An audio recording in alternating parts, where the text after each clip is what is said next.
ready?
All right, you guys should be able to hear me now. Make sure everything is working. How's everybody doing? Happy Sunday. All right, we're doing day 2 here. We have 140 players. About 50, less than 50 of them are still active. We have 45 players still in the tournament. So yeah, let's get to it. I think that they just started. Round 7 is beginning, and then we're going to do round 8 and cut the top 16. So that is the goal for today. Let me just get right to round 7. So Joshua Johnson versus Scrub for Life. I feel like because both of these players are undefeated, we should be watching that one. Let's see if I can find it, if they're even playing yet. And technically they don't have to play also, because I think they're both guaranteed top 16 no matter what. But why leave it up to chance, right? You know, if you can just win this round, you're absolutely no question guaranteed. But I'd argue that they're guaranteed no matter what. Even if they lost the first 2 rounds today, they're still going to get top 16 because they are the first and second seed. The only 2 undefeateds left in the tournament, if I'm not mistaken. Yes, the only 2 people who are 6-0. So we know Joshua Johnson is Johnson Balls. He's on GBs as always, and Scrub for Life is on Value Turbo, which I believe is always the same as well. Like, he usually plays Value Turbo. Usually he plays a Virus Value Turbo list, to be exact. And I think that's what he's doing this tournament as well. So he's had a lot of success with this version of the deck. I think he got second at Worlds last year, actually, against Televisual with Virus Value. So I don't know how well Virus Value does against GBs, but I imagine that if you get an EEV off and you call traps, it just probably is game. Oh, also, we do have our bingo card. What should I... Secutor is resolving right now, so we're going to get that one. But I want to take something off and do... I'll take the 2 wolves thing, like, I'll take that off. We got that yesterday. I want to put Far from the Shallow. This is one we were talking about yesterday. How do I do this? So save, I guess?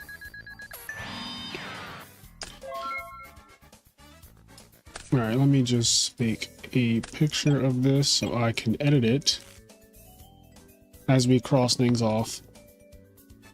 Alright, so we just saw Secutor resolve immediately.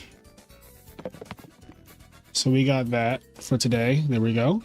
Nice little Secutor resolving real quick. So ones that we didn't hit yesterday, we did not get Deck Devi for 3+, surprisingly.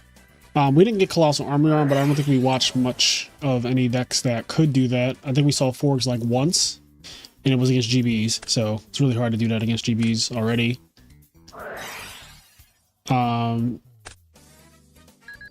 Which other one did we not see? There were a couple. We saw Summon Cat go. Oh, we didn't see Miss Lethal. So we'll see if anyone misses Lethal today. and the stakes are going to be pretty high. It's day 2, so, you know, it's the playoffs today. This is where all the nerves really, really kick in.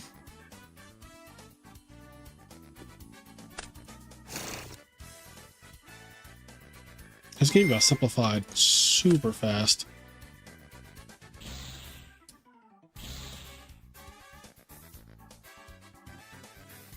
So does he have Wabaku? The God card. I guess Scrub for Life is not leaving it up for chance.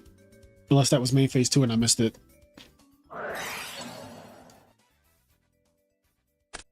Ooh, he had a compulse.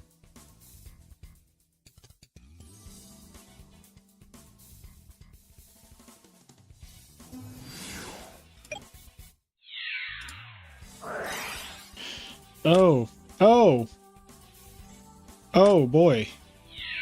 That is ruinous. That is ruinous. Okay, a meaningless scores. Not him saying GG.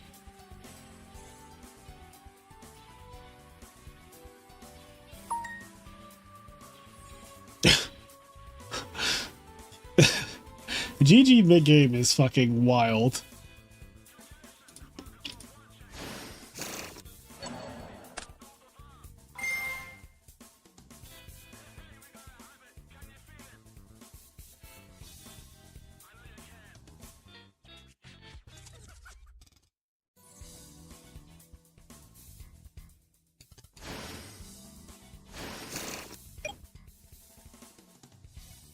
Yeah, I just think it's a little weird to just be like GG mid-game.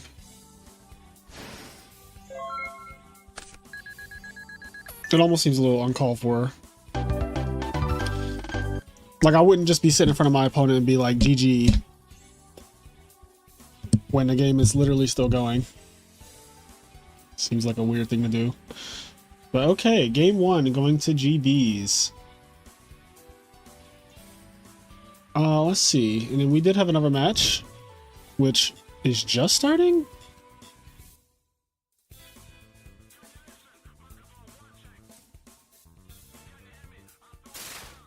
What's going on with the Arsenal shirt? Thought you were a Newcastle man. You're going to make Adam Sheck cry considering Newcastle are playing Arsenal today. Are they?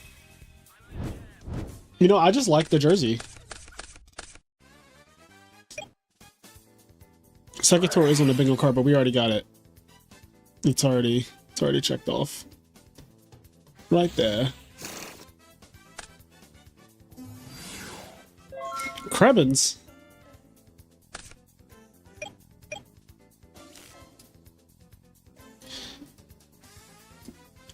I got back from Japan this week.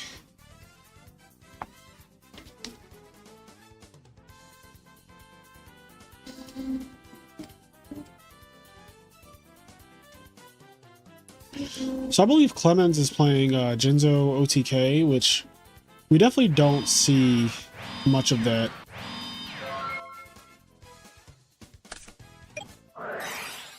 Ooh. Not quite a turn 1 dust shoot, because he did not actually go first and open dust shoot immediately.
Yeah, we do have back seating, basically. In a way, we have this Far From the Shallow. Where is it? It got shuffled on here somewhere. Or did it not go on? Oh, here we go. Far From the Shallow. There we go. This matchup is so bad it hurts to watch. Herc plus Chariot. He did not have a GB though to tag out to get the Chariot back.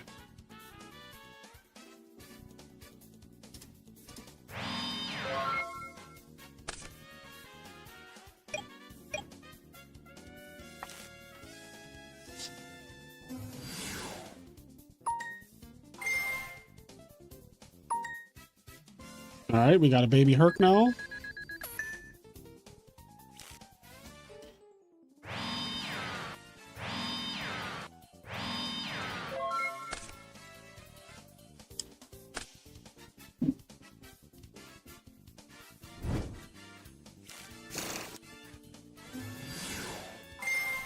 Stratos is really good here because he keeps 3 cards in his hand.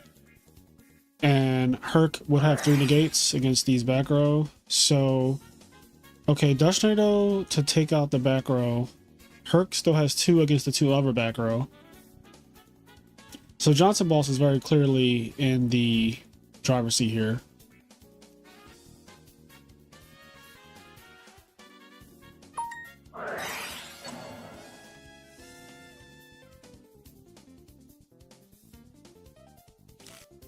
Because why not?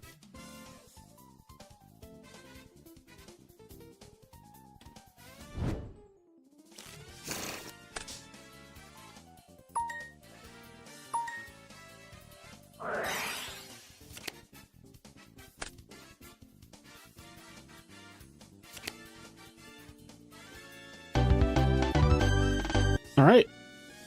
GG. Yeah, he did it because he literally kills him.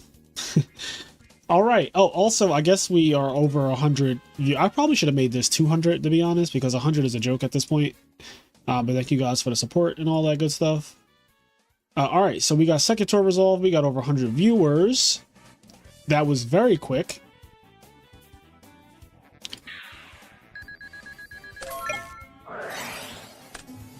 So now we're watching some good old Monarchs versus Jinzo OTK. Oh no. He's getting savaged.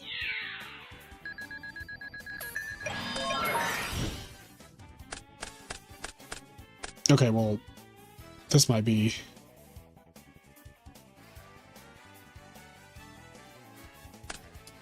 One, two, three, four, five, six. See, this is what I like. The build that we were playing on the channel like a month ago just wasn't very good. It only played 2 Jinzos and 2 returners. I feel like if you're gonna play this deck, you just have to go all out. Like why are you half measuring? You need all of this.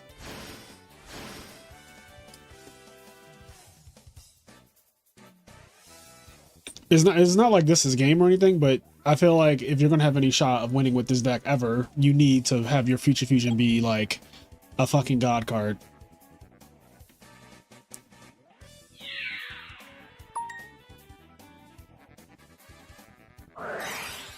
Oh, it is game. It just is game. So it's 24, 24, 48. Yeah, it's super game. It's super game actually.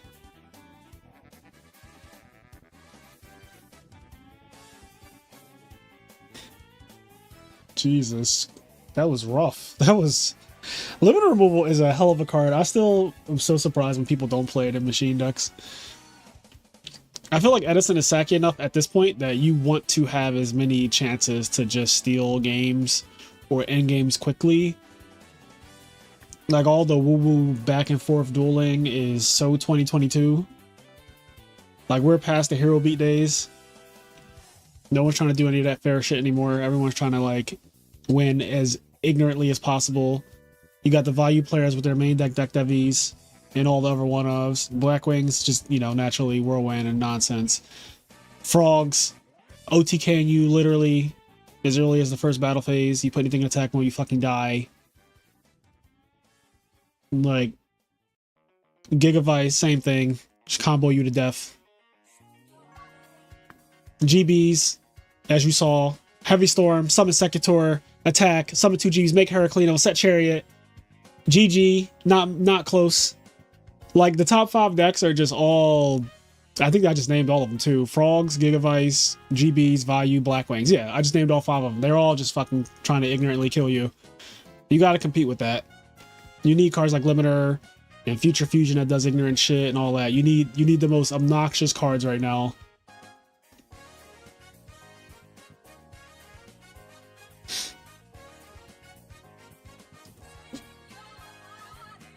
This is Edison 2025. If your deck isn't obnoxious, just stay home. Just stay home.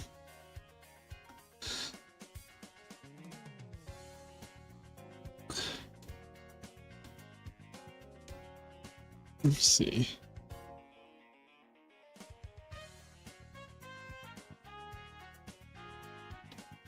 What is the site called you are using to calculate the percentage of opening cards? Well, there was a site that is no longer functioning, I think. It's like Yugioh Party or something like that. Is this site down now? Yugioh Party used to be the website, but I don't think it works anymore. Okay, typing in Yugioh Party is not what I thought it was gonna do on Google. Not a fucking actual Yugioh Party. Like, what is this, chat? Like, happy birthday, Rocky. I mean, this is pretty cool. Like, if I was a kid and my parents gave me a Yu-Gi-Oh party, I would be very happy. So, not to shit on this or anything, but it's just kind of funny because I'm a 30-year-old man, you know? So, I definitely would not want a Yu-Gi-Oh party. But yeah, you could just, like Marcus said, you could just use a hypergeometric calculator, which I do have here. So like you do population size, 40 cards, number of successes, usually that's going to be 3, sample size is going to be 6, you draw 6 cards, you want to see one of the card in your opening hand, you have a 39.4% chance to open up a 3 of in your deck in turn 1. So basically you have a 40% chance to open up a card that you play 3 of if you play 40 cards. That is what this is saying right here. I've been using this website since I was literally a teenager. And I've had a bookmark since I was a teenager, so. Because I was a duelist.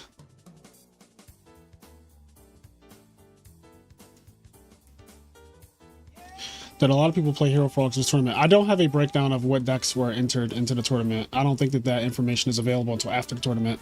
I don't think that you're ever going to know for any tournament that is currently ongoing what the breakdown of decks are. That's never been a privilege to the players.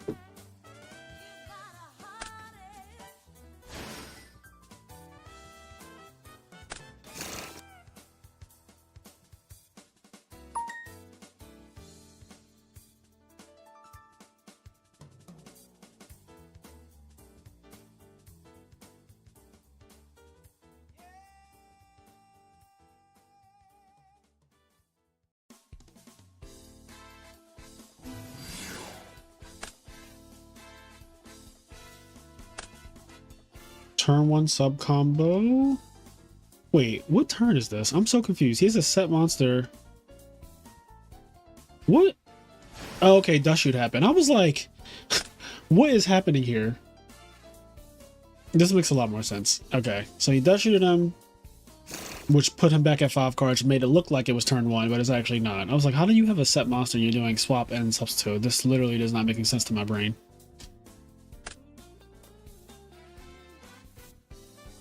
Oh wait, is that he turn 1 dust shooted him though, right?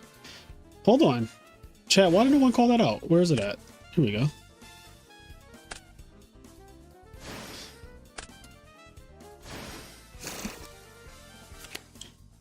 Ah yes, dupe lock at home. So we got dupe flip flop, quite annoying, especially for the Jinzo deck. I imagine this is going to be like really difficult to win through. But smartly, Clemens is not committing anything to the field because Icarus's deck is very weak to people not doing anything. It's one of the weaknesses of playing like not Hero Frog decks and not Frog OTK Frog decks. Both of those decks have inevitability if you do not play the game. If you do not play the game against Hero Frogs or Frog OTK, you will just lose. If you don't play the game against Monarch decks, typically you can last several turns before they actually can do anything, because if they're just waiting to Monarch you and you don't have anything on the field, obviously they can't Monarch you. This is game 2, so he sided on Vanity's Fiend and he drew it, which is very good. So we have Vanities, Dupe Frog, Flip Flop Frog.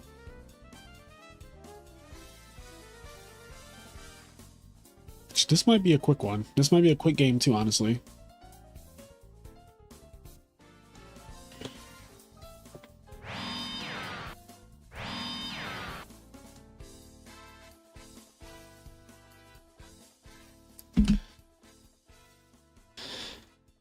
Oh, my phone's not on silent. There we go. All right. Love that Vanity's Fiend.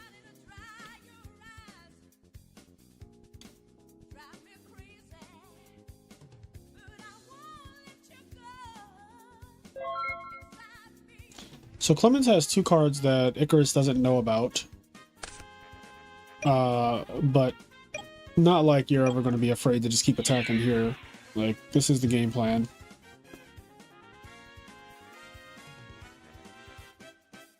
I will say, Jinzo Returner is not a deck list that, like, not singing it like the Popeyes team. You caught that, Paul? I'm glad somebody caught that. Love that Vanity's Fiend. Love that chicken from Popeyes. But yeah, okay, Brain Control's a good card.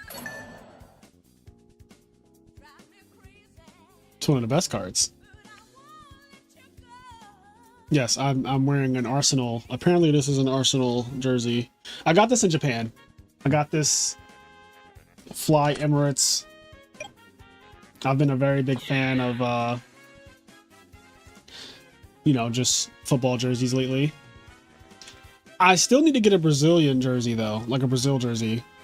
When I was in Japan and the vintage store buying jerseys and stuff, I was looking for one. The only one they had was a Ronaldo one, and that shit was like several $100s, and I was like, I'm just not doing all that.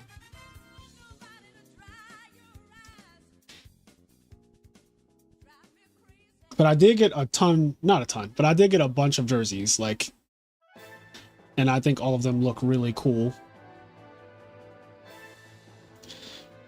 What was your method to boosting your style back in the day?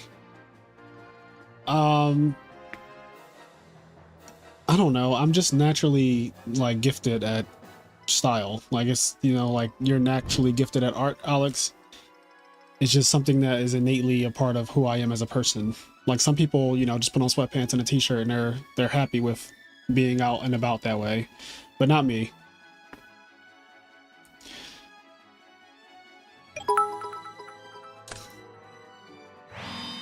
Nizzleberry, thank you for the sub. I like that name, Nizzleberry. So wait, did we get a tribute set? Tribute the Vanity's Fiend for a set monster in the Jinzo deck. What could that be? So if it's Jinzo, they didn't want to tribute summon Jinzo because then they would cut off their own traps. So they must want their trap cards to be live if that is a face down Jinzo. He has Flip Flop Frog set, a known Flip Flop Frog set. So the monster doesn't matter too much regardless.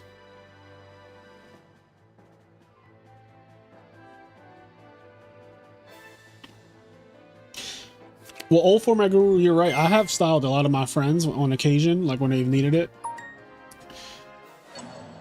Tribute Jinzo for a DDV would be crazy. Also, like, DDV in this deck is such a meme because it conflicts so hard with the idea of Jinzo in general.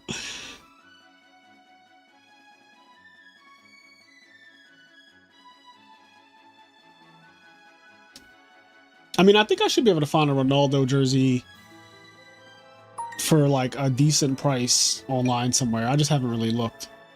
But I really don't need it to be a Ronaldo jersey. I just want a Brazil jersey in general. Like, I just like the colors yellow. I think yellow looks good on brown skin. Like, yellow naturally just looks good on me, so I would love the yellow and green. Oh, that's a good hit.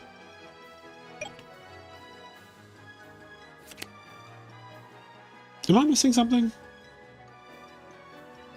How is that a Tragodia? Or did he drop?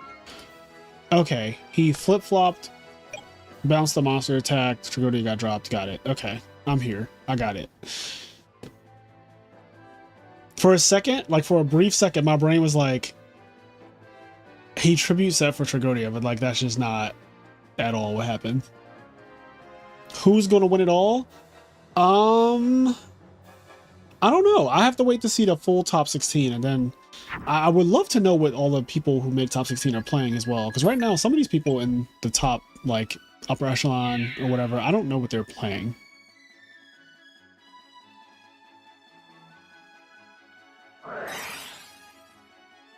It's 8 rounds. There are 8 rounds of Swiss. 8 rounds. So we have this round and the next.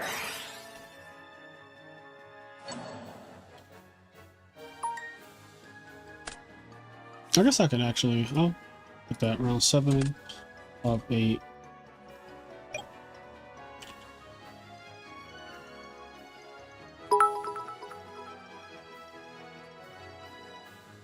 What does that say? Well, thank you for the sub. Drunk, I'm the no. Drunk, I'm that no. Okay, yeah, thank you for the sub.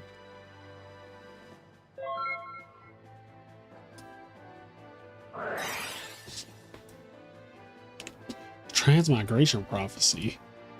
And this is going to be to bring back Treeborn Frog. Is there another Vanity's Fiend? Perhaps a Light and Darkness Dragon for game? I don't think you need Vanities and Dust Shoot. Oh, okay.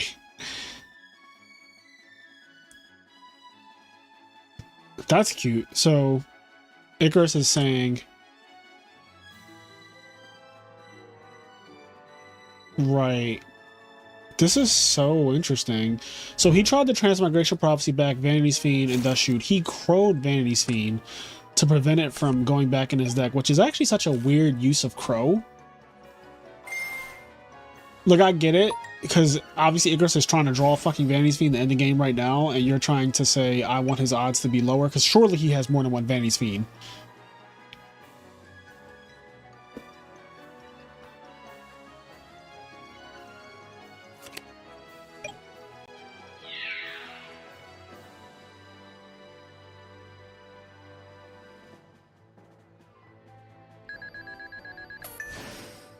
$400 directly, and if he has a Caius, it's just game, which that is also a bingo card. Yep. Caius burn for GG. Wait, is that everything? Oh, I was about to say, what the hell? There was a view replay button there for a second too. Like, I wonder what would it... Okay, anyway. So we got Kaya's burn for GG just now. We did not see a super dupe block yet, did we? We didn't see... Super dupe block is sub plus dupe. We saw him go flip-flop frog, dupe frog, dupe frog.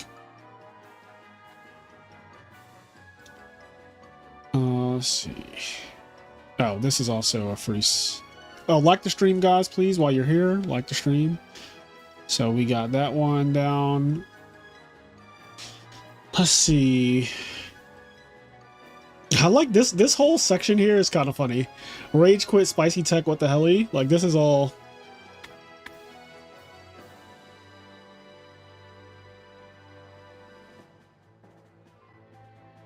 Oh. Yeah, yesterday we got what the helly when we came into a duel, and there was a Marshmallow, a King Tiger, a D Fisher, 2 Burden of the Mighties.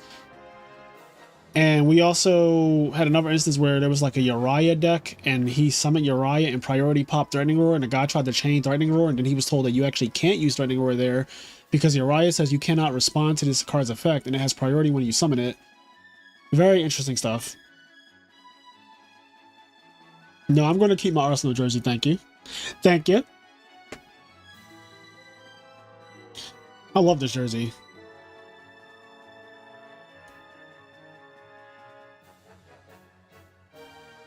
Dun, dun, dun, dun, dun, dun, dun,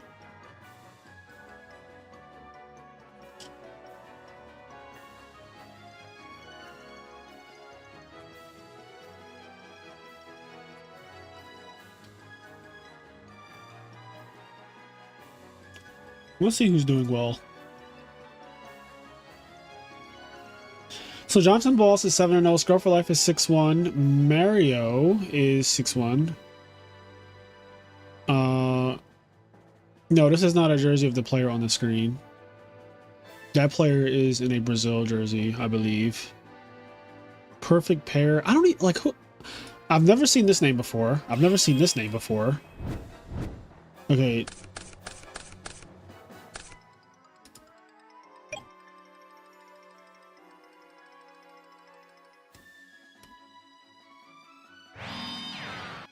Cold Madness is on Hero Frogs. Did they win their round? Yeah, Cold Madness is on Hero Frogs. I guess they're still playing.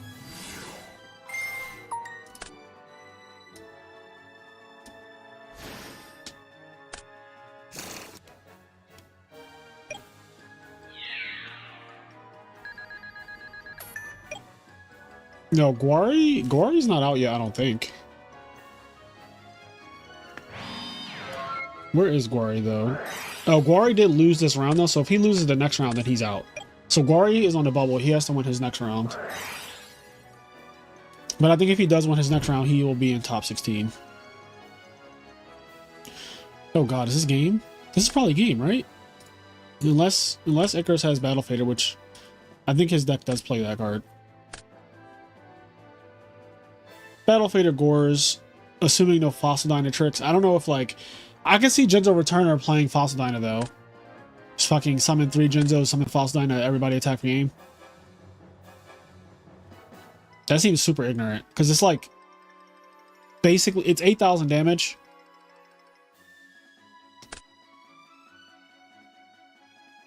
Through Gores, through Tragodia, through Battle Fader.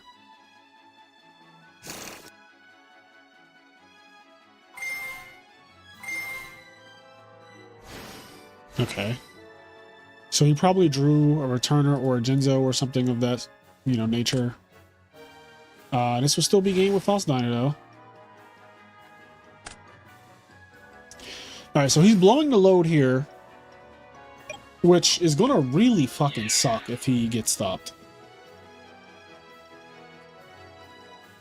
Oh no, nothing. Just literally nothing.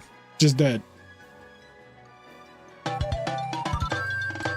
So Jinzo Returner is guaranteed top 16, I want to say, because they are moving on with an X1 record. So Clemens is going to be 6-1, which even if they lose the next round, I think they're guaranteed top cut. So pretty good. Jinzo Returner in top cut. So that's fucking scary.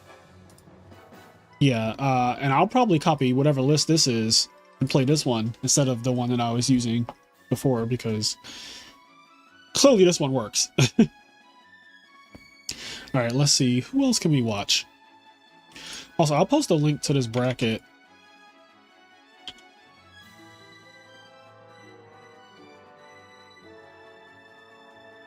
Oh, God. Did I not enable my Corsair? Is it? I restarted my computer before the stream, so I have to turn on some of my software. So I'm using a Corsair keyboard that has like, I have a bunch of G keys on the left that I have them mapped to certain macros.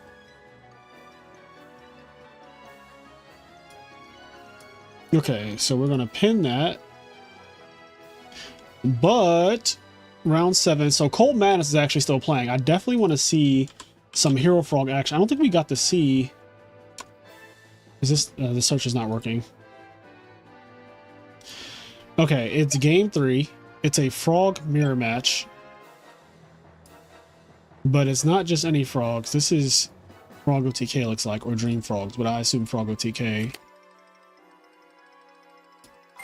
And Soul Release. I despise this card.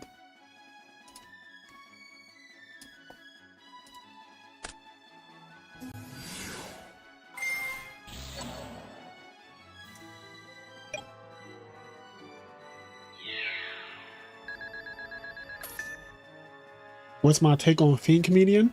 I like Fiend Comedian in decks that want to mill, so I've seen it be played in Amaryllis, which I think was brilliant.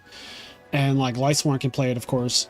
But outside of those two decks, like I don't really think it's good. No, it's not. You did not play that card in Twilight and Value.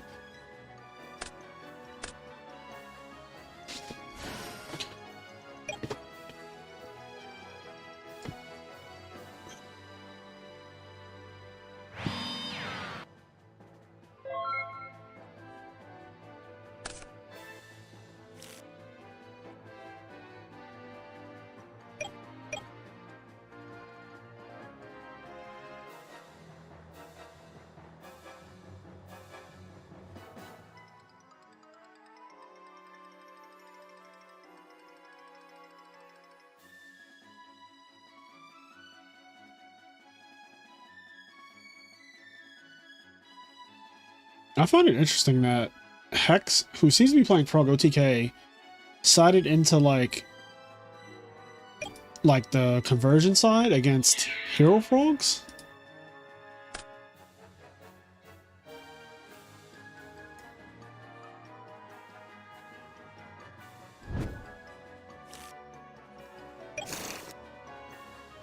Cold Madness is down in life points.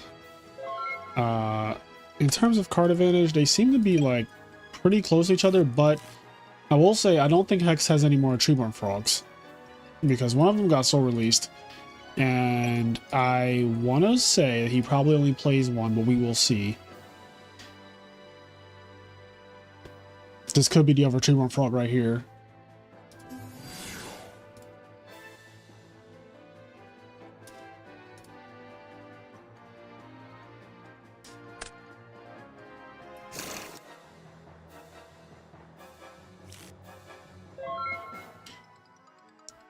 This is not good.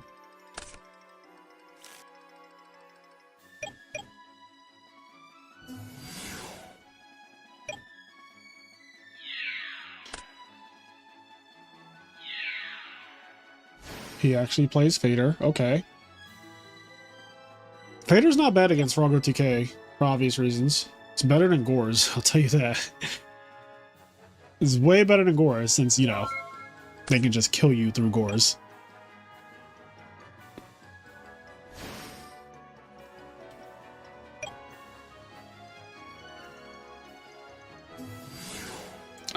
That's not good. He really needs a Monarch or something here.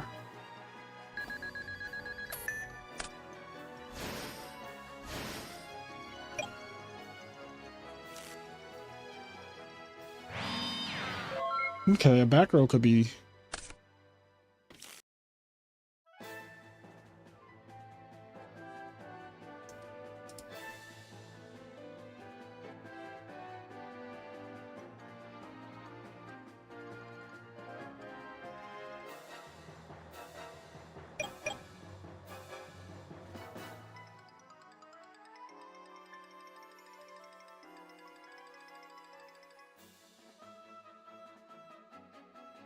I hate mirror matches. I hate all mirror matches in this format.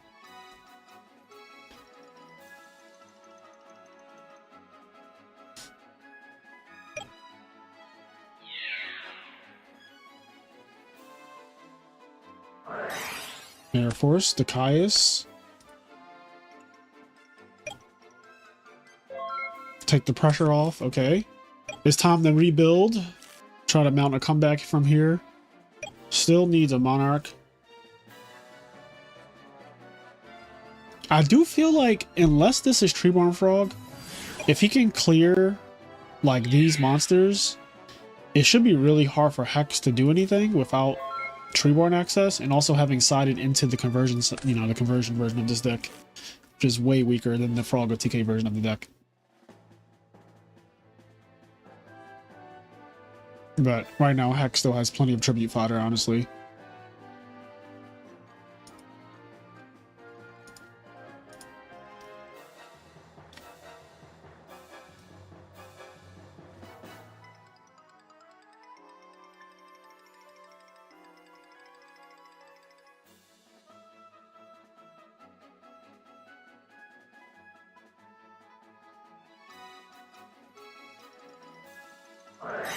Incoming ruling dispute when Caius comes down and banishes Fader. They have to know that one by now, right? Like, there's no way they don't know that by now.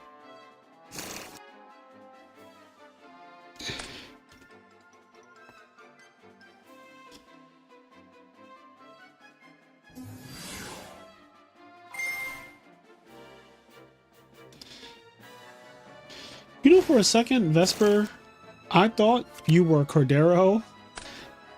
And I was like, when did Cordero become this knowledgeable in Edison format? Like, I was genuinely confused. Oh, that's game.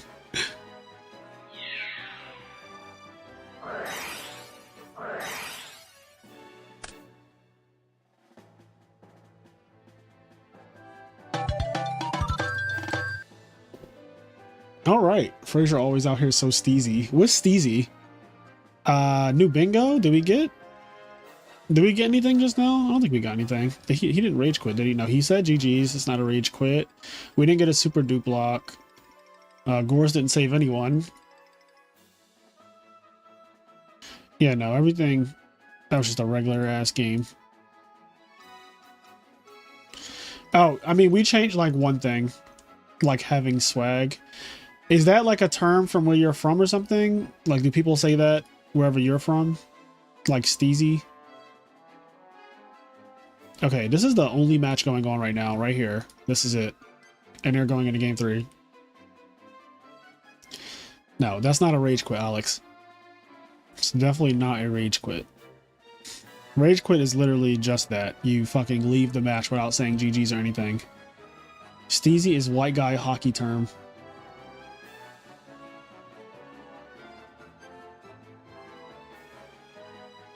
Was the double Jinzo, double Machina, OTK 8,000 life point on the bingo. Well, he didn't kill him at 8,000 when he did all that. He was at 6,800 when he killed him. And that is not what the bingo card says. It says OTK 8,000 life points or more.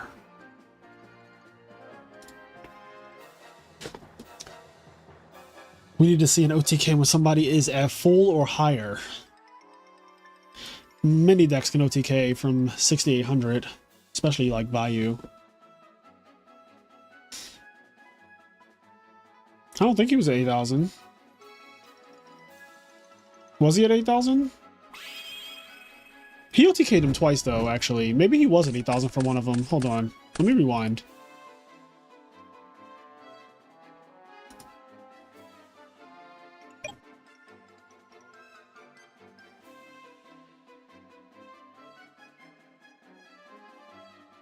Let me double check. Okay, there was like the weird transmigration prophecy stuff.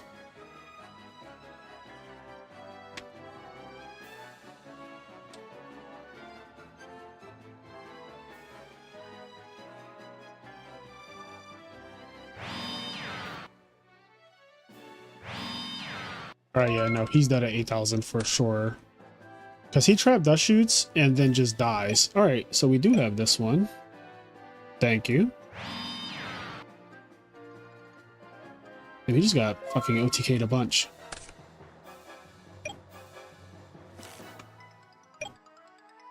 Not the white hand.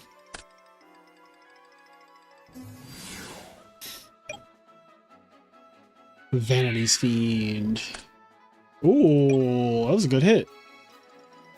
The Matthew Thomas. Do I know? Is this Matt Thomas from My Locals?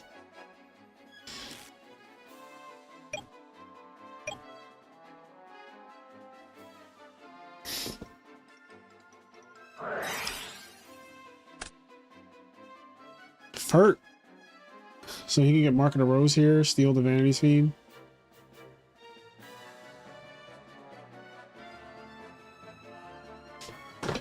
I don't know what the fuck Matt Thomas is playing, though.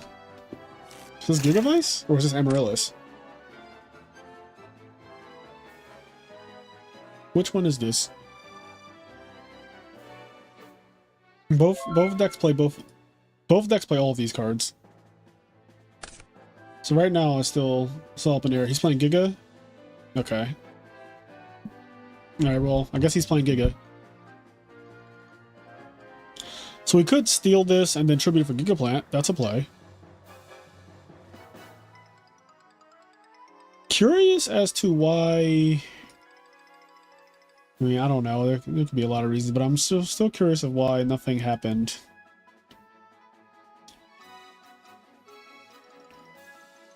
He's playing cooked. I'm cooked! I'm cooked!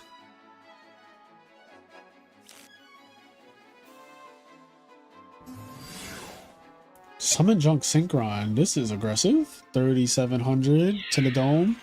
No response.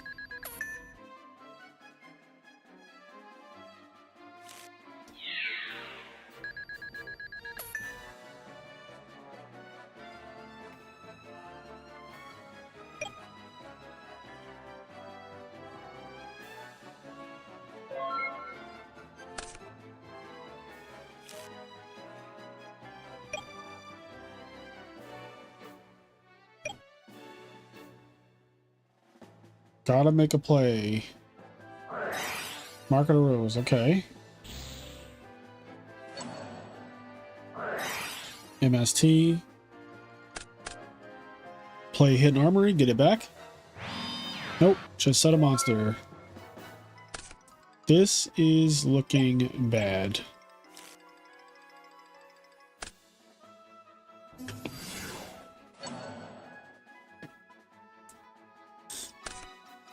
All right, that's just game. Lightning Vortex. All right, that was the last match. So we're going to round 8. So let me change this to round 8. So this is the final round of Swiss, which is nice. So we can get the top cut. That was also good. That round took less than an hour. It was 48 minutes since I started streaming. And it's 11:48, so I started streaming exactly at 11 a.m. it looks like. Yeah, we might have a pretty quick day, honestly.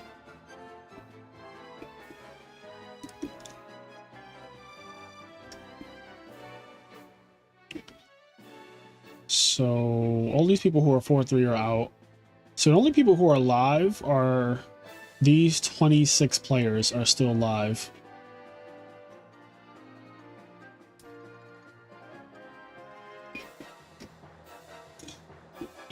Icarus, I guess already, yeah, Icarus already reported.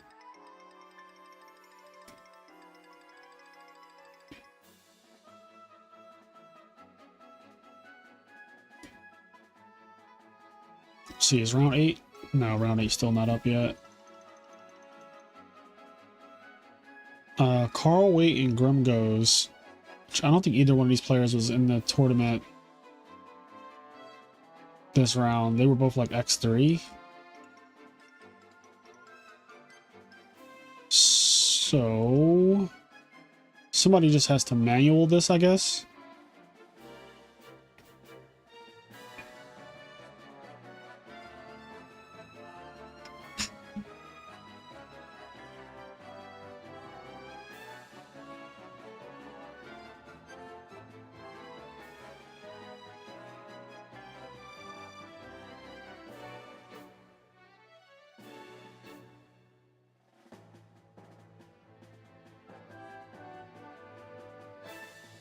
Please wait.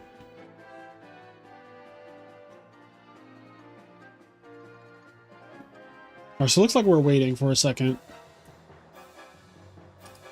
I'm just gonna hop into a random game while we wait.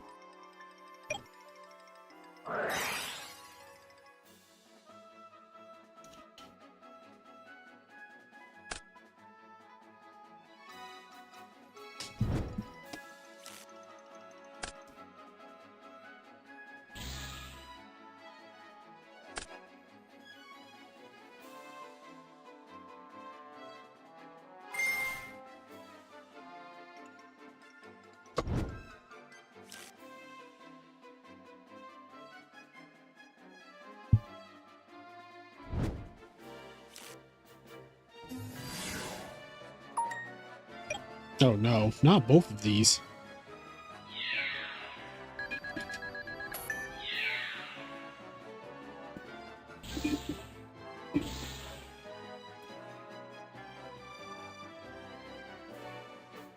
There seems to be some talk about one of the matches that's holding things up right now.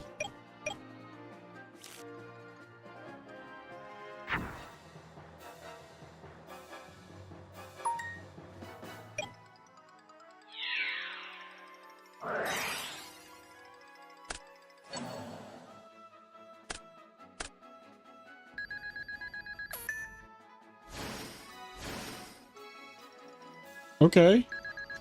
Okay, the comeback kid. And Cities is already up a game, so see if we can bring it back.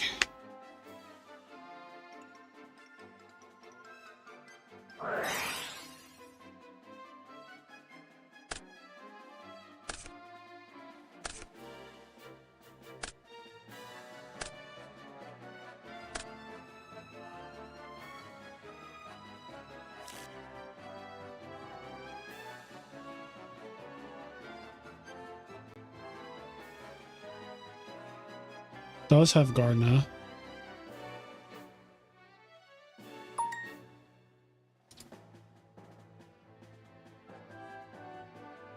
If round 8 goes up and I'm not aware of it, can somebody please let me know?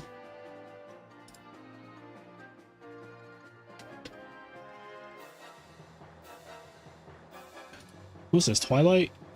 This deck is tucked the hell out. DD Warrior Lady.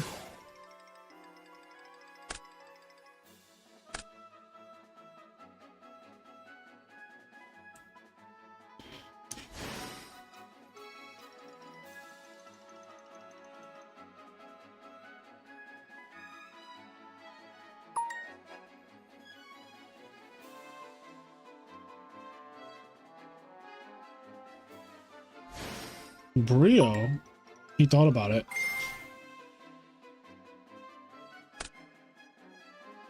Yugioh was definitely wrong. But, you know, definitely let your opponent make a Goyo Guardian in that situation where you can just Monarch the fucking Goyo Guardian and not even think about it. Brio is way better because now Gorse is virtually dead.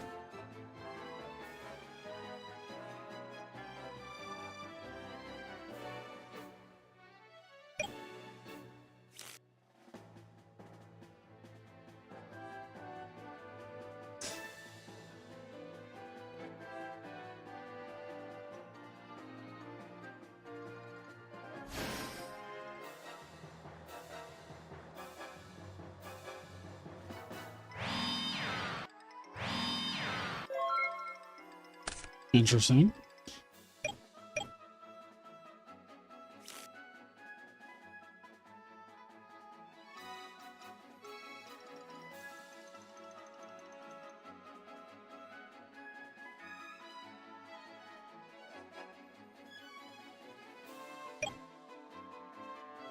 Strike the battle phase.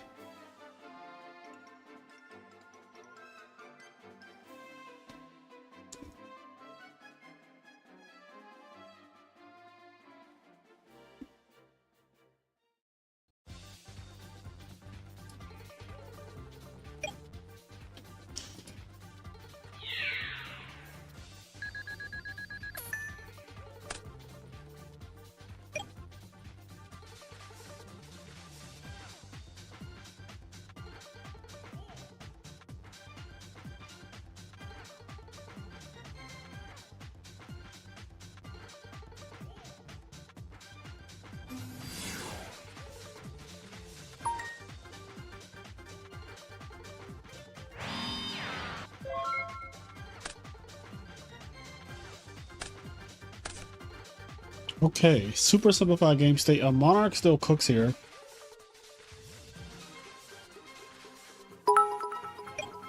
Adam Hayes, thank you for the sub. No Monarch. How many has he used? The Caius.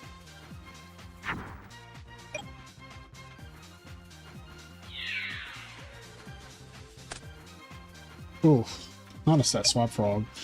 Actually, what is going on?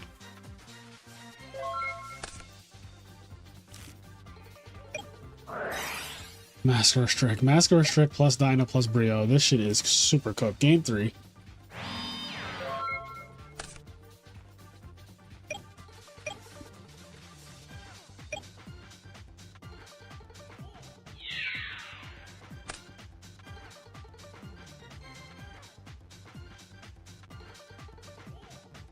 Damn, round 8 still not up?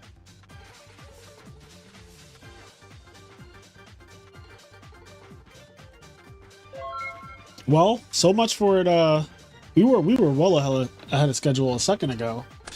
I feel like now, typical tournament stuff where in between rounds, even after it finishes pretty quickly, is just like now you got to deal with in between round stuff.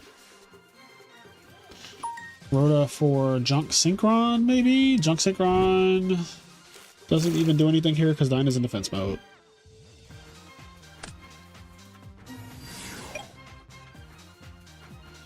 Attack. He has Gardner.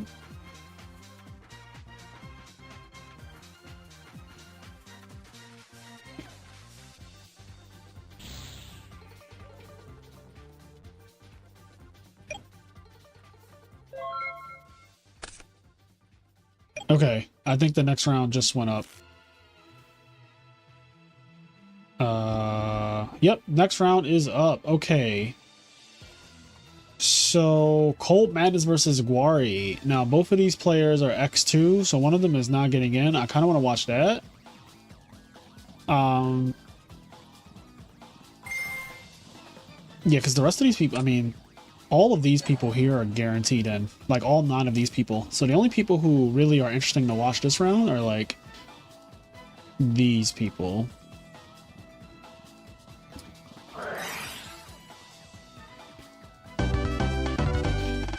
Right. Everyone can see that coming.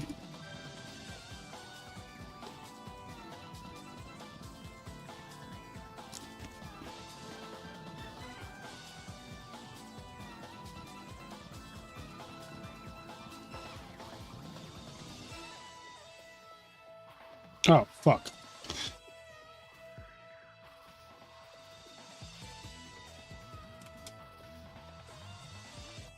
Where did they go? Oh, here it is. Alright, this is the match that I want to see the most. Alright, Guari wins the roll, which is extremely important against frogs in general, but especially with the deck that he's playing. Should be a good match. I'm hoping for a good match. I want to say Cold Madness has the edge. Like, I think Frogs has an edge against these types of, like, these rock stun decks.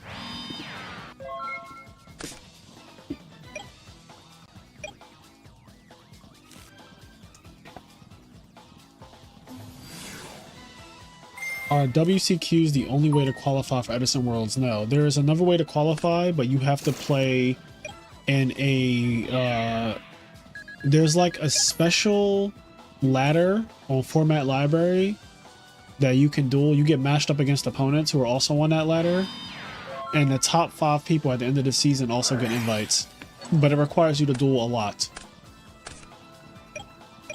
and it requires you to also win a lot.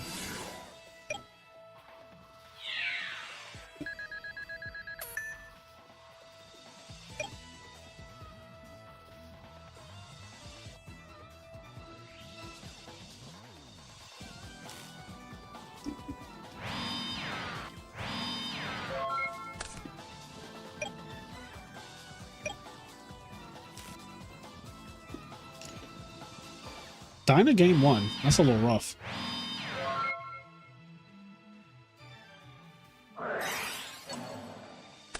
I will say a Dyna by itself with no monster above 2000 attack is not that scary for frogs.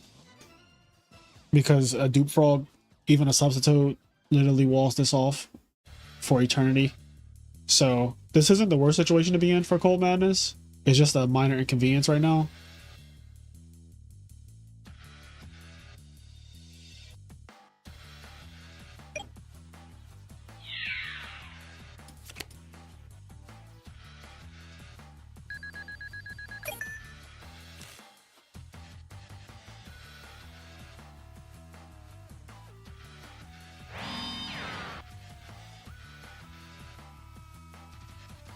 Yeah, Guari typically does use like a rock stun type of deck. I think he's also playing Dark Calling because he plays Fiends and Rocks, and I just can't imagine that if you're playing Fiends and Rocks, you're not getting some payoff for that. Otherwise, it's like, why are you doing that to yourself?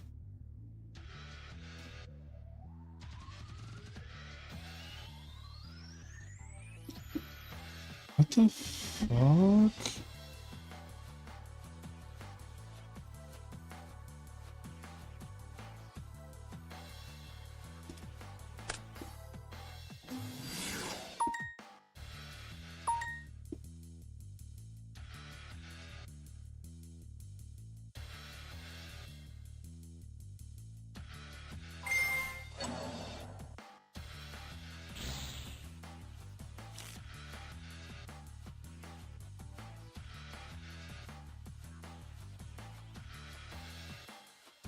Oh, a Monarch went off. Banish Dinah.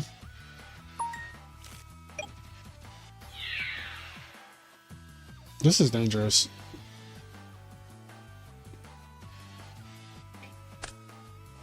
Nudoria. Wow.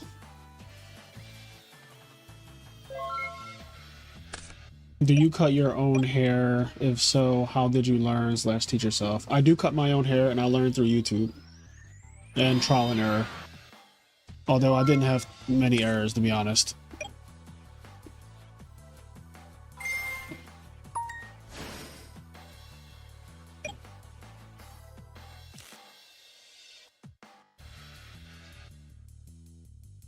How do you feel about the gay voice? That was like top 3 questions I've ever been asked, honestly, yesterday.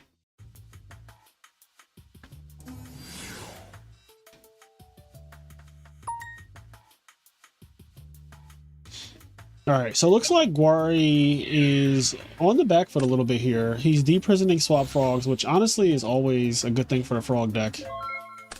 If you have to use deprisons on that, like, thank God, because when the Monarchs and shit start raining the absolute zeros, like, I'd rather your deprisons be used on swap frog. Yes, we will have the deck list after the tournament concludes.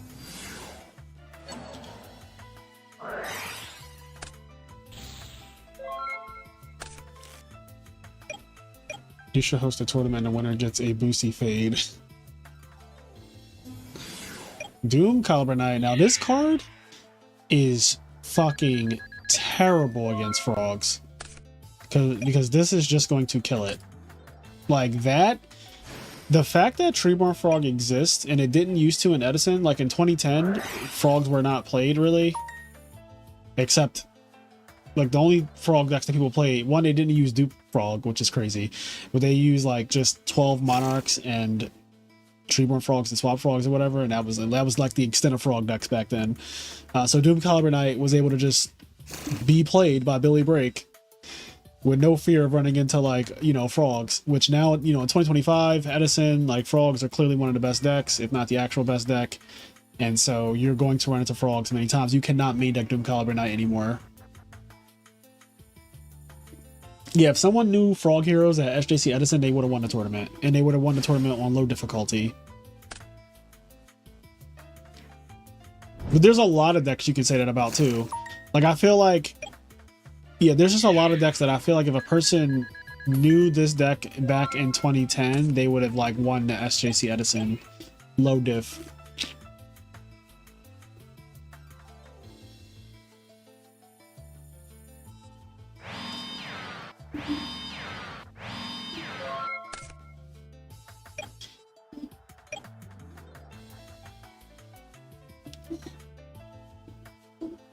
Like, it's so funny to me to think Frog OTK was playable in 2010. It was like the deck that we have just started to play since last year, so 14 years later. That deck was totally legal in 2010. Could you fucking imagine showing up to that event? Like, I would love to have a time machine just to do trolling things like that. Like, I'm not trying to just go back and buy a bunch of Bitcoin or hit the lottery. That stuff is too obvious. I think it would be so funny to just see, like, how people would react to this one guy just OTKing the fuck out of everyone. And they're just not ready for it.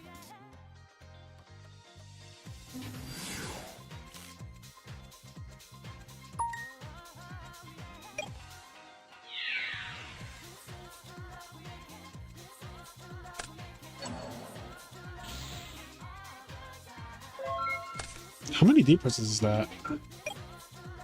That's all 3 deep. I'm like, I keep seeing deep prison, bro. My man has deep prison literally every single thing he could deep prison. So no more deep prisons.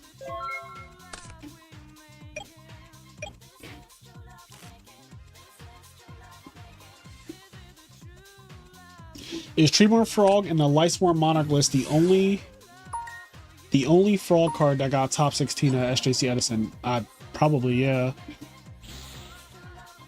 There's Dark Calling. So Gwari is officially playing a Dark Calling deck. Alright, also I want to say that this game is very likely over.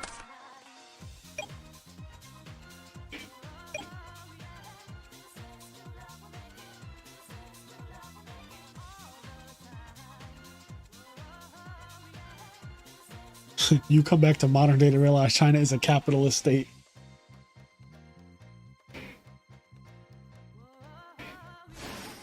Cyber Dragon, okay. Fossil Dino?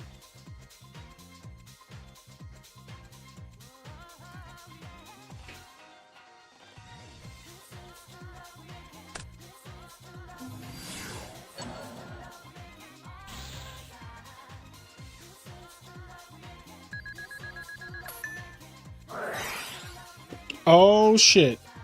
This might be game. Doesn't that thing flip shit into attack mode? This might be GG. I don't... when this card declares an attack, change all defensive monsters your opponent controls to face-up attack position. Now, I know Colt Madness does play Battle Fader, so there is a chance that he doesn't die here. If he has Battle Fader, he wins the game most likely, but if he doesn't, obviously he's just fucking dead. He has the Fader. Oh my god. Alright, now he just needs to do a small crackback. Like the smallest of crackbacks right here, and it's just game.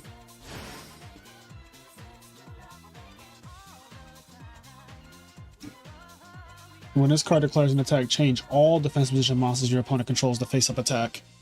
Flip effects are not activated at this time.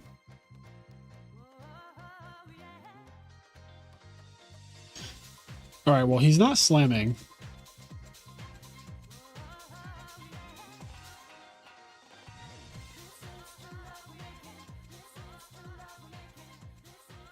That's a good sign for Gwari, because if he had like a Ryza, a Caius, I feel like that shit would have been slammed by now. So the fact that he's kind of like not doing anything.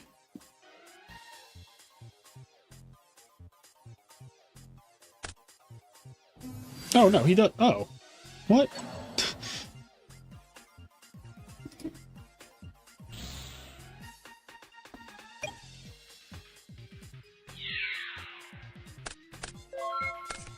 All right.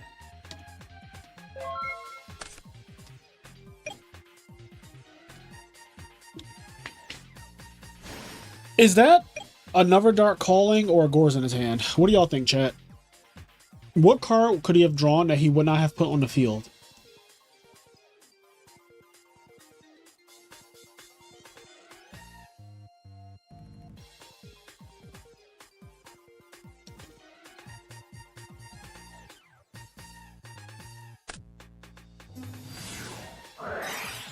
Fair enough.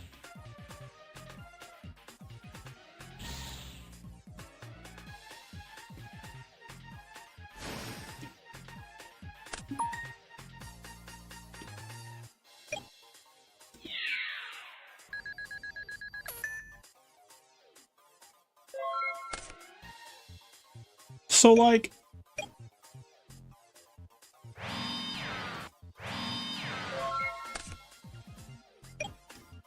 couldn't Zero have just been 500 stronger?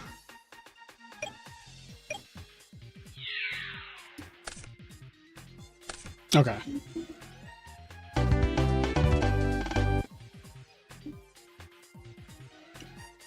All right. Well, like I said, despite a jump scare, Frog still came out on top. There was a bit of a jump scare there. But Battle Fader is a hell of a card. I love Battle Fader. I think Battle Fader is really, really fucking good. I think every Ultimate Time Wizard tournament I topped with Battle Fader, and I've topped 4 of them. Yeah. I think I always had at least a Fader in my deck every single time. Let me think about this.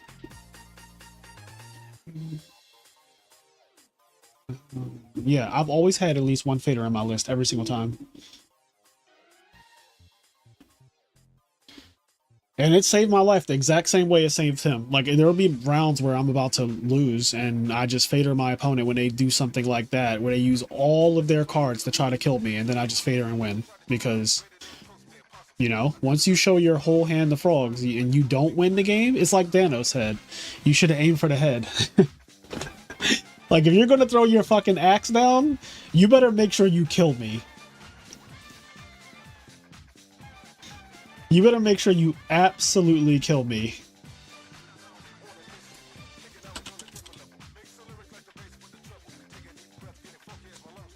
Where is it?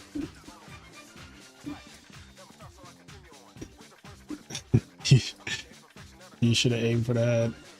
I don't know what website I'm getting taken to. You should have gone for the head. Who else is playing that we care about?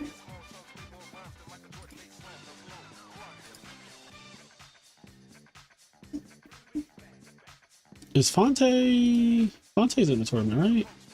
5-2, so this is a grudge match as well. Let's see what's going on here. We got some Skill Drain Blackwings versus Vayu, maybe? This is probably Vayu. Gonna mute this one.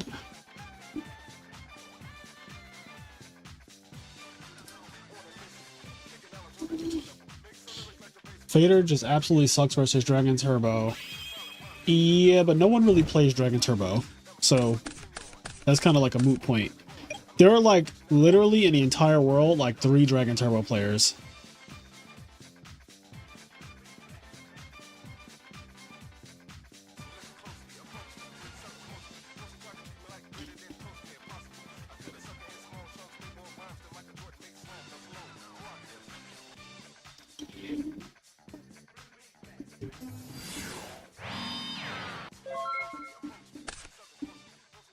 And Frazier was one of them for one tournament.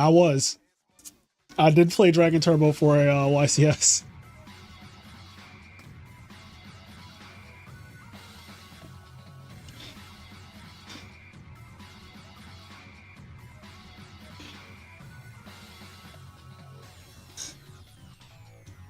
No, Dragon Turbo's not bad. It's just that I don't know if it's a deck that you fly out to an event to play.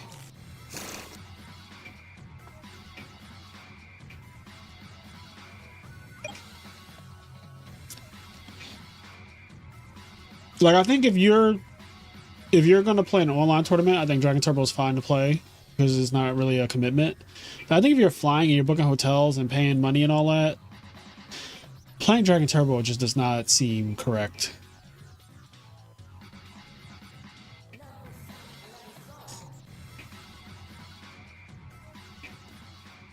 I feel like it's a perfect online tournament kind of deck.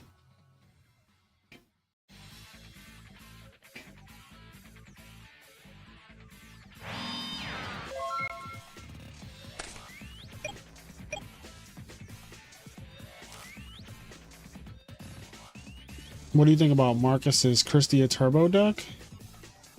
I don't know anything about that, so I have no comment on it.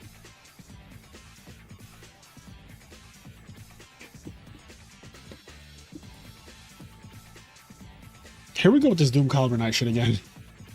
Rageki, call, swap, Caius, 1-for-1 Miracle. He put swap back.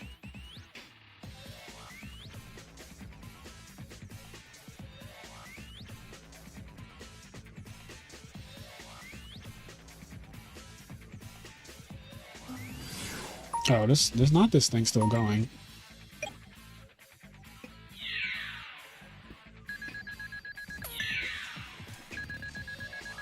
Big damage.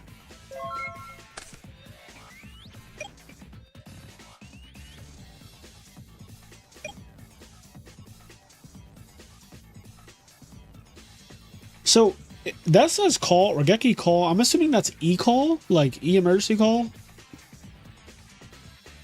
And I feel like E-emergency call is really good right here because he can get Alias and just attack over Dyna, and then Alias walls off Doom Caliber Knight as well.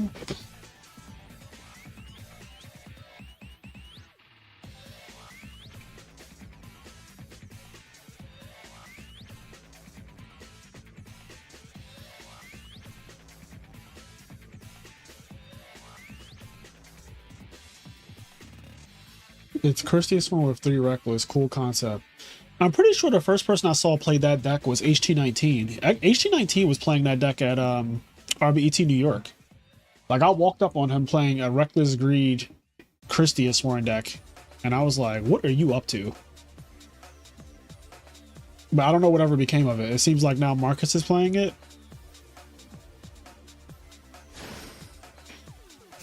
Okay, so he's going for Ocean. Interesting.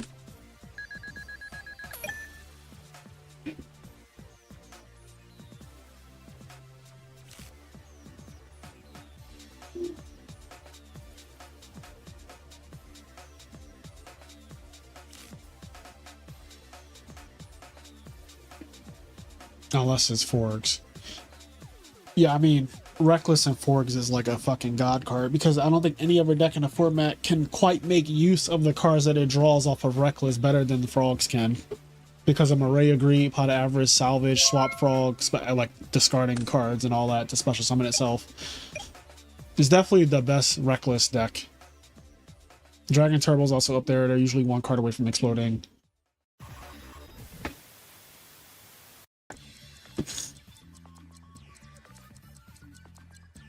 Yeah, HT19 has been known to play Reckless Greed in like a lot of decks. He's played it in Dragon Turbo, not Dragon Turbo. He's played it in Value Turbo. He's played it in Christia Sworn. So if the Marcus deck is just that, then that's HT19's deck from a while ago. I remember seeing that.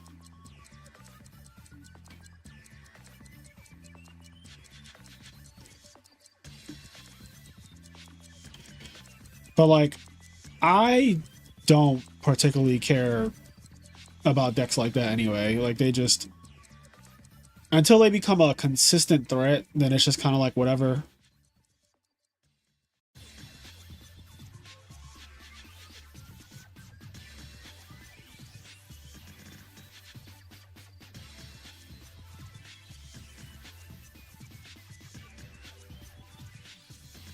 The first version of that 6 draw trap Blackwing deck, he had Reckless and Upstart. Oh yeah. Yeah, HT19 has had some crazy brews with Blackwings and just Reckless Greed in general.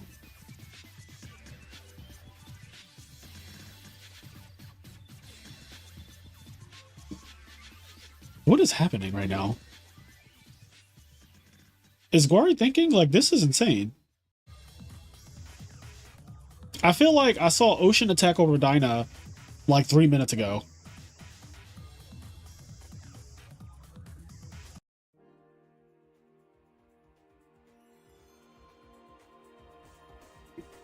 Oh, I have no idea what their nationalities are. I don't know if they're Italian or not.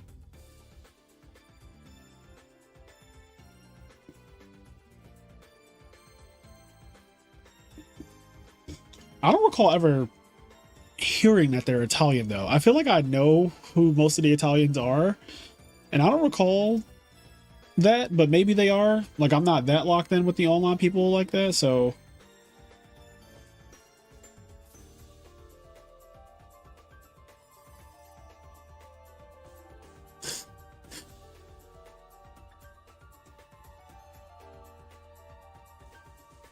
Bro, what is going on?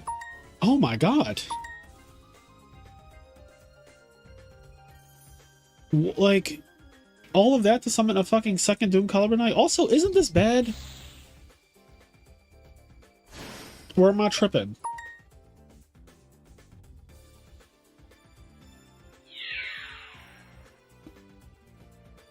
So, correct me if I'm wrong, chat, but if one effect gets activated, this will try to negate it, and this will negate that. Right? Like, won't these kill each other?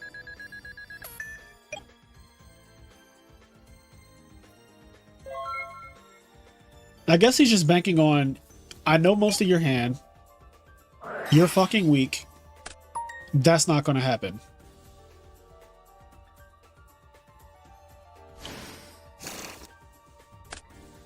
Not the fucking substitute just walling off the whole field.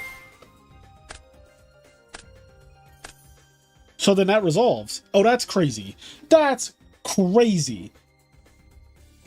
That is insane.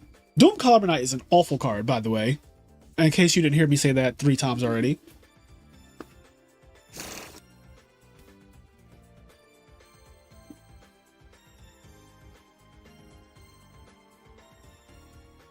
What? Doom negates the other Doom. This effect is mandatory. It can and must activate. If 2 Doom Color Knights are on the field when a monster effect is activated, both are tributed and both try to negate that monster effect. What?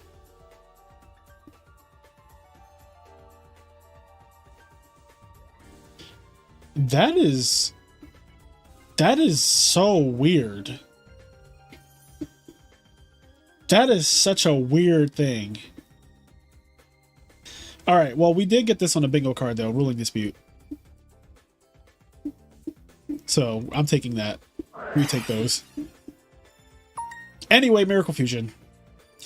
Anyway, LOL JK Miracle Fusion.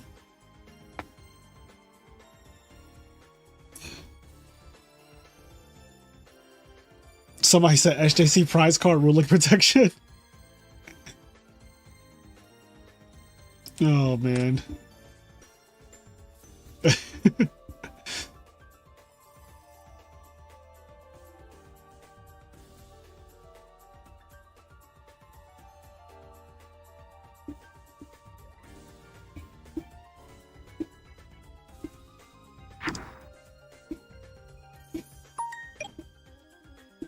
Okay, he's gonna lose his Regeki break for this. That might... Okay, he does have another back row. What was his hand with Trap That Shoot? I think we don't know anymore. We knew about Miracle. We knew about the Regeki break. We know about the E-Call. Swap got sent back. The Kai's got discarded for 1/1. Yeah, so I don't think we know anymore. He definitely was getting the link ready for what he just did. That's 100% what was going on. My man was gathering the info needed to like say, hey, by the way, when you do the 1/1 play and go for substitute, you are not getting a Tremor Frog, my guy. Fucking Newdoria, bro. Yeah, fuck that card. A 0 in the dream, bro. A 0 in the dream. Nah, but this game is probably cooked. This game is probably cooked. This man drew triple deepers in the last game.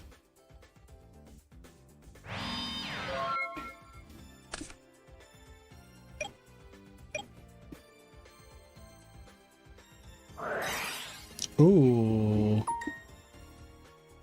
I sense a darkness in you.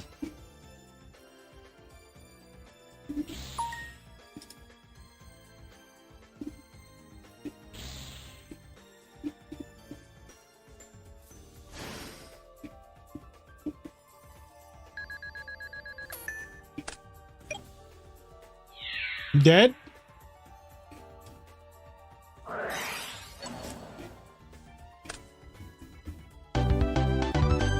Fair enough. Oh.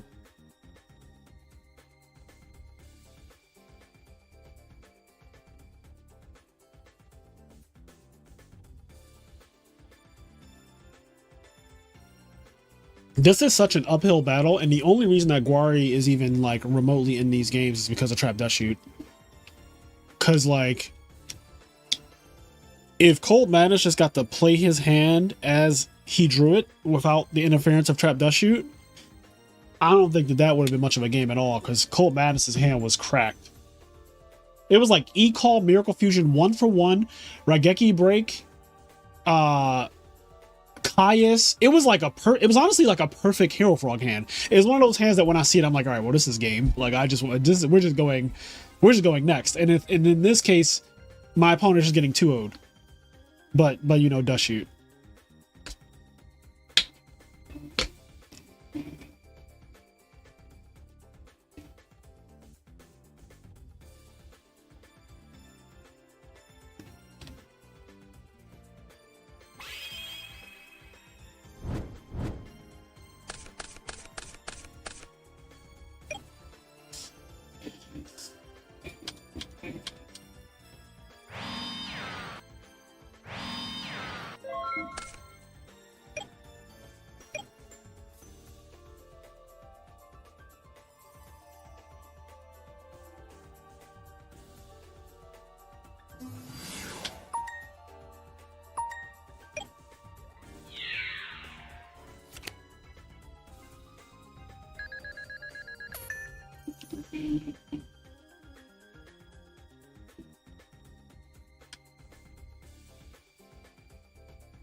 Crippled Thumbs, what are you talking about? The math on the Gaia was terrible. He banished a Doom Caliber Knight and a Gigantes. What was wrong with the math? I think your math might be terrible.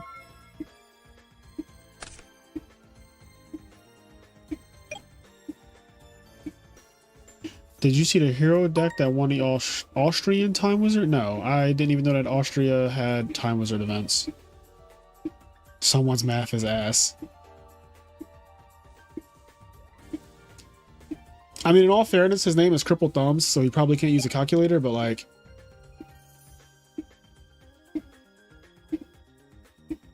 Yeah, Cold Madness has 700 life points, and he summoned a 3,800 attack monster against a 2,500 attack monster. What part of that math are you not getting? You can also literally rewind this because we're on YouTube. This is not Twitch, so you can rewind it and just fact check yourself. But you tell me in what world was the math on what they just did bad? I think you're doing bad math.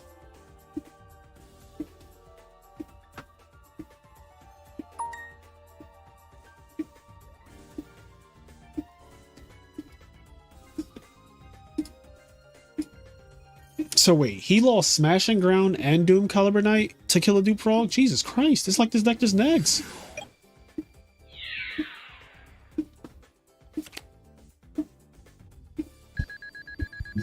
This is my neg deck. Bro, I feel like Cold Madness is trolling this man.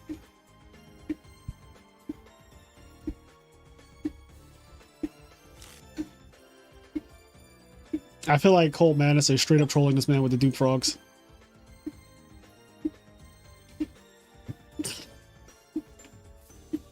Alright, well, thanks to you, Crippled Thumbs, being so fucking wrong, like loud and wrong, we get Far From the Shallow.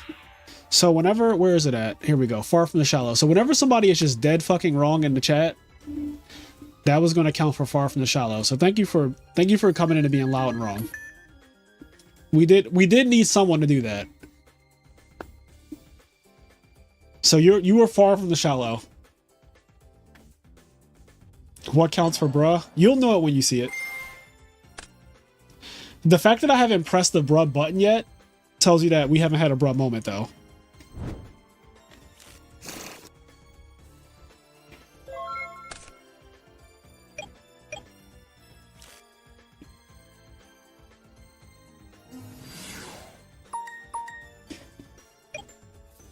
He's about to Regeki Break and discard a hero. Oh my god. Oh my god. Oh, just a Treeborn Frog. Damn. It's still a plus, but like, I want him to discard a hero so bad. Like, discard Alias, get it back. Would have been cute.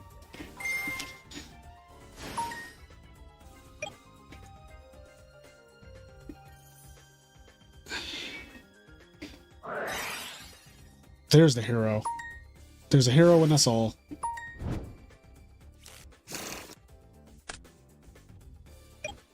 Oh, I just realized Cold Madness probably doesn't play Alias.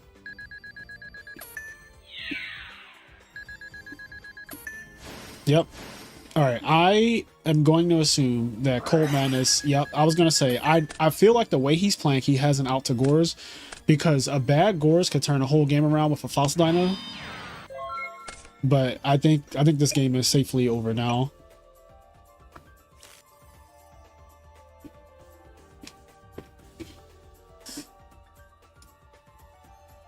No rocks in sight either. All fiends and spellcaster.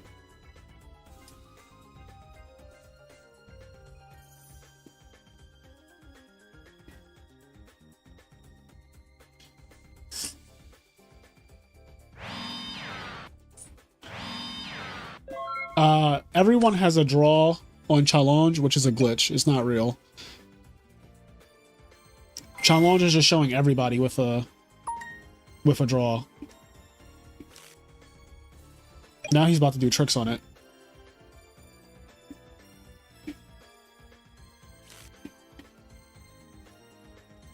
Look at how bad this got. I feel like every single turn, Guari went minus in some way.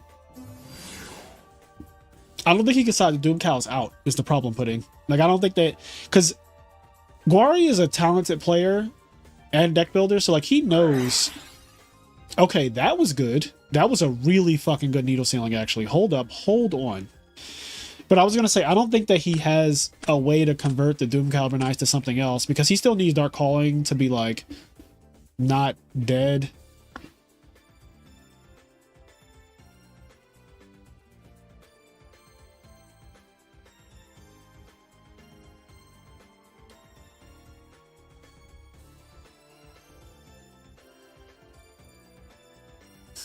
Yeah, but that's not apples to apples at all. Like, Vanity's Fiend, I mean, that's a tribute monster. That's much harder to use.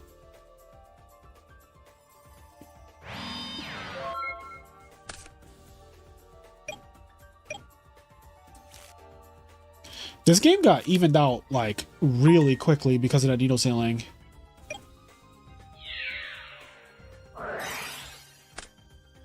Like, honestly, Guari could steal this. It's going to take a lot of work, but he could steal this.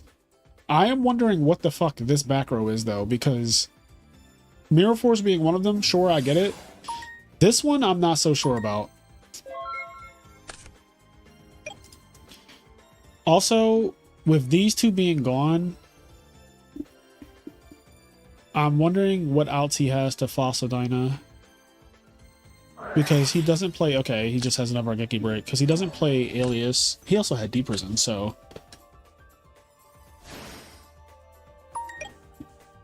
Miracle Fusion to get this shit wrapped up. I mean, Miracle Fusion is game here, actually. Yep, GG. And Gores is already gone. No more tricks. No more of your nonsense. You are just dead.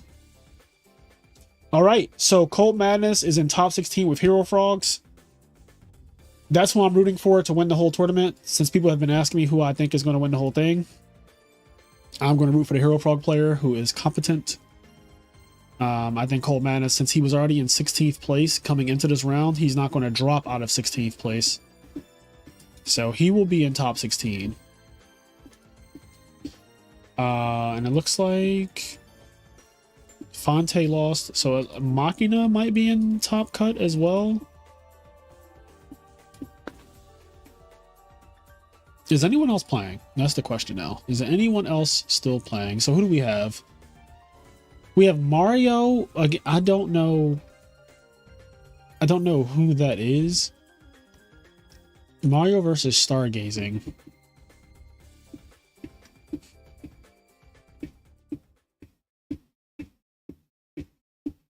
Nor do I know their dueling book names.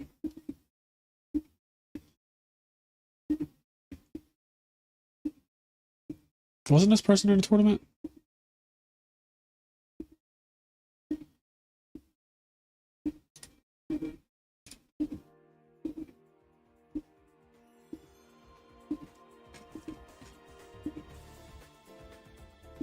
Yeah, I do not know the DB names of some of these people. Actually, the only two matches left, I have no idea what their names are on DB.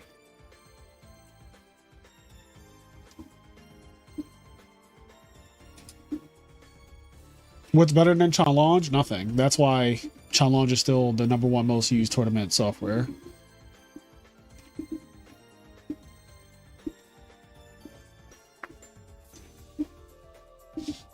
Like, obviously, it could be better, but until someone makes better, this is what we have.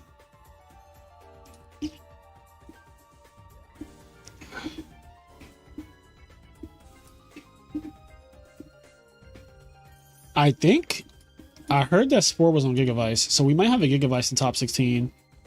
Clemens is on Jinzo.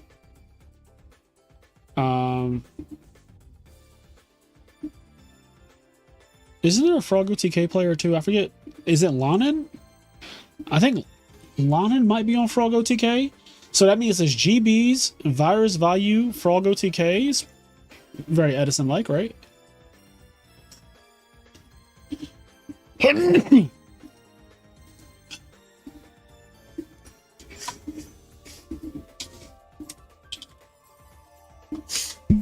All right, top 16 is coming up.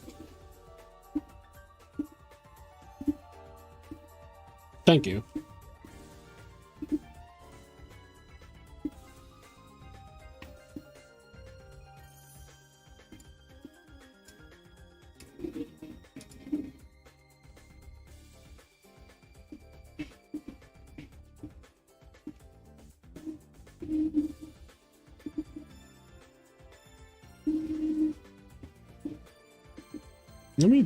Let me do some. Actually, I could figure out what. Okay, Sir Charlie Games and Flux.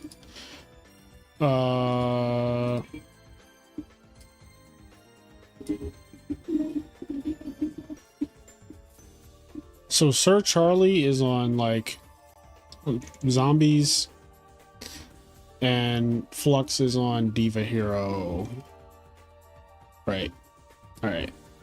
And then Mario.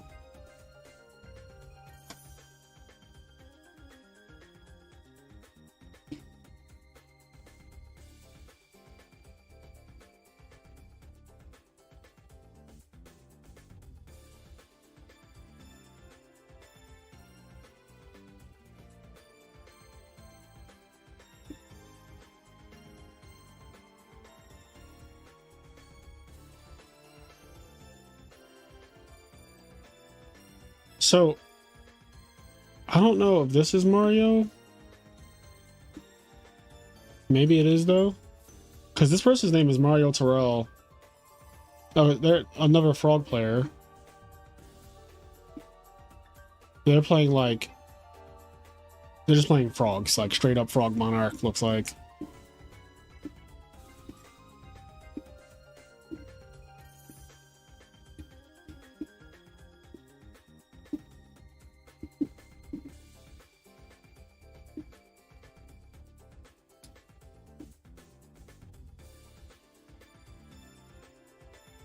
Oh, wait, hold on. The Mario... Okay, this might be a different... There's two Marios. This is definitely not the same name. Mario... whatever... is actually a completely different person. Alright, top cut. Here we go. We have our top 16, I think. Yeah, here's top 16. So top 16, Joshua Johnson versus Kaiba Corp, El Loco versus Spore, Perfect Pair versus Dave, Stargazing versus Jojo Sakari, Lana versus Floats One Mafia, Carl versus Kiro, Scrub for Life versus Cold Madness, Clemens versus whatever the fuck that is. All right. I want to see Spore play.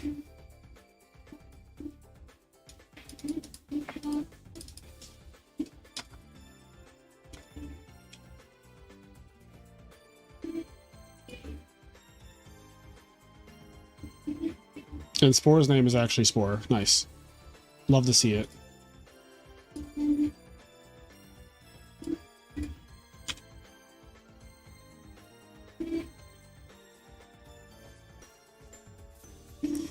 Oh yes, please like the stream. We are entering top 16.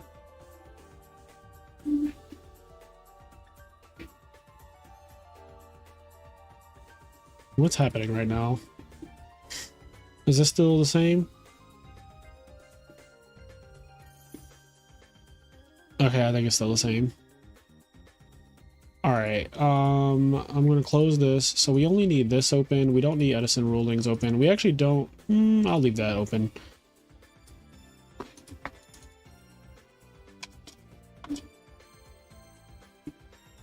All right, I'm gonna tag the players in the. Also, why is it doing that? Here we go. This is the match. The match we want to see right here. I love when people put stuff like this, meta decks only. Like, what does this mean?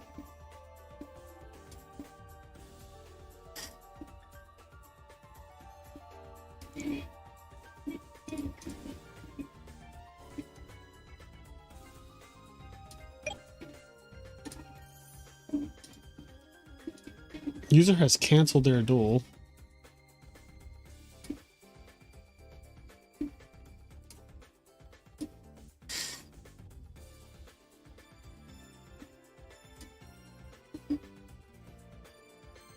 Decks I know how to play against only. That guy is always there waiting for people with meta decks.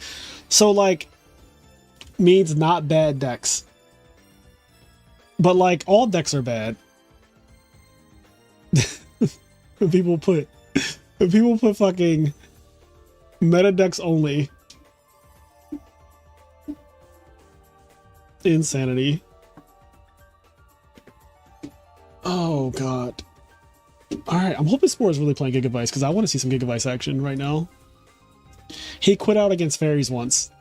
Alright, in all fairness, alright, in his defense, Fairies kind of mid.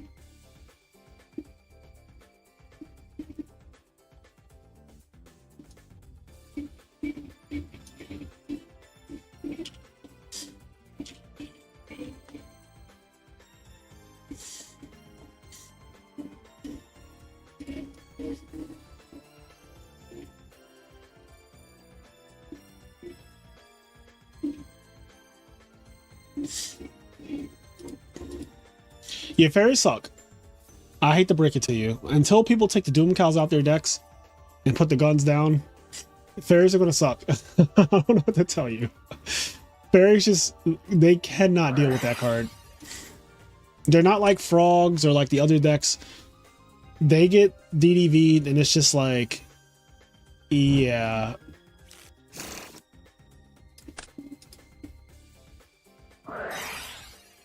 Okay, I think this really is Gigavice.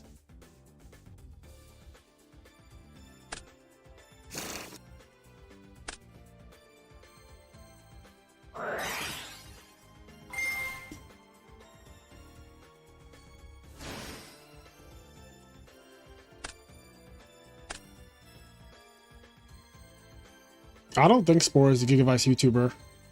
I think that's like young Puds.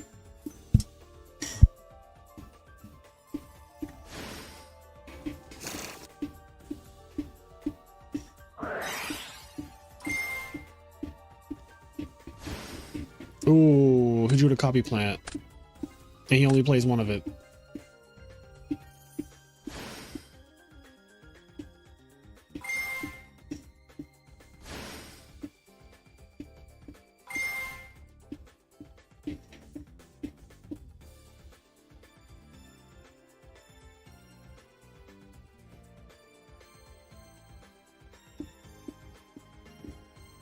Going second against this is like... Also, what's the name of his opponent? Spore is playing against El Loco.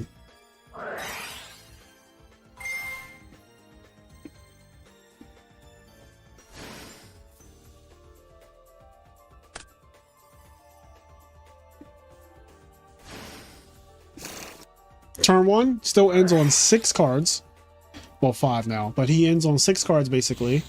So he didn't even go minus, despite summoning a guy from his hand.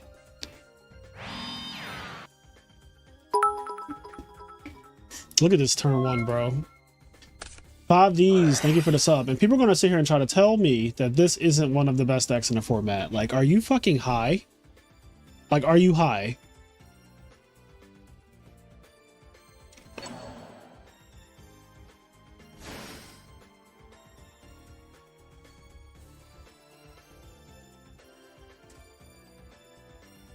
Not the dust shoot too, bro. This is a disgusting opening. This is a disgusting opening. What the fuck? Oppression, Too Sure, Bora Icarus. That sounds like a go next. That sounds like an absolute go next. Like, obviously you're in top 16, so you don't want to just scoop without playing it out. But like, you got God handed. It happens to the worst of us.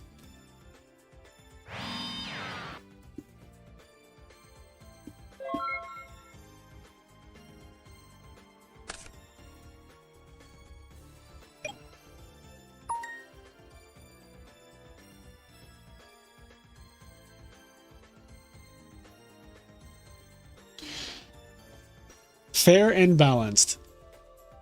So he has Icarus attack, which doesn't do much, but it does force Titanium to activate.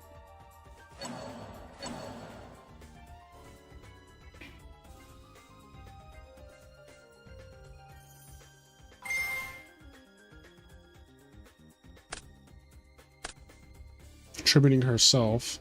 Interesting. I am not a, honestly, yeah, that turn one was a fucking bruh moment. Bruh. Like, Gigavice spotted. You're getting this as well. Because, like, what the absolute fuck? Now,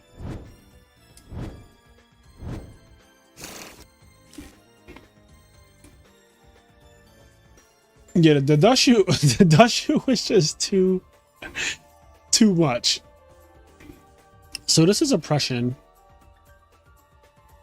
No, not fucking Heavy Storm 2. Are you kidding?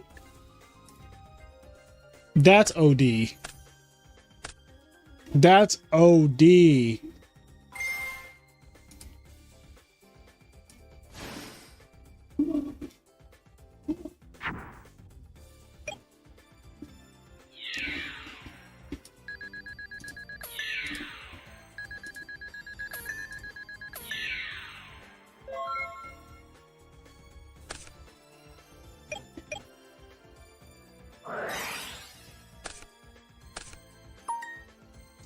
We smoking on that Blackwing pack tonight. We are smoking on that Blackwing pack tonight, okay? We need one of these. We need one of these right now.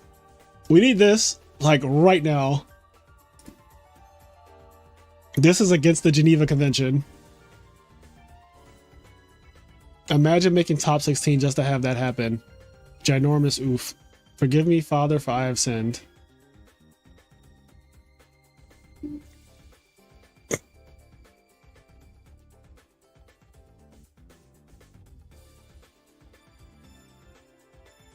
Yeah, that was rough. That was a game of all time.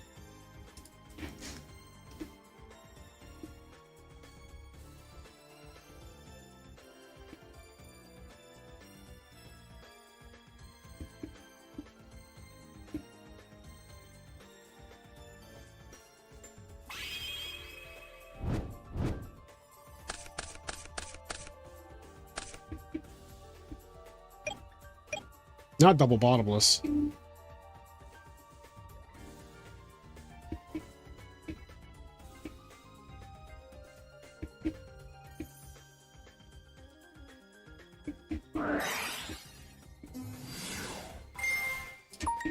Oh, Whirlwind, not Shura though, but Whirlwind Bora.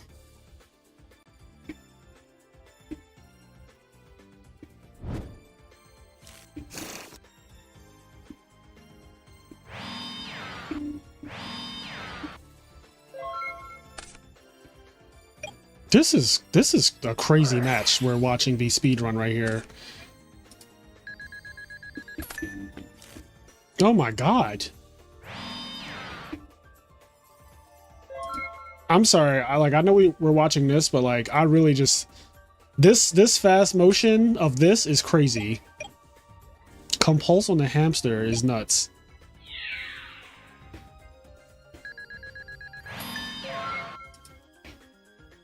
All right, we just got like Bora Whirlwind beat down. There's not really much to see there.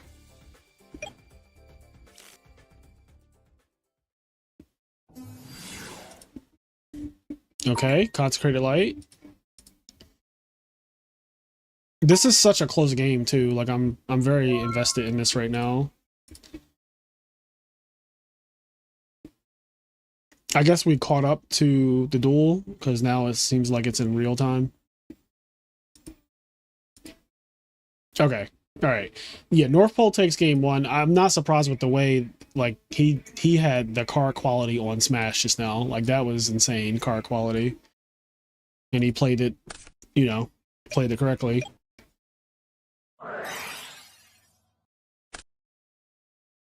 Decree for game? Oh no. Bruh. Okay. All right. All right. Crisis averted. I was about to say, you can't just be doing people like that.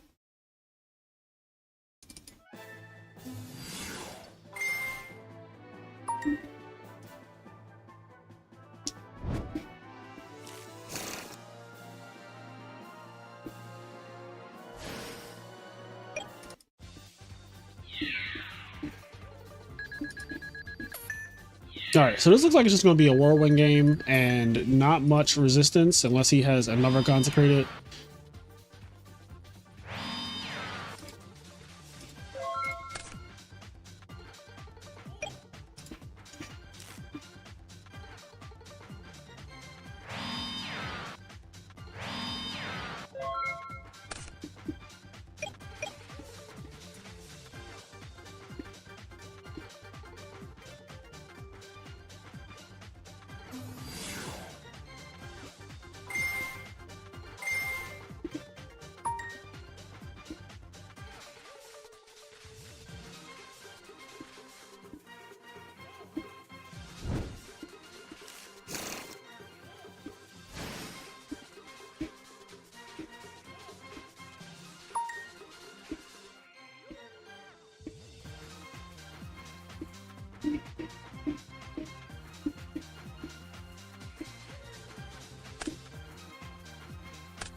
I mean, this is like, I can't imagine he lives through this turn. Brio or Arm Wing, both are really good right here. All right, so he's going for Brio. Prio, target monster. All right, now you just target back row, and that should be game, unless that's Threatening Roar. Sometimes they play Threatening Roar, right? All right, so games 1 and games 2 were both essentially non-games.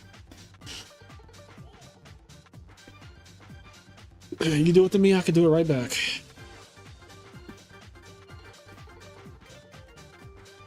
Black Wings, one of the best decks in the format, always will be.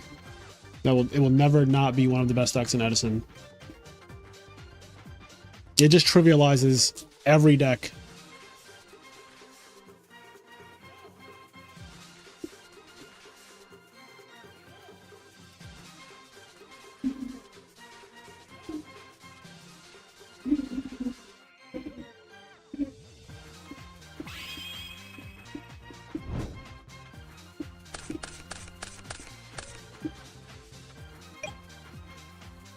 Okay, here we go.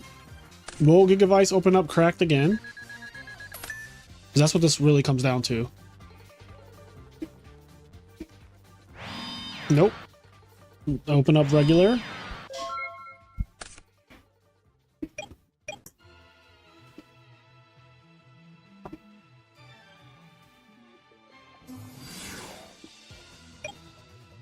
Consecrated Light? Mirror Force. That is definitely not Consecrated Light. It is literally anything but Consecrated Light.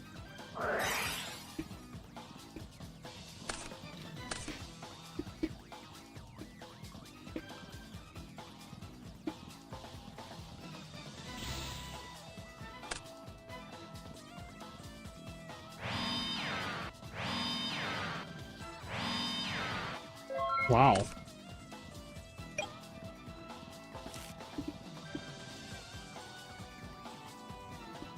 They do not know the list of the other players, no. They have no idea.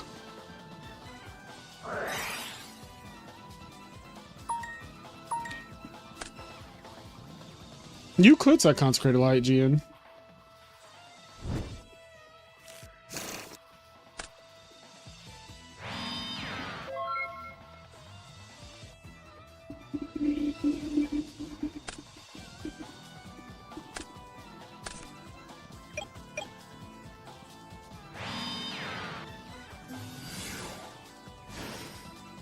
Alright, big damage, because whatever this is, again, it's not Consecrated Light. So, there's going to be some fucking huge damage here. Sangan, 3,100 damage.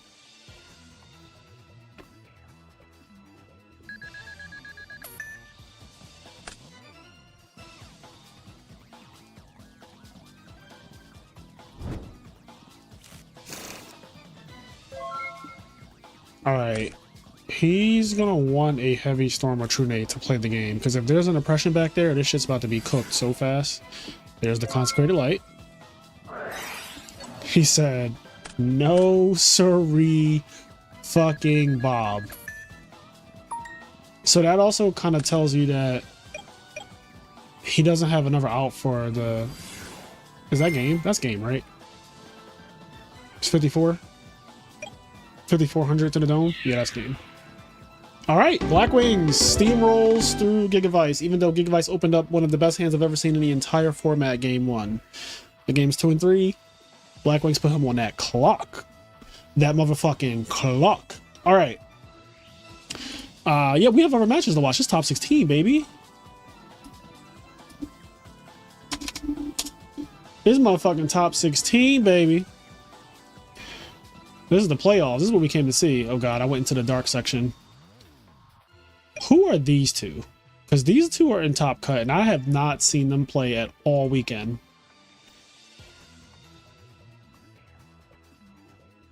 Gigavice. Yes, Gigavice fails again. Oh, heavy on it. Oh, he's going for game. He said, fuck it. If I'm gonna swing, I'm gonna swing big. If I'm gonna swing, I'm gonna swing big. Swing!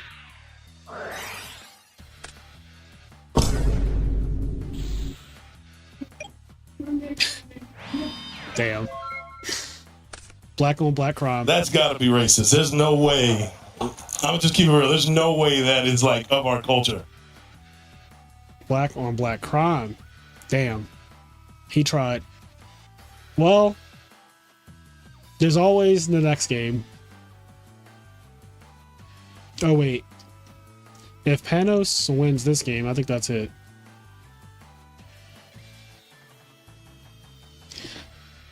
That Bora was big. That was a big ass Bora.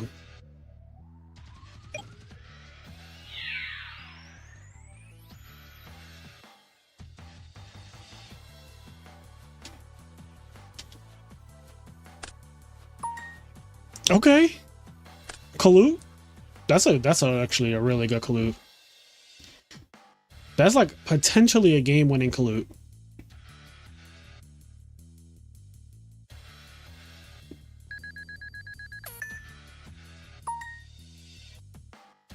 Give me the loot. Give me the fucking loot.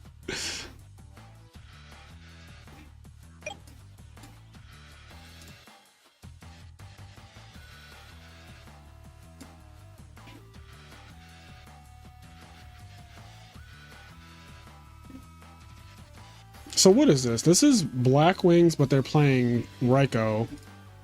And this is Black Wings. So we have 3 Black Wing decks in top 16. There might be more.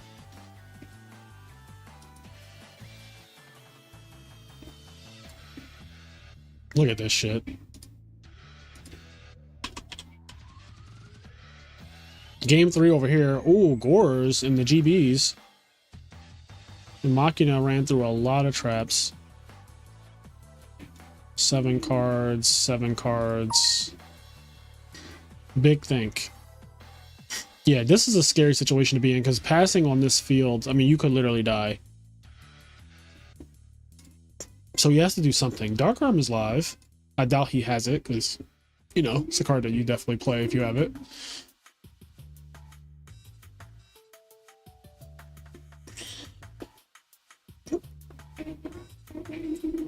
Oh, man.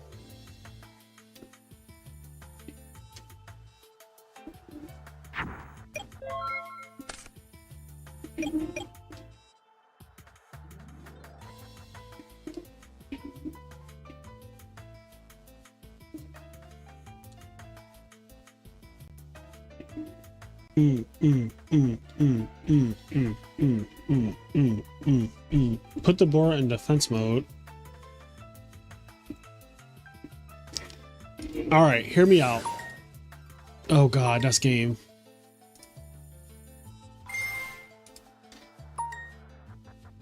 Oh, that's so much game. All right, we're going to game 3. Why is he not scooping?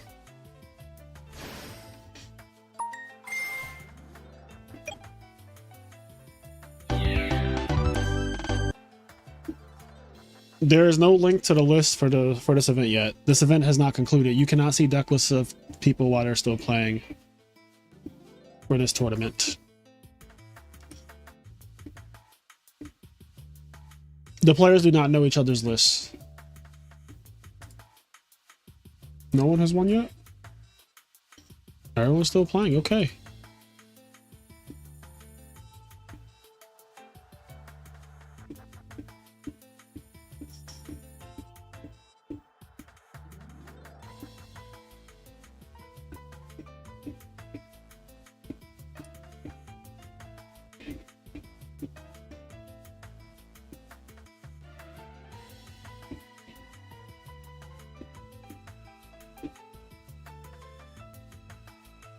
Summon Cat good. All right. Summon Cat good.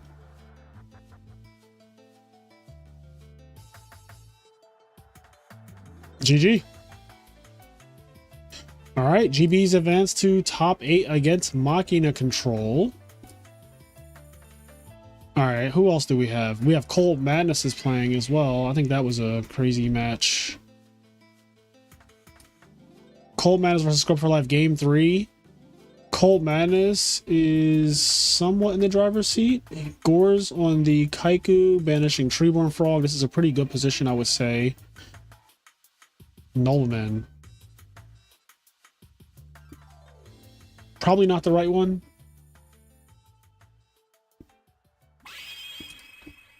The rise of GBs came with the rise of combo decks. Because people are playing things like Froggo TK and Gigavice, GBs got a lot better. And because all the decks that played Depression, aka Black Wings of Value, they no longer play Oppression. So GBs also got better. And on top of that, Hero Beat is virtually non-existent, which is another bad thing for GBs. So GBs got a lot of buffs inadvertently by the format changing so much over the last couple months. Logan, thank you for the $5. Summon Cat good. Summon Kate good. Summon Kate good. I summon Kate. Is Kate good? Summon Kate good. Summon Kate. Kate is good. All right, so what do we... Okay, I was just checking the bingo card to see... Oh, wait. Oh, okay, we didn't get bingo from that. All right. We need a rage quit. we need a rage quit in top 16. We need somebody... Where's James? We need a rage quit, damn it. I need one of these people to do it for content. Come on. When you lose, just fucking quit the duel. Don't say GG's. Don't admit defeat. Just fucking leave. In fact, if you want to do a real rage quit, like the ultimate rage quit, close your laptop. Do the count. Make your opponent sit through the countdown. Make them sit through the 90-second countdown. That would be amazing.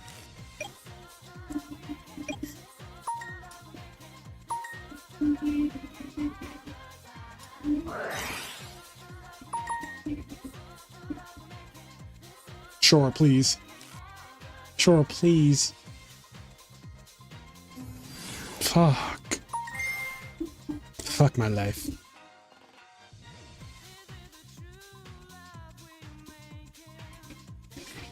I suspect we might see Whirlwind Short and Rage Quit in the same duel.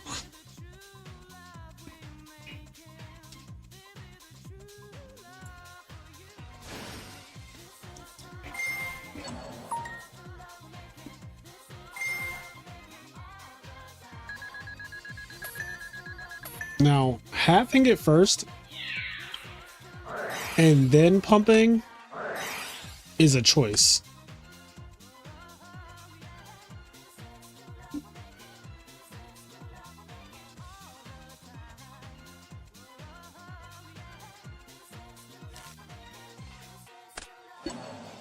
Halving and then pumping is a choice. That's a new one.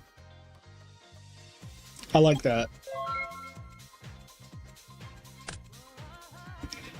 I don't know why, that just warmed my little heart. Oh no.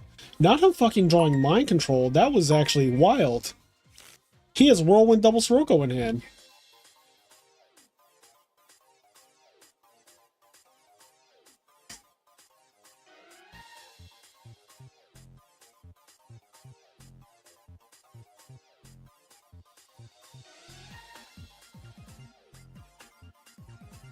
There's no way that shit is walking, right?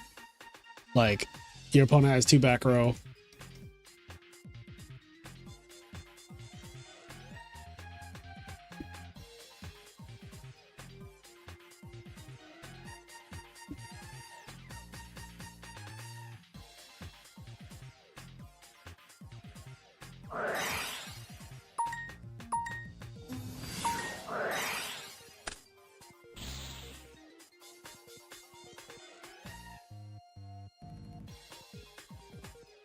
Alright, the good thing is you get to try again next turn, though. He still has the exact same setup next turn.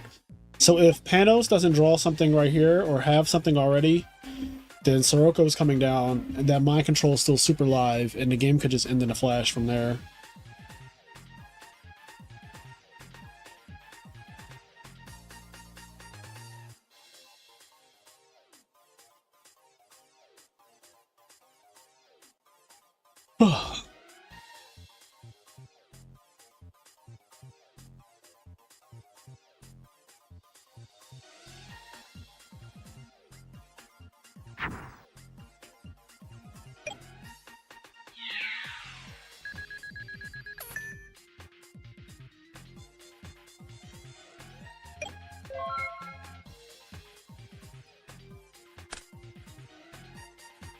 Draws on bottomless trap hole.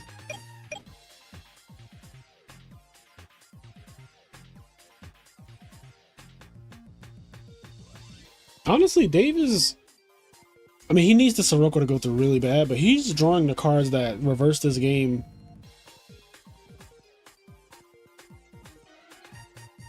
This, I mean, there isn't really another play to make. Like, this is all you can do, literally. Like, this is summon Sirocco, activate Whirlwind, hope to God that nothing goes wrong. Nothing went wrong. Now you search. It might be game this turn. Because the back row isn't bottomless trap hole. It isn't Icarus attack. So it has to be something that probably stops attacks. It's not Dust Tornado, it's not MST either. So I feel like if I was a smart betting man, the game should end this turn.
Very strong setup.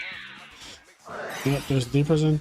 So I didn't want to coach and say that he should make Thought Ruler here, but like in my head, I was like, you just make Thought Ruler here. You know it's not a bottomless set.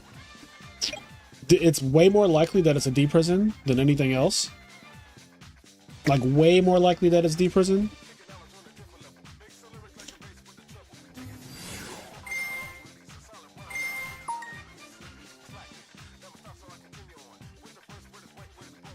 Yeah, this got so bad, bro.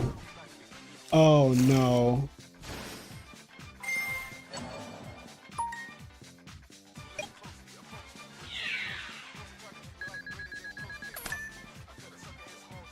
Alright, he has to draw a Blackwing now to have any shot.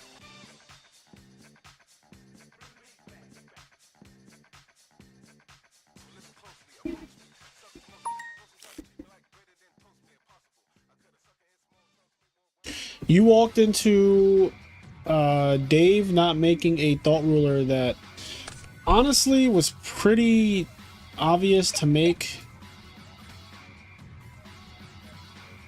Like basically he summoned the Sirocco with Whirlwind and nothing happened to it. Like nothing happened at all.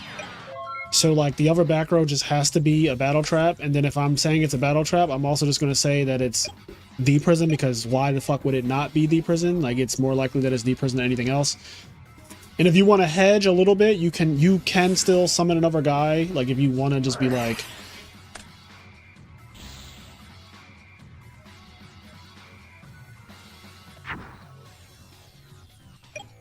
no, he knew it wasn't bottomless trap hole. Like bottomless got used on the first Sirocco.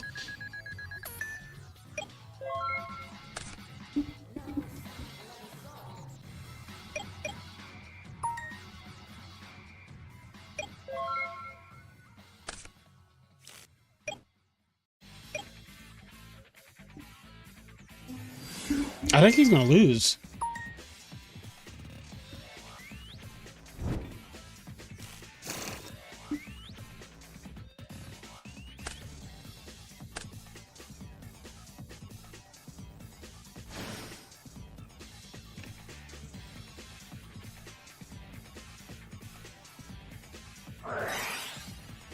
Double bottomless.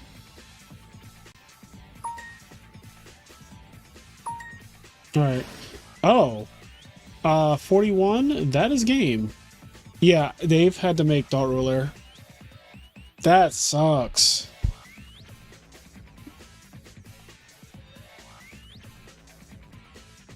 Oh, we did get dad for game though. Yeah, you're right. Thank you for saying that. Definitely got dad for game. Wow.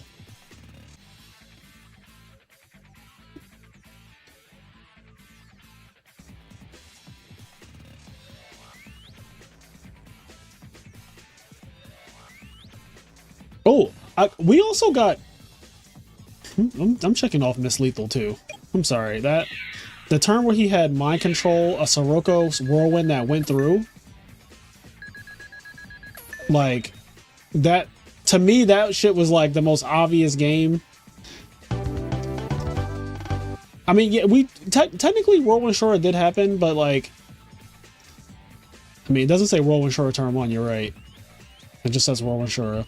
So, here we go. Because Dushu says turn 1 Dushu, so it's very specific. Whirlwind Shora just says Whirlwind Shora. Alright, well... Dave definitely missed lethal there.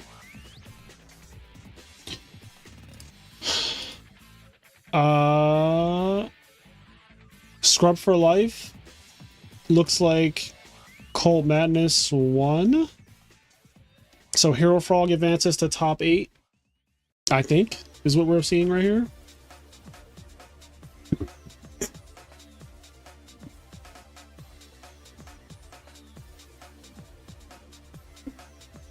Oh, Raw Dark Arm, Jesus Christ. And that's game. Yep.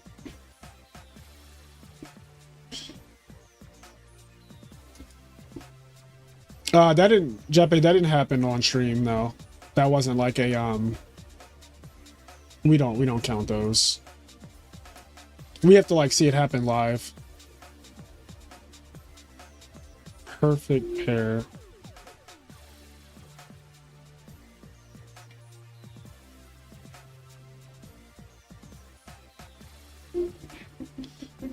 Max, it is a misplay though, mathematically.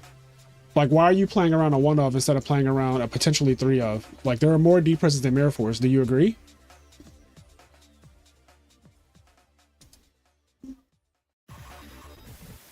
Like, you know, a big part of Yu-Gi-Oh! Is just probability, right? Maybe you don't. But, like, a big part of Yu-Gi-Oh! Is just probability.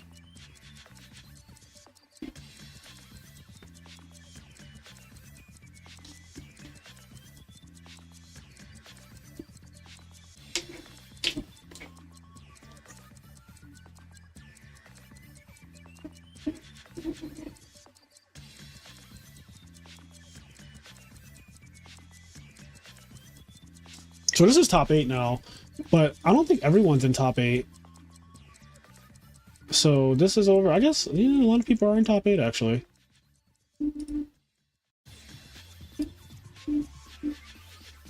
Oh, wait, there's 2 Hero Frog decks in top 8. Because I don't know who this is, but they're also playing... What is this? What's this person? Oh, this is the person whose name is not even, like, real.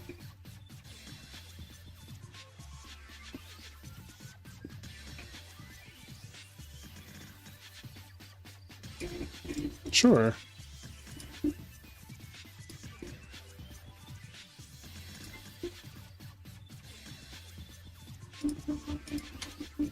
I posted it in the Yu-Gi-Oh channel, Austin. Austin, I have no idea what your... Oh, wait. It's 3-card cruise. Never mind.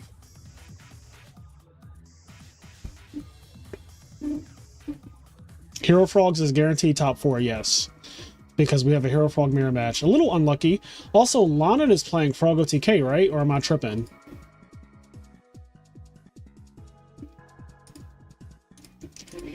Yeah, I didn't even know that there was another Hero Frog player.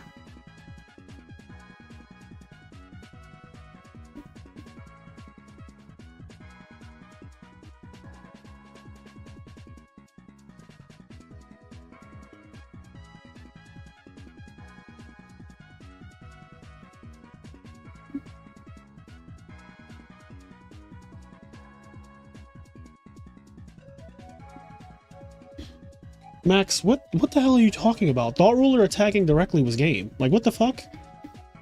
Bro, you're just wrong. Like, you are far from the shallow. Just rewind it. Look at that turn again. Do you think there is a way for Hero Frogs to have an advantage over Forks games 2 and 3? Yes. Oh, Carl and Lana are both playing Frog OTK? So wait. There are 2 Frog OTK decks and 2 Hero Frog decks in top 8.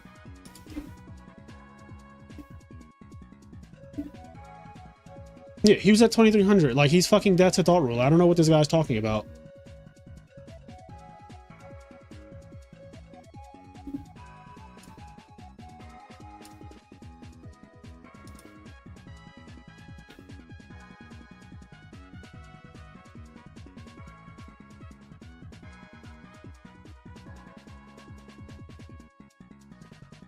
There's a high chance that Frog OTK is going straight to the finals.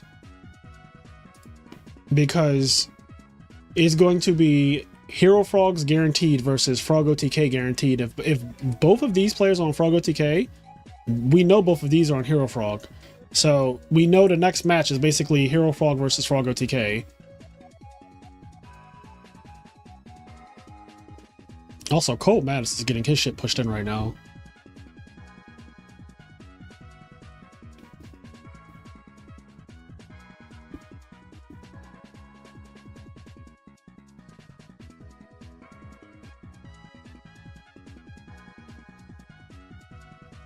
Yeah, he feared Mirror Force, obviously, right? Like, obviously he feared Mirror Force, but I'm just saying that I think that fearing Mirror Force there is just wrong. Still, the bread is crazy. I was gonna ignore that. I was gonna ignore that, James. Why'd you have to fucking say it?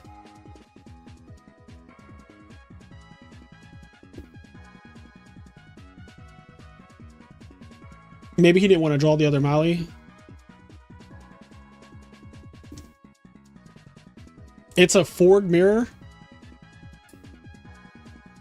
Why do I keep going into the abyss?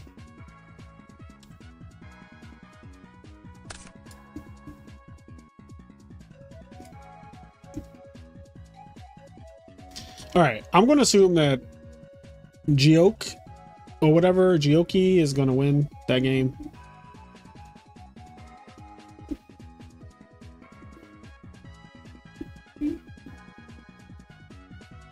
Jeppe, now you're wrong. Like, what are you talking about? Thought Ruler Archfiend is the only monster that needs to attack for game through one back row. Like, what are y'all talking about? Why are y'all just wrong together? Why are people just like congregating and wrong? Y'all keep focusing on Thought Ruler protecting Bora, which I don't even know why the fuck anyone's even saying that. Like, no one thinks that Thought Ruler can protect anything that's not Thought Ruler Archfiend. Like, where are you getting that from? Why are you just assuming that that's what I'm talking about? It doesn't even make sense. Thought Ruler attacking by itself is game. Can Thought Ruler not attack? Thought Ruler can literally just attack. But he doesn't have to Sirocco pump. That's the whole point. He doesn't have to do that. Are you a machine? Are you a bot? You guys are fucking bots. Yeah, you guys are literally just bots. He literally doesn't have to pump. You act like he has to do that. That's like the most bot shit ever. Just because a card says you can do this doesn't mean you have to do it.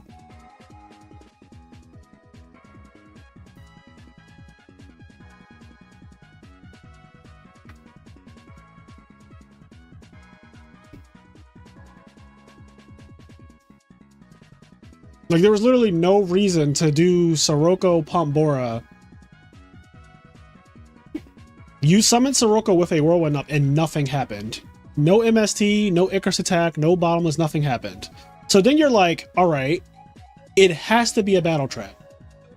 Then you just do math. From here, it's just math. Like, it's just simply math. I'm telling you, trust me. Trust me, okay? I'm someone that you can trust when it comes to Yu-Gi-Oh! Trust me.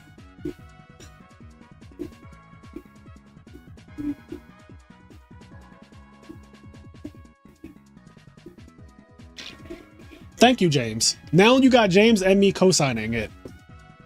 Like, you just make Thought Ruler Archfiend. I don't know what this bot play of like you pump and then you like Thought Ruler protect Bora. Like, where are y'all getting these badass bot plays from? Like, who's even saying that? They're not. The thing is, Goat, they're not trolling. That's the bad part. The bad part is that they're not trolling. That's the bad part. The bad part is that they're dead ass serious. They're like, yeah, he pumped, so like he had the pump. He had to make Stardust and pump, like, and play around Mirror Force. No, he doesn't. He could just win the game. He could just choose to have won the game and moved on to top 8. He could have just chose to go and make, you know. I will give you $100 if he doesn't play Thought Ruler Archfiend. If there's no thought, when I get his deck list, which I'll be getting his deck list soon, I will give you $100 if he doesn't have Thought Ruler Archfiend in his fucking extra deck.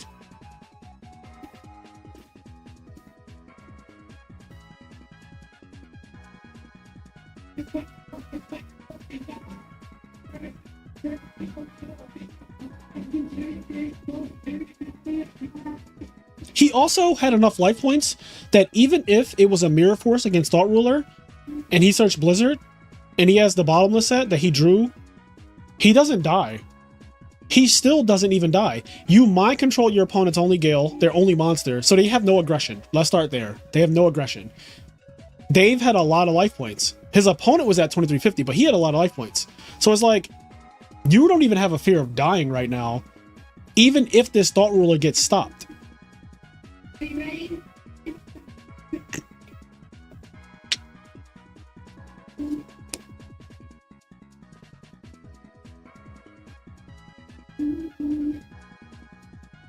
Is this actually Forgs versus Forgs right now?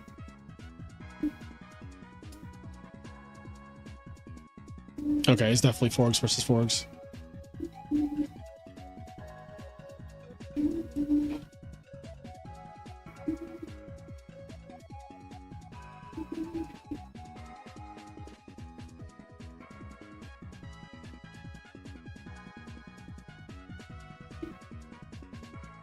It might have been 2300. I'm saying 2350 because I vaguely feel like it was 2350, but it might be 2300. I'm gonna rewind real quick and see. It was 2300, James. It was 2300, not 2350.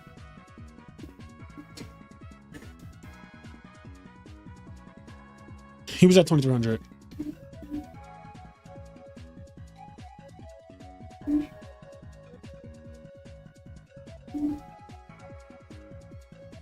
I don't even think I have to pull up the replay. It's like, just use common sense. Like, if I'm telling you something, 99% of the time I'm right. I'm not telling you because I fucking want to spread misinformation. I'm telling you what the right play is because it's obvious to a good player what the right play was there. I promise you, the best Ludo would have made the right play there.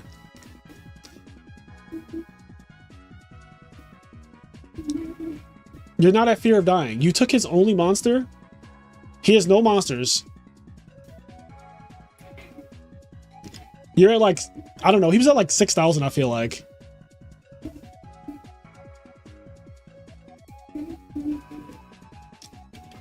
Be first in this mirror match gives you a lot of advantage, or it's just the same as usual. Going first does give you an advantage. The only disadvantage is that you might die, but they have to god hand you to kill you literally from turns, like their first turn. Forks absolutely can kill you from 8,000 on turn 1, but like it requires a specific hand, like a pretty specific combination of cards to do that.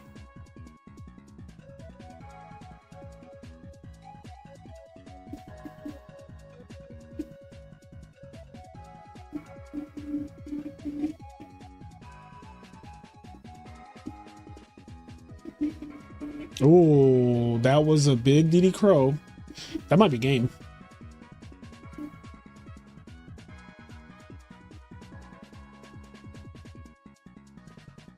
Yeah, going first definitely matters, like, a lot. I want to go first. I don't know, like, if that wasn't clear already. Like, there's no... I want to make this clear. There is no fucking match in this format that I don't want to go first in. That is just not a thing. There is no incentive to go second in Edison format. I'm sorry. You can't convince me that there are more benefits to going second than there are going first in any matchup with any two decks. You cannot convince me. Cannot happen.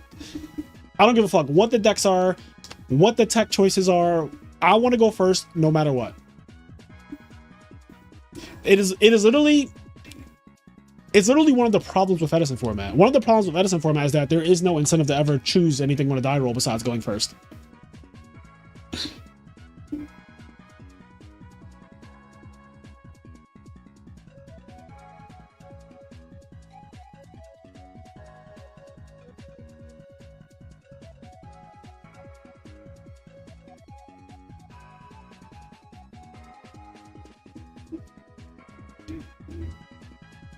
Going first in Edison feels more broken than in other formats, to be fair. I disagree with that, Guari. I think that is just incorrect. I think going first in formats that have solemn warning is way stronger than it is in Edison format. Let's not go crazy now. Like, let's not be ridiculous. I think Tengu format, where you have double warning and solemn judgment and Thunder King, going first is way more intense in Tengu format, and probably Hat format too, but definitely Tengu format just to start. You are not about to convince me that a format that has fucking warnings and solemn judgment is better to go second in than Edison format. You are coping. That is crazy. That is literally crazy to say. Like, I'm sorry. As someone who's played through all of those formats and did well in every single one of them, one of the only times that I would lose games is because I went second and my opponent just fucking summoned Thunder King and set warning, and I go summon Tour Guy and they go warning, and then I go do something else and they go Thunder King. It's just like, all right, like, I didn't get to play the game. Like, I literally could even start.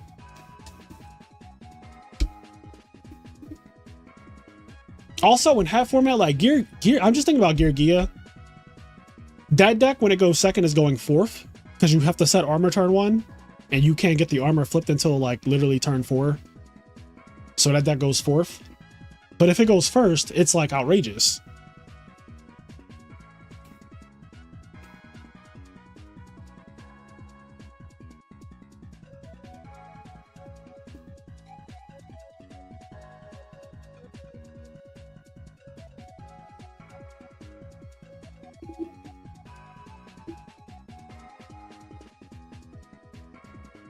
Like any format that has solemn warning is intrinsically worse, in my opinion, when it comes to the die roll. Like it's just warning is outrageous. It's a fucking turn skip.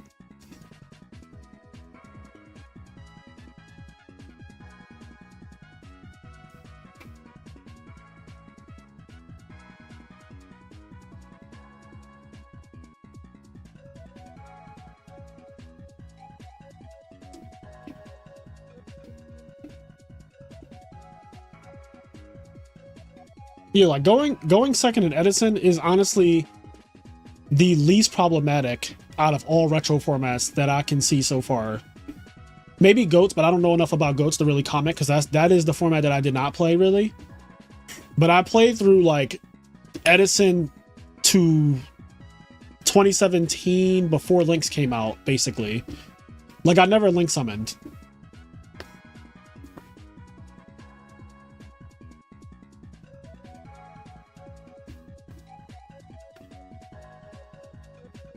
Yeah, going second Edison is not nearly as bad as going second in like Tengu, what's the Redo, Hat. Like those formats, going second feels way worse.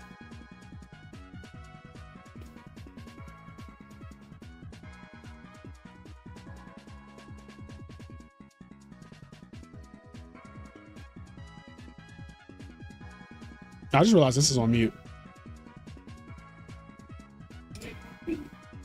Is this over? Oh no, this is still going on. It's just glitched to all hell. It's just glitched to all hell. Here we go. So okay, they're in game 2. This guy did win game 1, it looks like. So yeah, we have Hero Frogs versus Frog OTK guaranteed. So I will say this, Johnson Boss, if he can make it to the finals, he gets to play against Frogs no matter what. He wants to play against Hero Frogs, but it's very unlikely that Hero Frogs will beat Frog OTK. So this could be a tournament setup for Johnson Boss to take it.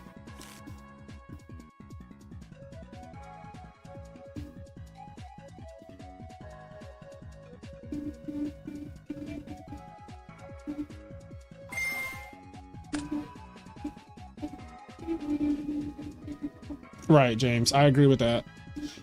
James made a good point. It's still really impactful in GOATS to go first, but it's always going to be more of an advantage to go first in a higher power level format because there are less turns total.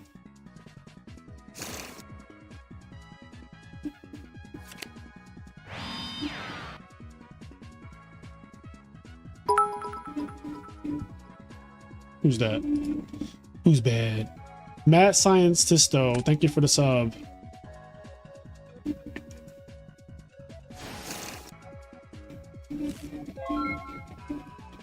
Also, Frog OTK won the last EWCQ. So if Frog OTK wins this one, that'd be crazy. And Frog OTK has a lot of wins this year too, just like across the board.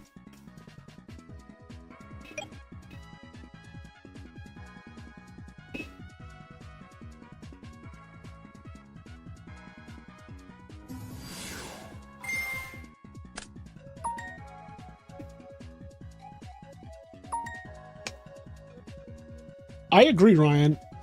Konami has printed a lot of Go second cards, like intentionally in the last couple years, evenly matched, Lightning Storm, all of those like triple tactics, thrust, and talent and all that shit.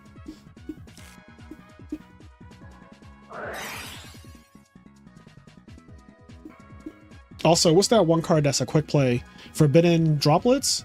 That card was huge for a while. Fraser, how much is your haircut? I cut my own hair, so it's free. It just takes time, that's it.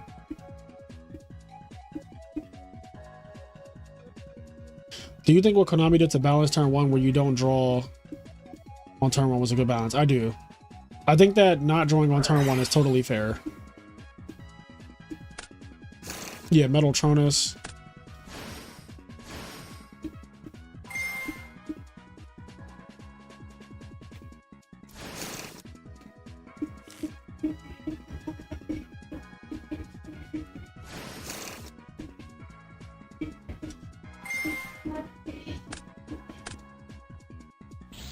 Oh shit, is that a second crow?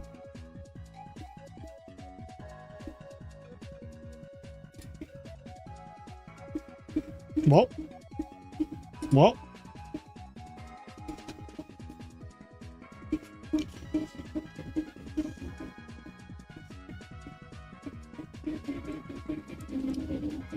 I do think that Konami should make it to where player drawing 6 for going second but doesn't draw in their first turn would be really good for current Yu-Gi-Oh! Wait, what?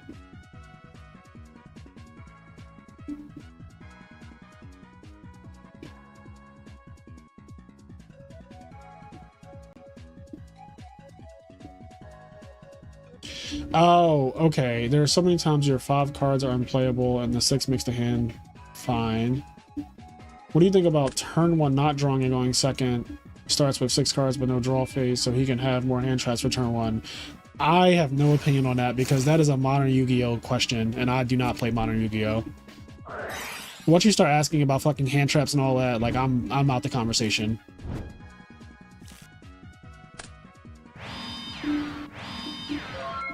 What are your reasons for not playing modern? My reasons for not playing modern Yu-Gi-Oh is because it's not the same game. It's literally a different game. It's like asking me why do I not play One Piece or Lorcana? It's because I don't want to. It would be the same as asking me like, why are you not playing Marvel vs. Capcom right now or something? It's like, it's a completely different game. It's just not the same game.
Is there a printer going on in the background? I think my microphone was picking up.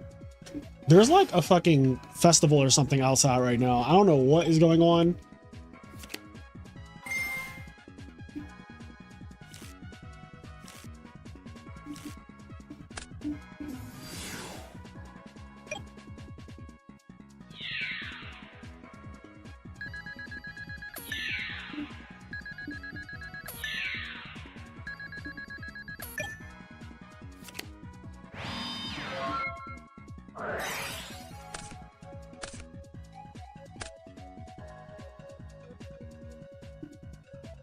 I play Duel Links, but I play it more because I treat it as an ability game than a card game, and duels are quick.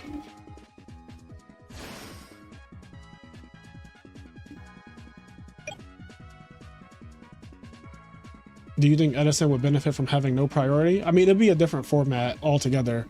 Like, if you did Advanced Edison, that's just literally a different format at that point. So do I think Edison would benefit? I don't think it would be Edison anymore. It would just be like some other format.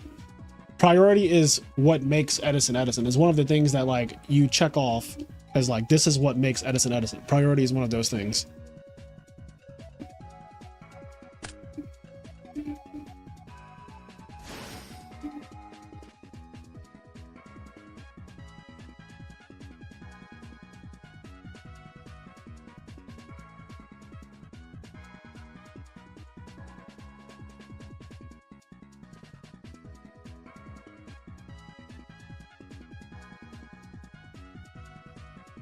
A lot of decks get worse without priority.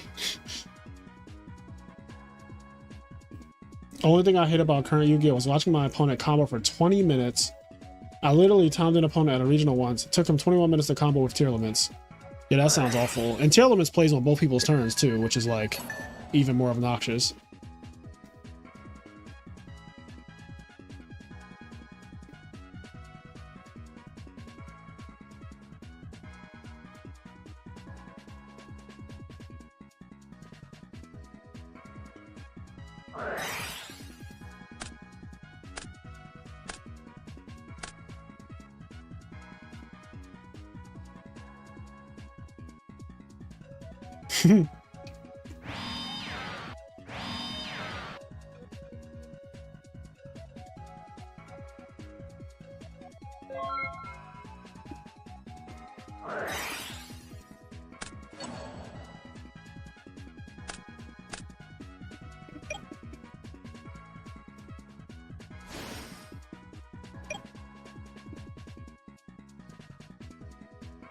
Yeah, I think not drawing turn one changes so much because then you can build your deck to go second on purpose.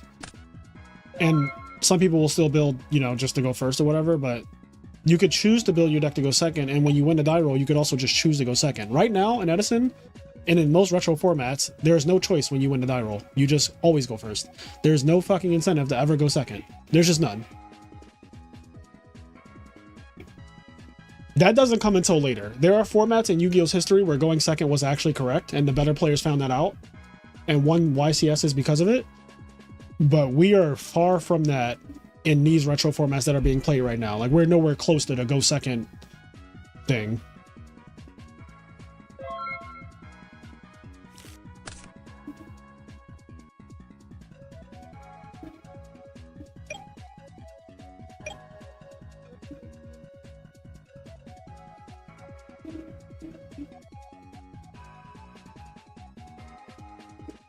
I only skipped 7 years of Yu-Gi-Oh, but I've never seen a format where going second was better. Well, going second was better in multiple formats. There was Go Second Spiral, which Ryan Levine won a YCS with his Go Second Spiral deck. There was Go Second Necros, because Necros was fucking terrible going first, especially in the mirror match. And there's a bunch of other ones too. There's also Sky Striker Go Second.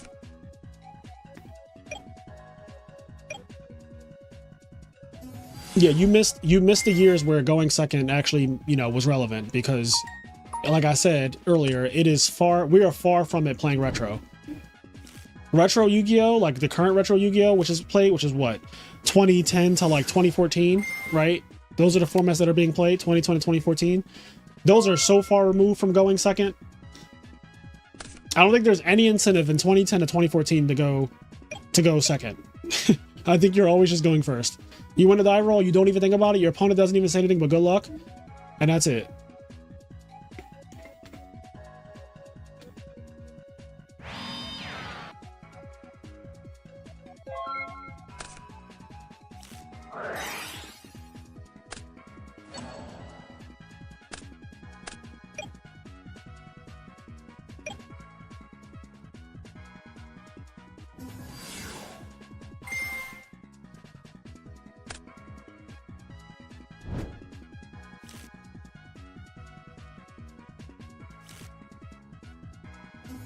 They have been trying to gauge each other with Flip-Flop Frog for the last literally 10 turns, and it is so funny to watch.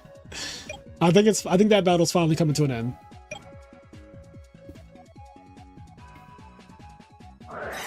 Do you have win rate stats in Edison for going first versus going second?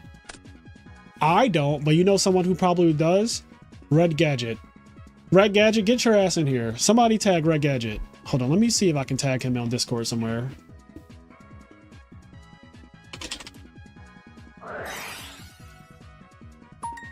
Red Gadget is dedicated to statistics work, and he has all types of tools that analyze like 100,000 games on DB or something. He could definitely tell you how much more often the person going first wins, but it definitely is more than going second. Like, I don't think that that's like a hot take. I think that's just like obvious math right there. It's like the person going first wins more often, yes.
Actually, this is top 8, right?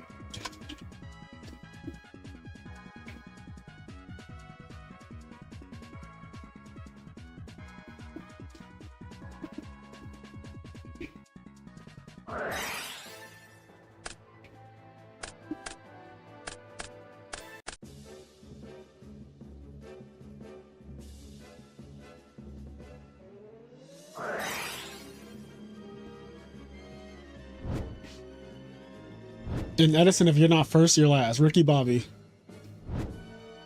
Fraser, do you play the Metal Foes format? People in my local said it was a very balanced format. I did, actually.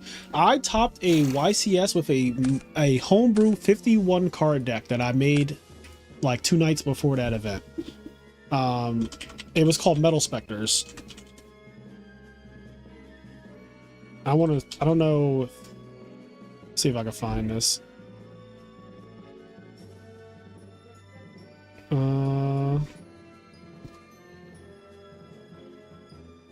Oh, I found it. So if you go on YouTube, and you type in like Fraser Smith 50 card Metal Specters, that same event that Marcus Hayden won, I got top 16 at. And yeah. Also, I look like a fucking baby, just by the way. Like, just by the absolute fucking way.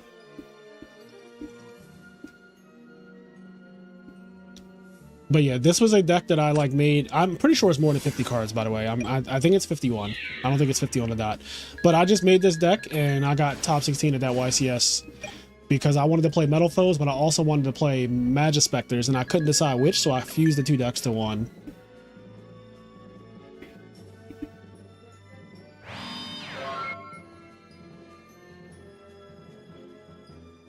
Yeah, that was 10 years ago? Almost 10 years ago?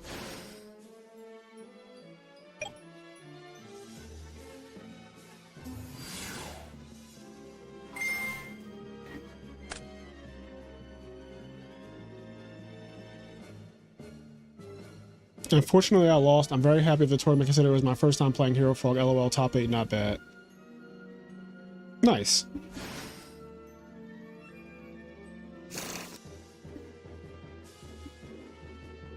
Oh, torrential happened? For a lot? Oh, hold on. Oh, we got bingo. Look at that. Dun, dun, dun, dun. All right. Just gonna scribble this.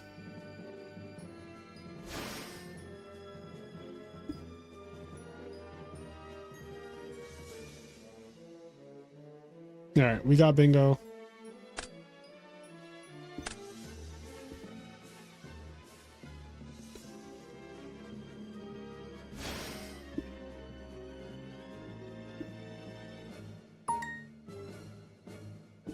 How old were you in this video? Old.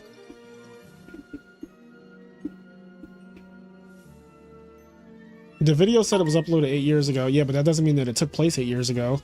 That event was 2016 and we're in 2025, right? So...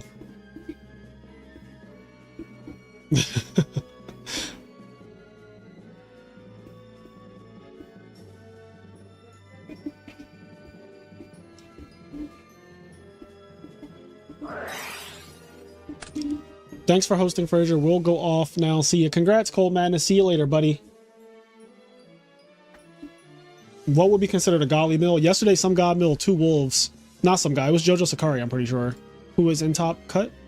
Oh, Jojo's playing Johnson Balls right now. Jojo Sakari milled double wolf. That's a godly mill, right? Like, that's just... His opponent also lost that game, like, basically right there. That game lasted like 1 more turn before his opponent was like, all right, I'm good. Like, I get it. I get it. It's not my day. Is Johnson Ball still playing or no? I guess they're done. We don't have a winner here unless this is not updated. Fraser, you have double bingo? Do I really? Wait, where I have bingo again?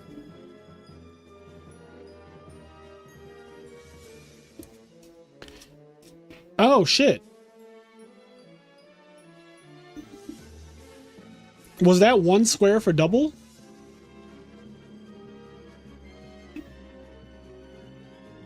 By the way, I need a real like bingo application that just like does something else with the squares besides what the hell I'm doing right now, because this is a mess. Also, what am I drawing? Like, what is this? A super dupe block is literally substitute plus dupe dupe. That's a super dupe block. Oh, we definitely seen a super dupe block. By the way, now that I think about it, we definitely. Also, this has happened as well.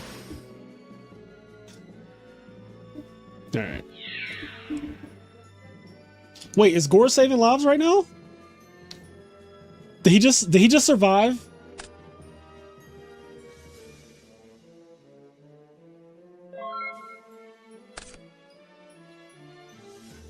His name is Johnson Boss though. Like I think his name is Johnson Boss. Okay, Gore's did not really save his life, it looks like.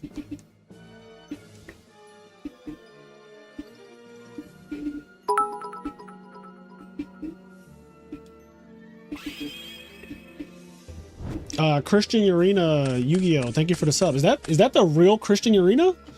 Is that like 5-6 time YCS champion Christian Urena? I don't even fucking know anymore.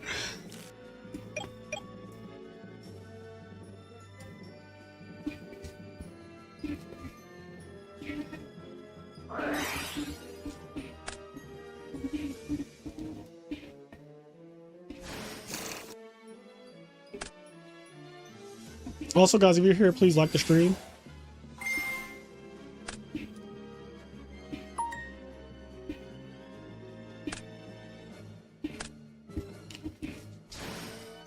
Why no assault mode on bingo card? You tell me. Fraser, did you play Forg Mirror at Houston and did it go to time? I did play the only other person using Forgs. I don't remember if it went to time or not. But I did play Forg Mirror. Wouldn't Gore's an attack possibly let him live? Because then Gore's crashes and then Treeborn lets him block a turn after the token kills the Des. I wasn't paying attention to that. I don't know. Maybe you can rewind it though to verify.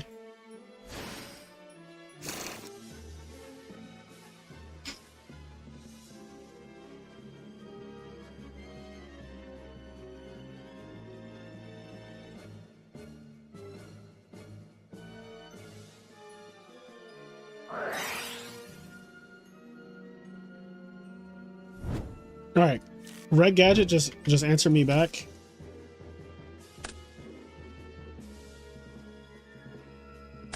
Hello, Austin.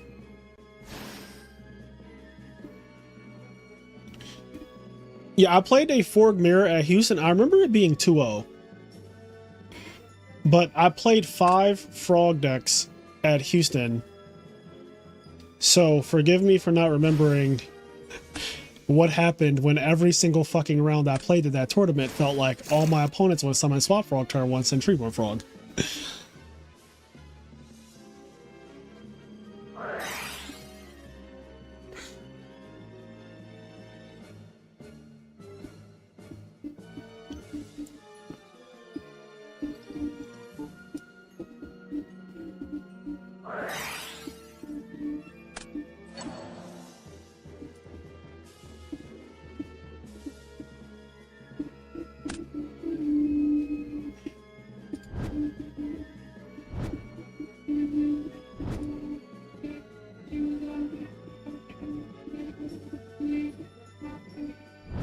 You didn't know who played Edison until you played him on DB.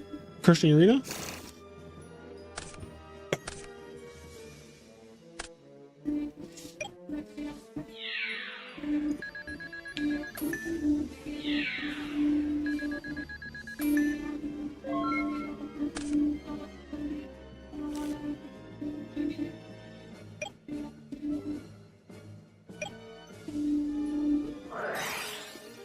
You got a weird buzzing sound. I don't know what that is, but I can't fix it right now.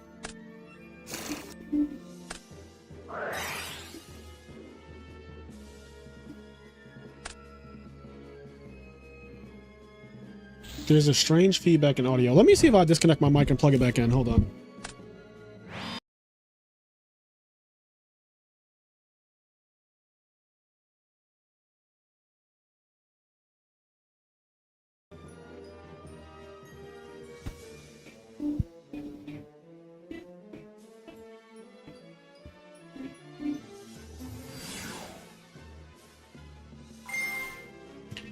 Oh, I think, okay, hold on.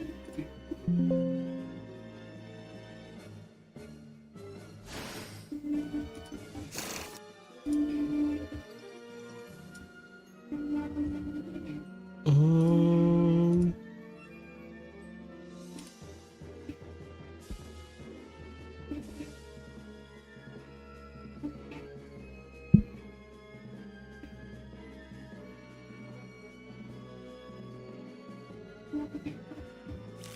sounds like a ghost. I have no idea what it is. Because right now I'm looking at the audio level being picked up. All right, tell me if you can still hear. I'm going to turn my microphone gain down. So I'm turning my microphone gain down.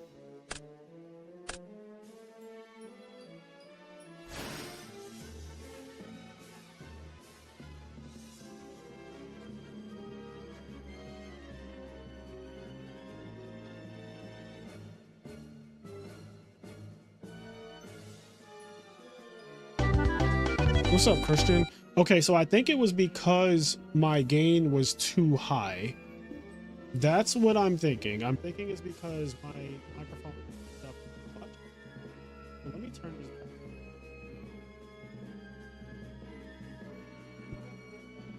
back. All right, I turned my microphone down some. Hopefully that helps. I'm not sure, but I think it's because my gain.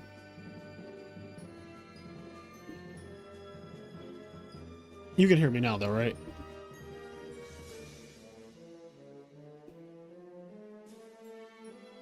Seems good now. Okay, if it's good now, then I'll keep my microphone on these levels. I've been away for a while, guys, so like not everything is up to standard. Sounded like you were sending Morse code, not Morse code. Y'all are always so fucking extra. I love it. Now let me see. Did Red Gadget ever get back to me? Game 1 if you went first. 60-40 for the whole match if you went first. Game 1. 54-46 across all elos basically. Okay. So that's Red Gadget's answer. Here's what Red Gadget had to say. He said, game 1 if you went first, 60-40 for the whole match if you went first. Game 1, 54-46 across all elos basically. That's his answer. All right, so where are we at now? We're in top 4? Oh, we're in top 4.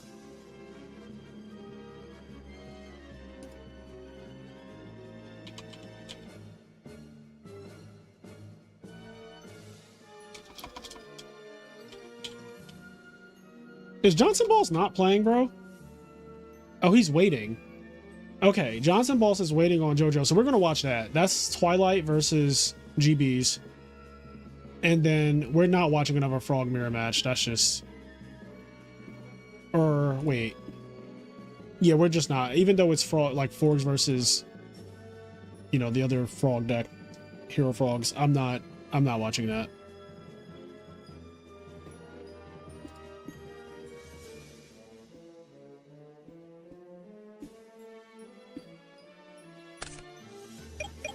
Okay, Johnson Balls wins the roll. Opens up, summon Laquari, set 1 back row.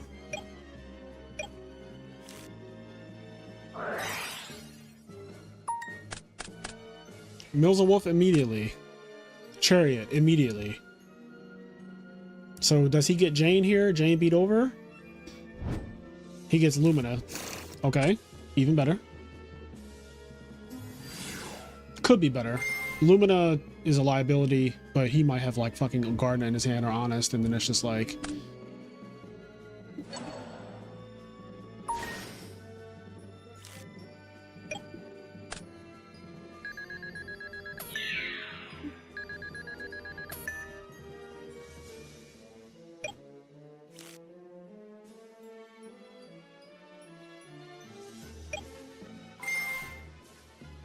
How's the tournament going? What's up, Cam? The tournament is going well.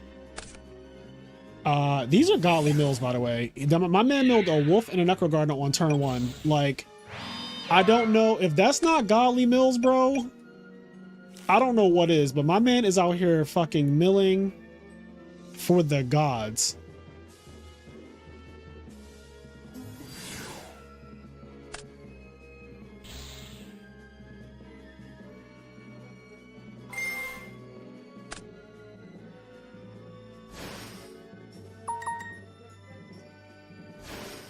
Oh my god. Bruh. That was a fucking cook. That was a fucking cook, bro. God damn. What did he do to him? What pissed him off? Why is he so mad? God damn, he cooked that boy.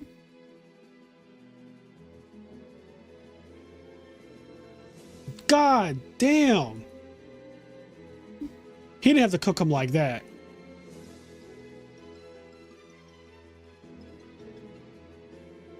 That was nuts. that was so nuts.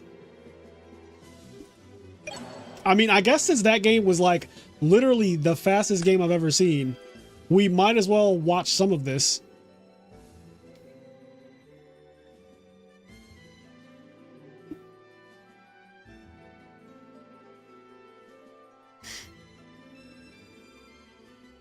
Spicy Tech Snipe Hunter. Oh yeah, that's definitely Spicy Tech.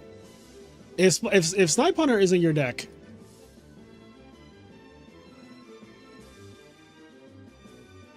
all right. So what are we missing? We're missing a couple more squares.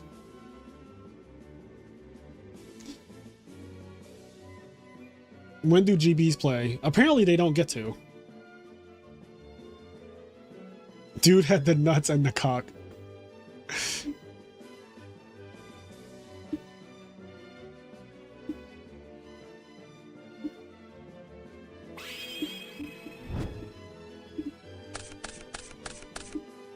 Oh, we might get Colossal Army Arm right here.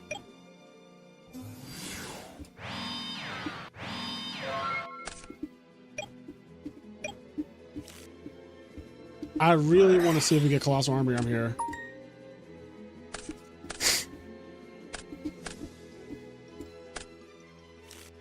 Three names already. 4 names?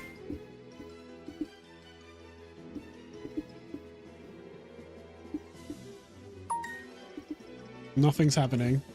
Also, he didn't have a Treeborn Frog to bring back, so that's good.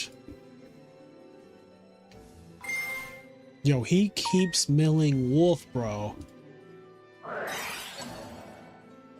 He charioted the Card Trooper.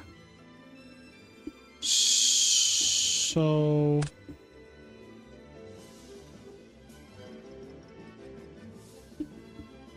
he charioted the Card Trooper. And then the wolf comes out, right? Like... and he draws a card. That seems like a really bad tree, but... I mean, it's all bad.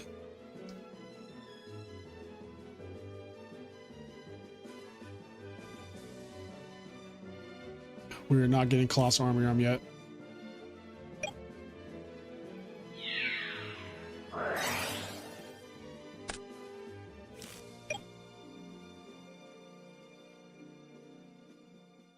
Alright, GBs need him to just pass.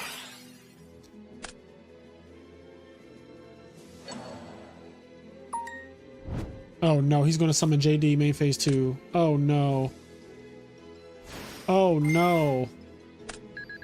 Is he speed running right now? Alright, Heavy Storm did get milled. Smash and Ground, okay. Alright, Marmillo, Test Tiger, okay, okay. That was a turn 1 JD, yes. Boy! Also, do y'all hear any feedback or no? Like, is it fine now?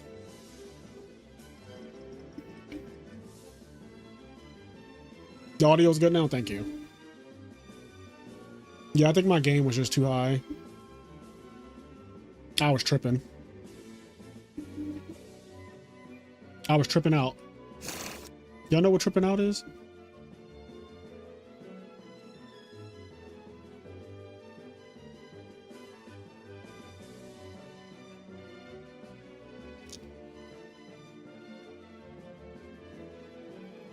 Yo, if he if he pitches JD to steal fucking Heraclinos, All right, he's not making Heraclinos apparently, or maybe he is actually. He crowed chariot, so he said, "You can make Herc if you dare. You just won't have a chariot."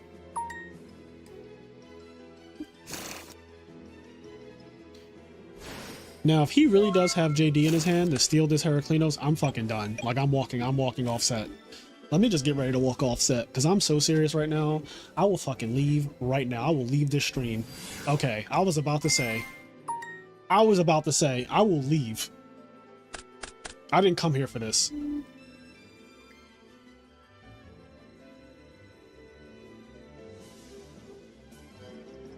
I was about to walk off.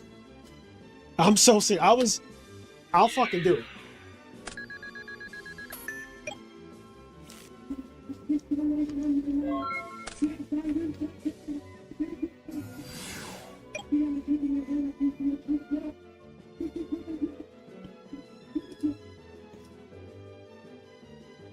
Johnson boss is stabilizing though.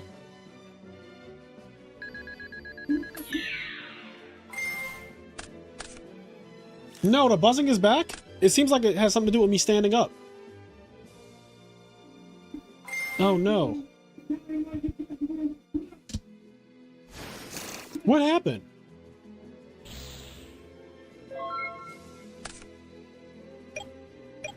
All right, Victor. I'm going to time you out.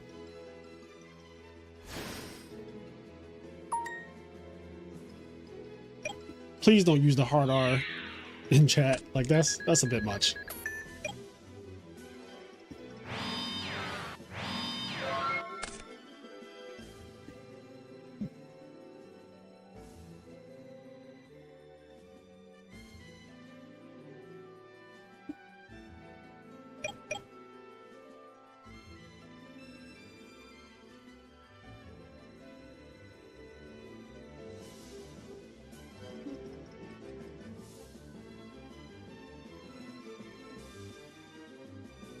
Double honest.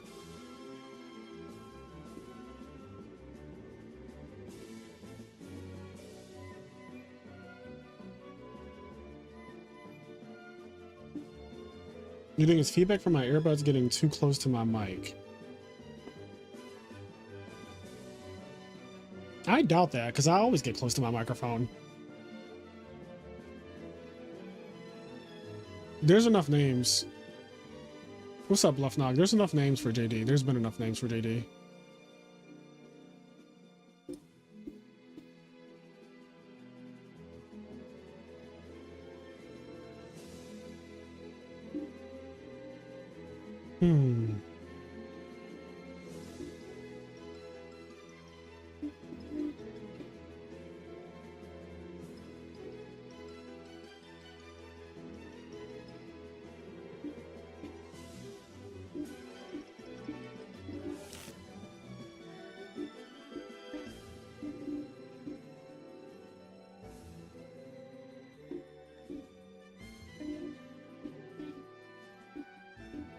What is happening?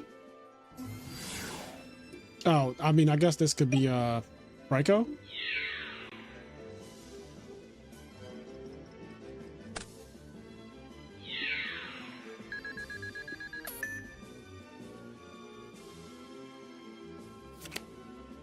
It is Raiko. Herc is gone. Plague got milled, so he's...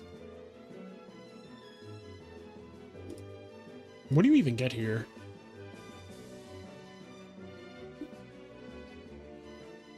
Like, GBs are fighting for their absolute life right now.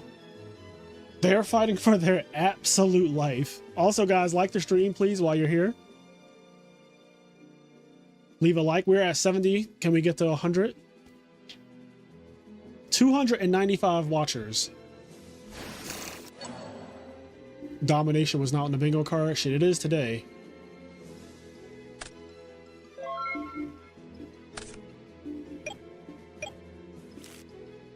Thank you. Thank you, Bluffed. How was that live? Bro, how was that live? Top 8 was 2 Hero Frogs, 2 Frog OTK, 1 GB, apparently 1 Twilight,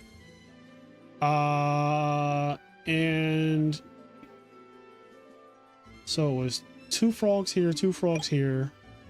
I don't know what Perfect Pair was playing, and I don't know what El Loco was playing. Yo, this is not even fair. This is definitely what the helly, bro. Bro, he got fucking cooked. What the hell? What the helly? He got fucking smoked. He got fucking smoked. That was just not okay. Like, what was that? JoJo, please. All right, JoJo Sakari's in the finals with Twilight versus Frogs. My man got swallowed up. Have you ever been swallowed up? Have you gone through a time of swallowing where everything was overwhelming and you... What's happening in this set? What happened here?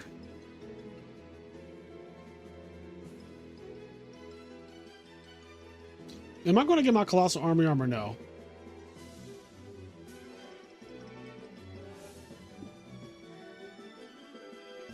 No, he doesn't have the life points for it, it looks like. Or something went wrong. I mean, this is good enough. But like... Oh no, not you setting a monster. Now that was rude. Setting a monster is crazy. I'm cooked.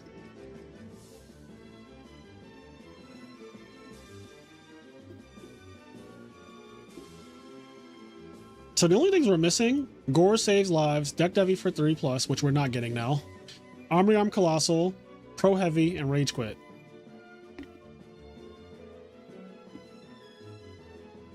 What the hell?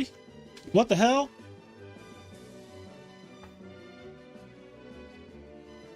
Twilight 2-0'd so fast, and these two are still in game 1. That's crazy.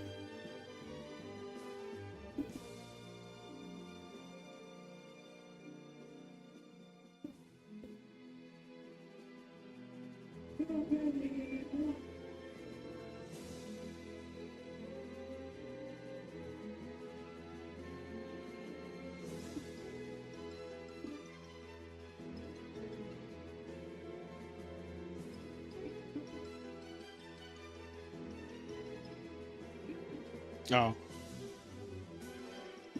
When you coming back to Monarch? I'm gonna play Dragon Rulers for a little bit. For funsies, though.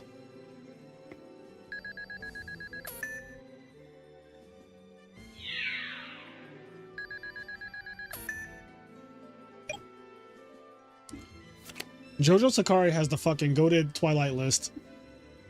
Like, he cooked. Didn't JoJo Sakari also win the giant card at Providence? Like, I'm pretty sure I heard that. Or am I tripping? I didn't go to YCS Providence, so I don't know, like, all the tea. But I'm pretty sure I heard his name come up. And if so, he's on a roll. Like, my man is on a fucking roll.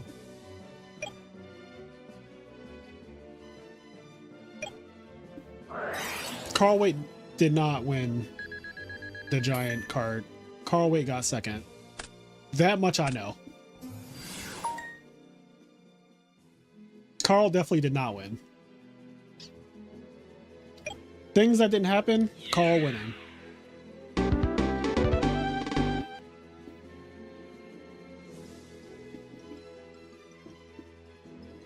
If Frazier came back to Modern, seriously, I bet he would get another ring. Yeah, but that's so much work. I'll pass.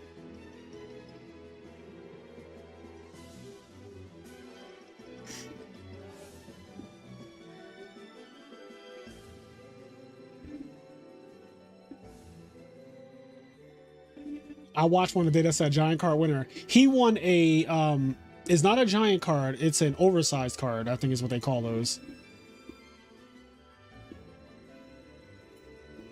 Sounds more like Carl will have to wait if you ask me. Not Carl will have to wait. You don't get a giant card for second place. You get an oversized card. That's what Konami calls it. It literally is what it's called. It's not called a giant card. It's called an oversized card.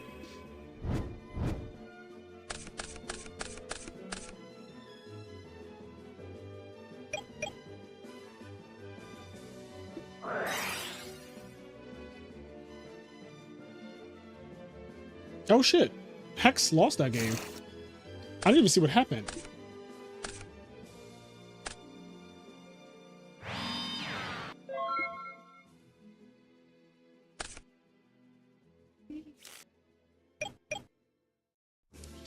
Twin, I wish my audience glazed me like this. They just get on my stream and literally hope I lose and call me slurs.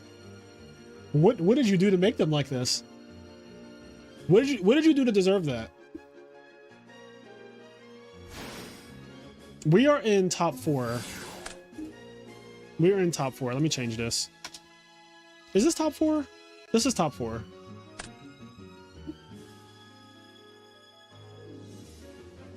Our Nats is small. We got Ultimate Time, which is with 32 players, and first got oversized Brio. What?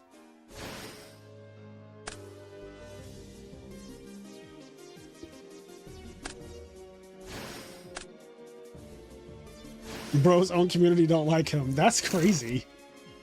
How do you have a community that just roots for you to lose and calls you slurs? What type of shit is that?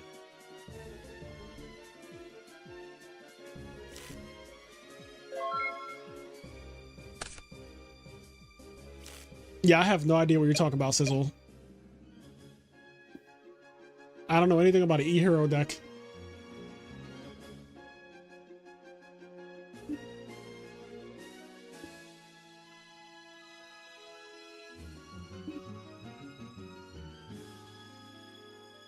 I'm like the most positive person in this community. It's crazy. Things that didn't ever happen. Literally, King of the Swamp, Fusion Recovery, Sparkman deck won the oversized Brio. Oh, nice. I don't appreciate that another region got a oversized Brio before we did. Like, how do we not have a giant Brio, oversized Brio? Is that our Nats prize? Is that what the prize is for Nats? Is Brio? Why was it not a giant Brio, by the way?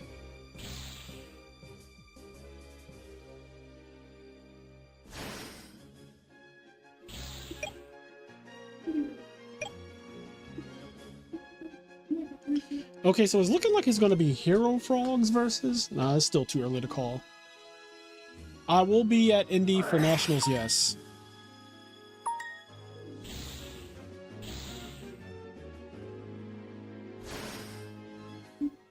What happened to Rush Hour? It died. We capped at 32 players, so they don't do giant cards, just oversized. Did they make that up on the spot?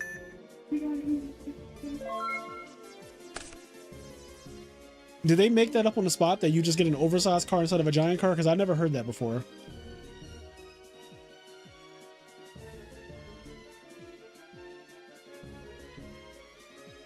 Like, I don't recall ever seeing anywhere that it said if you do not get a certain number of players, you get a oversized card instead of a giant card. I feel like they told y'all that on the spot.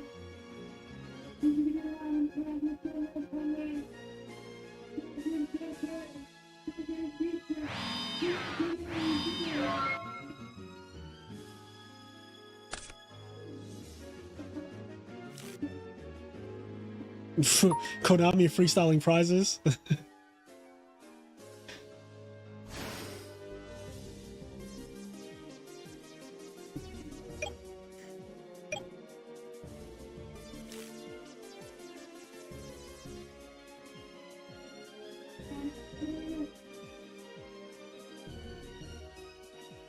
This is looking bad for Froggo TK. I gotta admit. I gotta call a spade a spade. Yep, double miracle.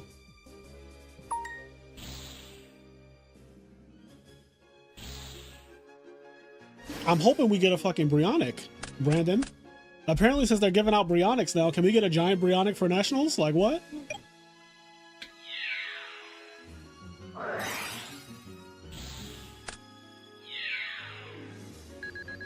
I promise you, I will not love Modern Bluff Knock. I get so annoyed so fast with modern.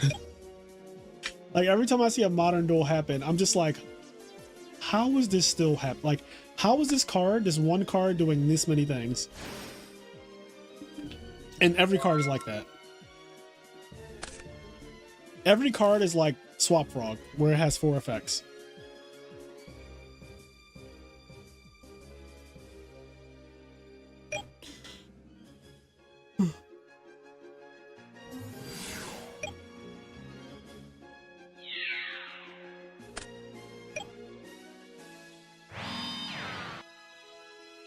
Imagine a format where every match is a frog mirror or forg mirror. I would literally, I'd rather not.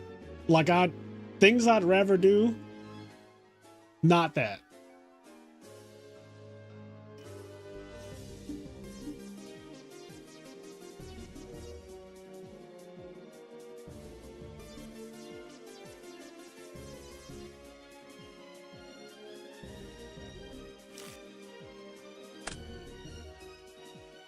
Will you be around Friday afternoon for Nats? I have this content/pro players map I'd love to add your signature to. I don't know what I'll be doing on Friday, but I'll definitely be there Saturday, so. What the hell?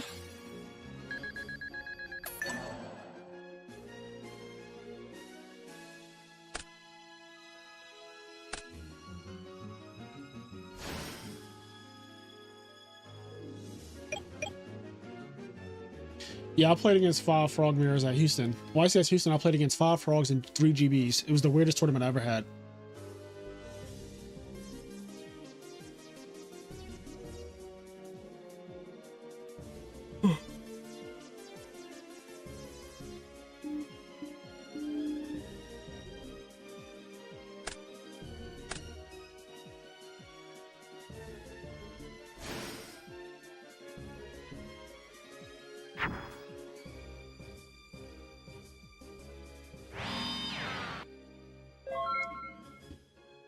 Top 4 is Forgs, Hero Frogs, Glad Beasts, and Twilight.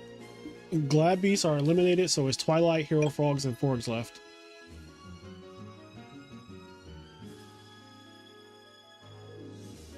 Thank you, Nick. The date hasn't been determined yet for my end of the year tournament. It's fucking May right now, bro. Relax.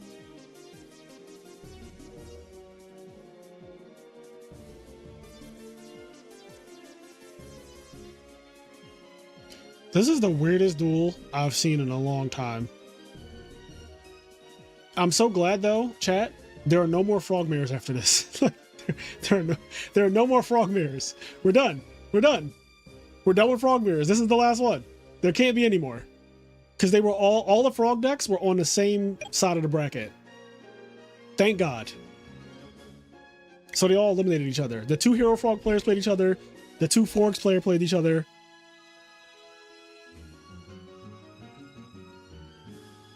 Honestly, Sean, I might be down to just watch a random match at this point.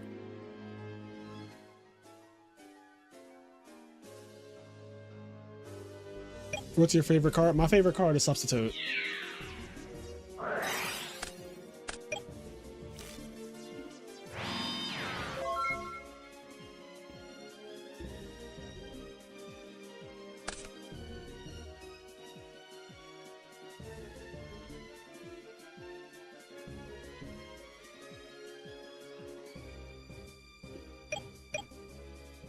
Gods be good.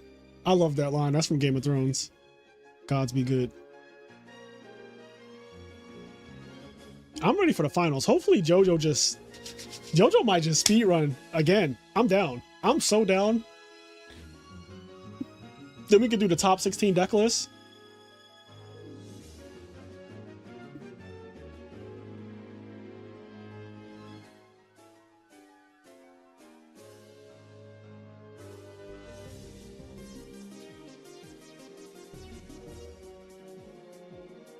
What is taking so long?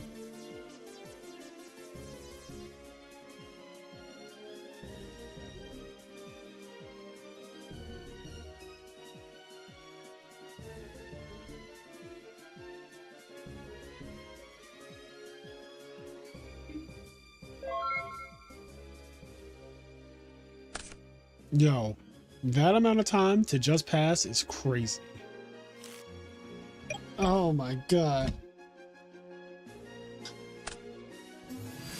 Oh, there we go, Caius. That has to be game in some language, right?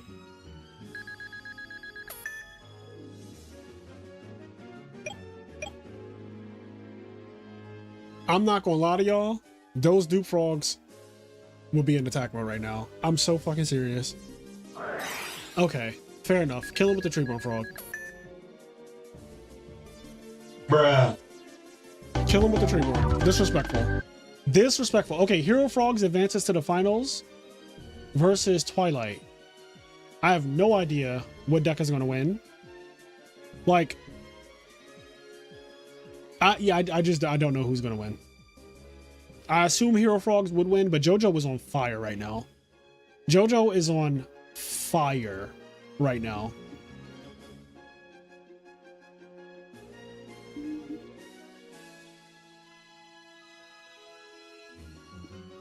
Look at this shit.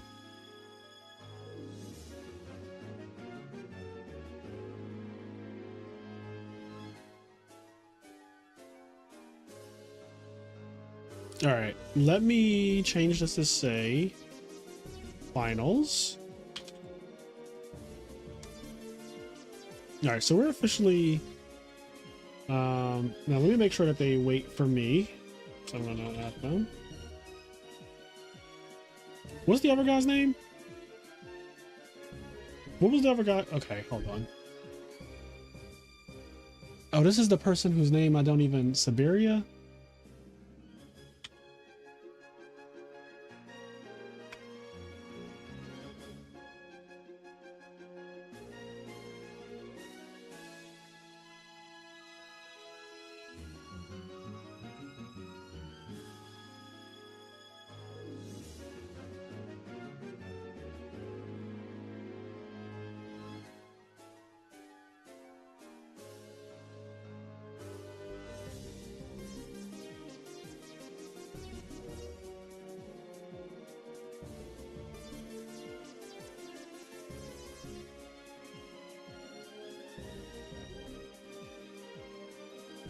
Whoever needs to be murdered in the finals. Damn, that's the energy JoJo's coming with? That is me on the right. It's going to be me on the right when we get to 10K subs.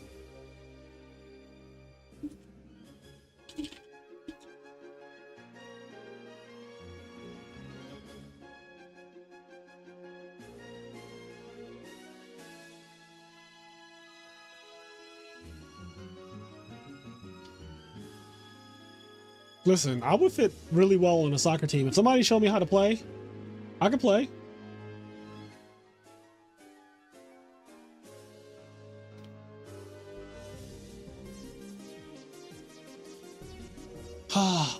Okay, guys, we made it to the finals. I'm so happy.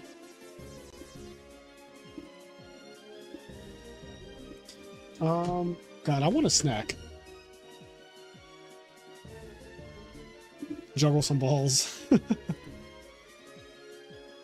I could have made so many different comments right there.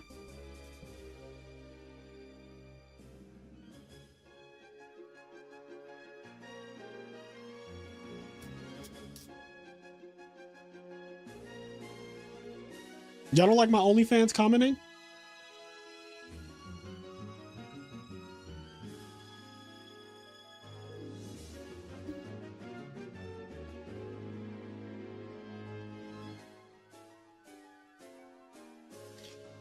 I don't know if maybe like they're watching each other's replays right now, because there are replays. My OnlyFans is already out there. You just have to find it. Look at my boy. Is this showing up? You know, sometimes this doesn't show up. Hold on, wait. Let's see if it shows up that way. Ah, there it goes. Look at my boy. Holding a Coca-Cola. Y'all on these yet? I got the one that I actually... This is the one that I actually have. Well, I guess I have this one too, but... Y'all into the monsters?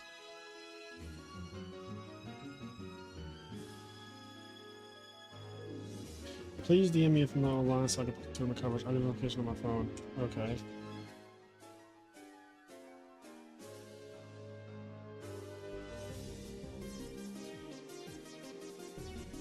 Did you get any secrets? I have not opened them yet. I have a bunch of boxes just in my apartment right now. Like I have the exciting macaron one too. I think this one. Oh, there we go. That one. Exciting macaron. But yeah, I have no idea if I got a secret or whatever. But I picked up a bunch from Japan at Pop Marts. Pop Mart!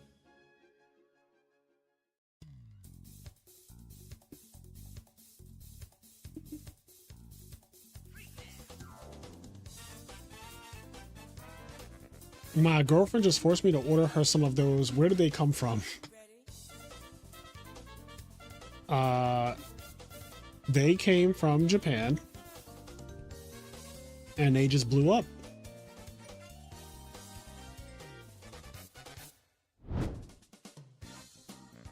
Dang it. It's so dang it, it's so hype opening them. I don't know how you haven't opened them. Alright, since this is the finals, we're going to play my special soundtrack. Well, my special... This song I love. Once they start.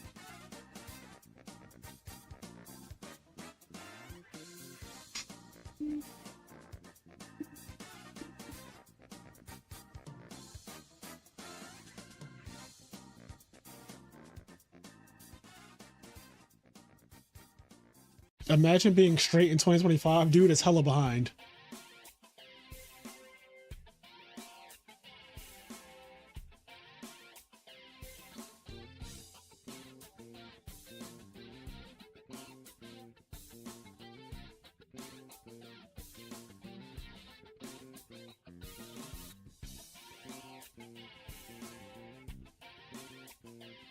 Yugioh say no jits. That's right, ex-bisexual.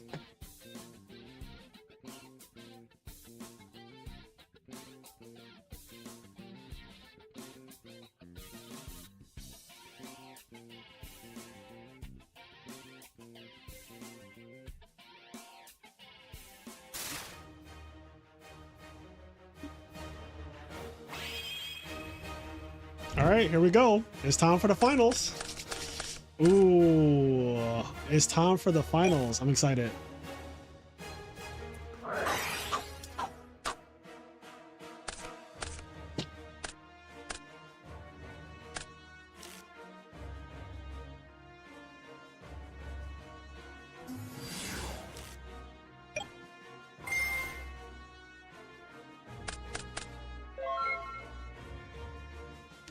I didn't do it. My friend did it for me, OnlyFans.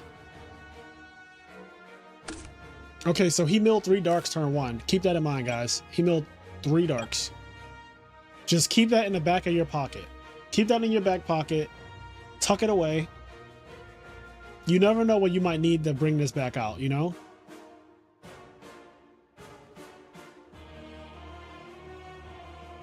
This is my shit.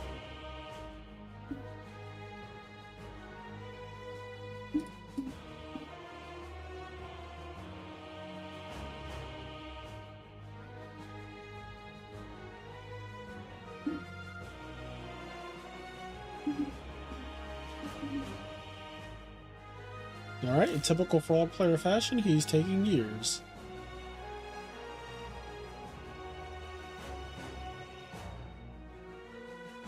They said Frazier was on his OnlyFans rubbing ulti miracle fusions on his nipples.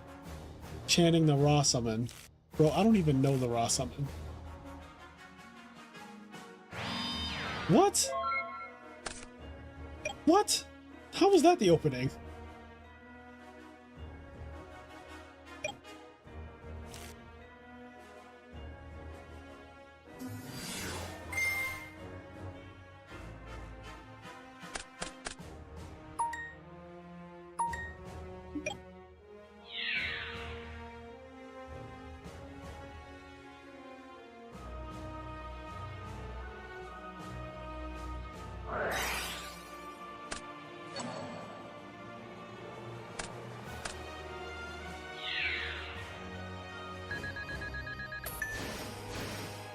So he had a lot of reactionary cards in his hand, looks like.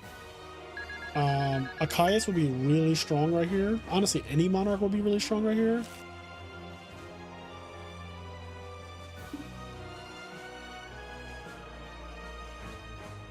Also, guys, please like the stream. We are now in the finals. Let's get to 100 likes, please, if you don't mind. Helps out the channel, helps out the algorithm and all that good stuff. We're over 306 watchers right now. Holy shit. Can we get, how many likes do we need? We need like 12 likes. Can 12 out of 300 people like the stream? That is all I'm asking for. Can 12 people, 12 brave souls, I will love you forever. I'll sign your cards and kiss your babies. All right, any Monarch here? Okay, Substitute is, I will take Substitute. Substitute is like the second best thing that could happen right here.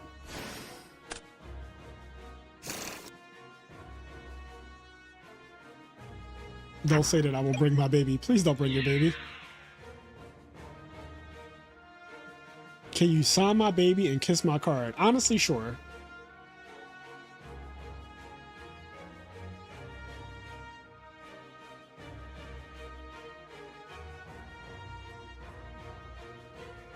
We're at 128 likes. Thank you so much for everybody that liked the stream. We're at 314 watchers right now, which is incredible.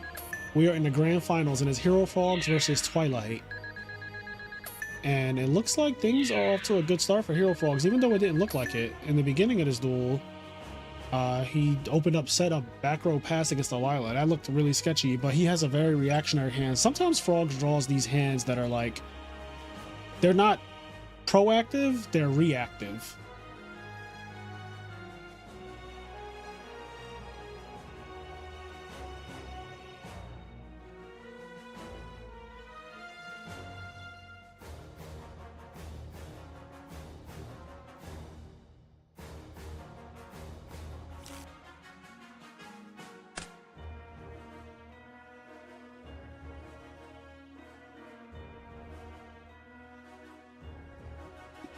Oh shit, he tributed the Gores? Were there 4 monsters? Where'd they go? Oh, he bounced Gores. Okay. That's good. Bounce Gores is fine. I'm fine with bounce Gores. How many Lightsworn? 1, 2, 3 names. He has 4 darks. He has a Garter that he did not use.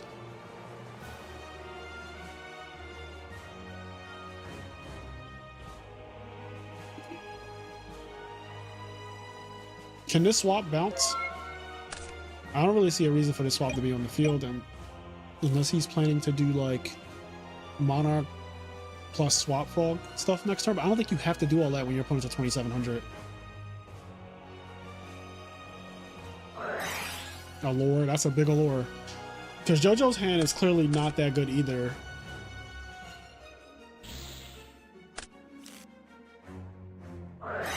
Okay, here we go. He's turning up now. Mill Plague Spreader Zombie.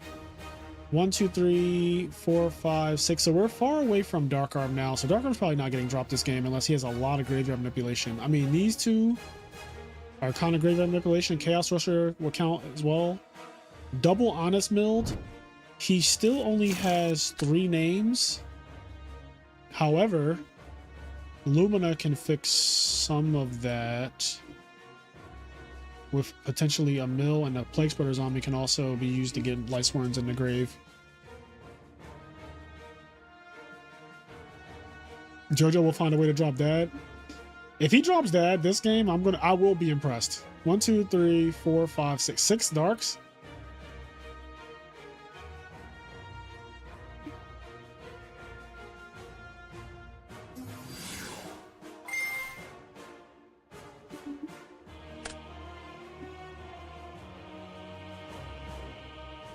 He plays Avarice. Oh, I didn't know that. See, I don't know his list. So, I'm behind on the times.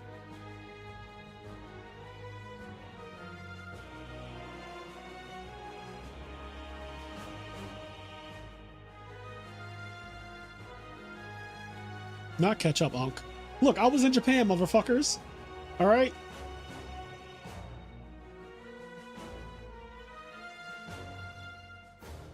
Bro, this is game one. This is literally Wendy's.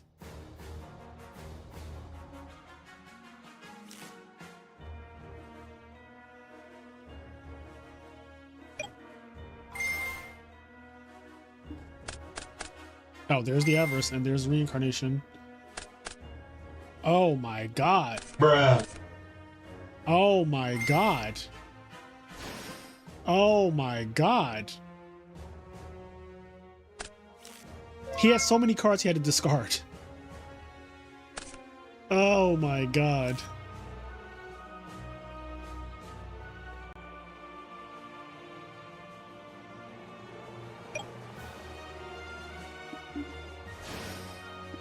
Okay, so here's the thing. He needs to live for any of that to mean anything. Because if he just dies here, it doesn't matter that you milled 2 Light Sworns and drew a card and all that. Or drew 2 cards. And summoned Wolf.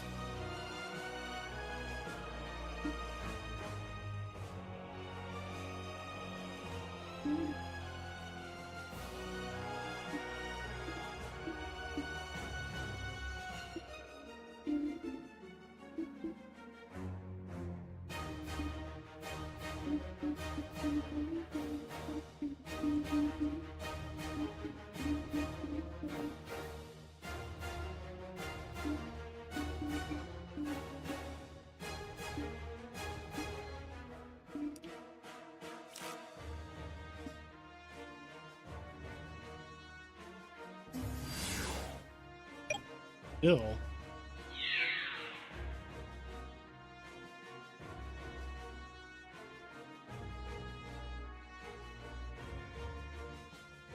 For multiple reasons, I do not like this play.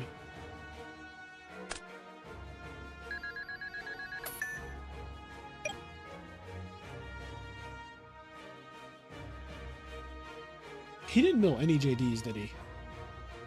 No, both JDs are somewhere. That is not the graveyard. Gore's is gone, but there's a Gardener and a Plague Spreader zombie. So shit can go down.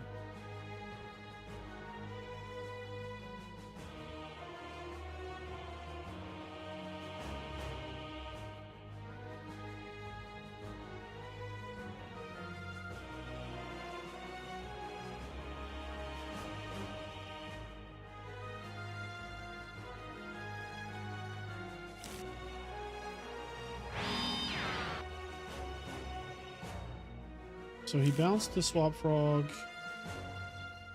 instead of bouncing the Treeborn Frog. That's interesting.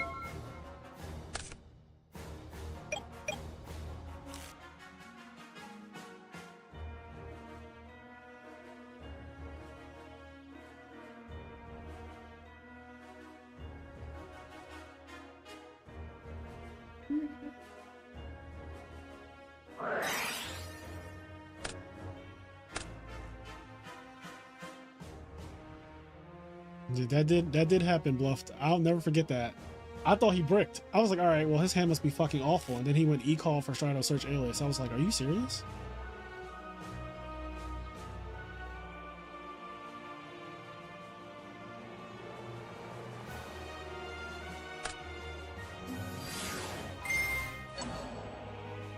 That's a very good Caius. Yeah, remember when I said for multiple reasons I do not like that Ocean play? Like, I did not like that Ocean. But we'll see how it plays out. JoJo is very close to dying in general. He has a Plague Spreader and a Necro Gardener, though.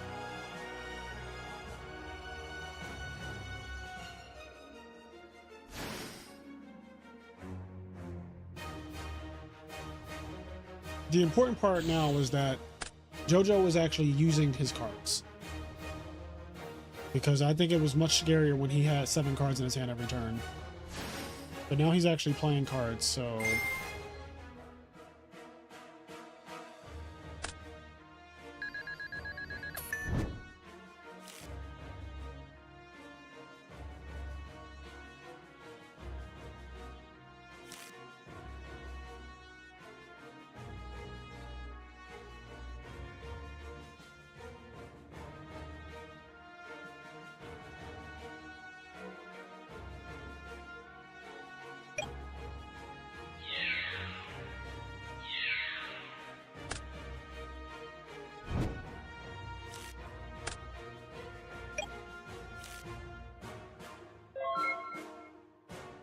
I mean, it's the finals, so I'm not surprised that they're playing a little bit slower than normal because there's no other matches after this. This is the one that matters the most. So if you're going to take time at any point in the tournament, let it be the finals. Especially when it's not like timed or anything either.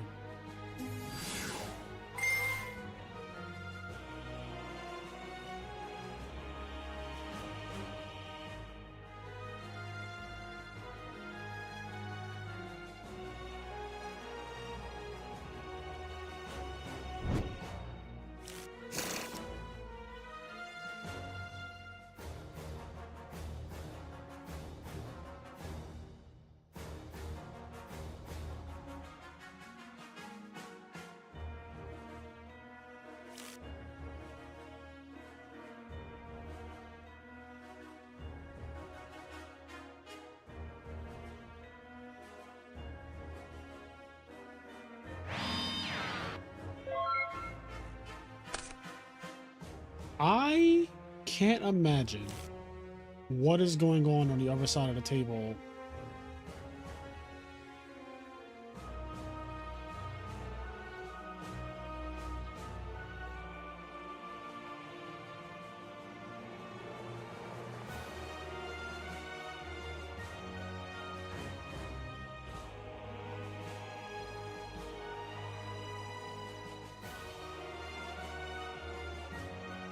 How the hell did they both have so many cards in hand?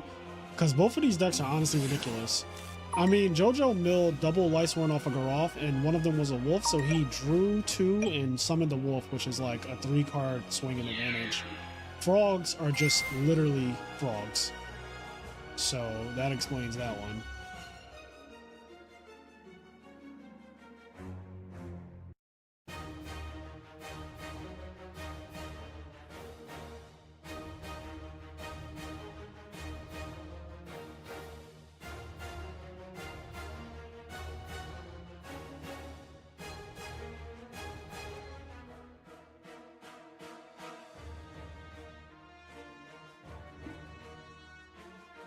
I was gonna say, does this kickback mean anything?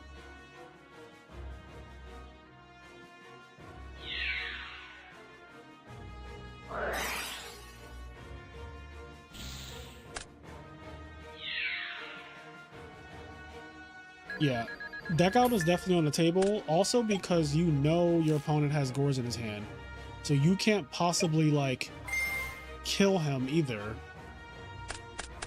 Magic Cylinder's gone. Note that. Write that down, chat. Magic Cylinder's gone. Make sure y'all take notes of that.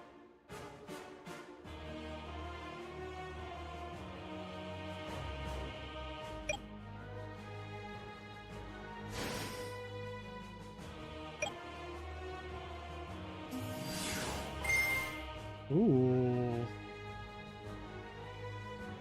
Strong Synchron tricks.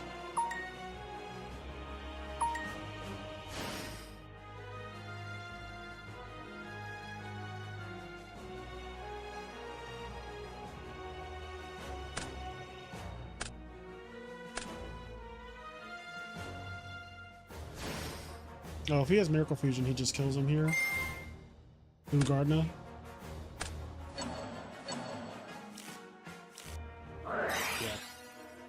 Yeah. It's game. Unless he plays Battle Fader as well. Game 1 goes to Hero Frogs. Honestly, low difficulty there, too. Even though his opponent ended up milling, like, you know, 2 Lightsworns off of Garoth and one of them being a wolf and all of that. Honestly, none of that shit mattered.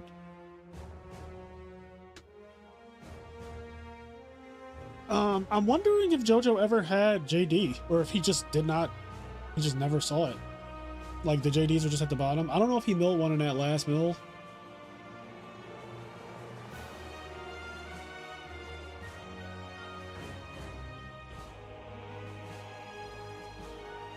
Yeah, they didn't, neither one of them opened up strong. Because, like, if Frogs opens up and literally sets a back row against the Lila and passes, that's not a good opening for that deck either. Like, his opening could have just easily have been 40% open Stratos, summon Stratos, search a card, attack over Lila, and the game starts falling apart because we know he didn't have Honest since he milled both of them. So that that game could have easily have just been even more of a steamroll if I don't know this guy Joke, If Joke just opened up 40% Stratos, like, the game is just so much worse.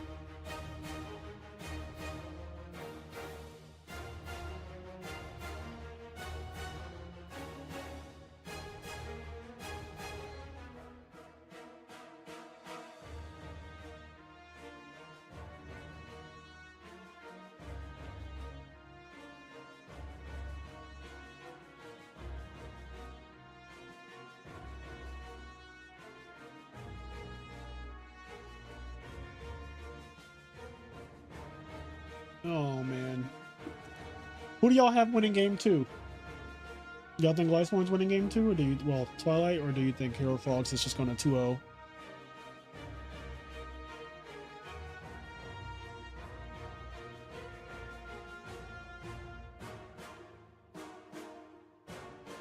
Fraser, I think the JoJo versus Johnson match could be a short. That's crazy. It probably could be a short, though. If you just cut out the parts where they're thinking for like 5 seconds, the rest of it is all gas, all action. Draw, pass.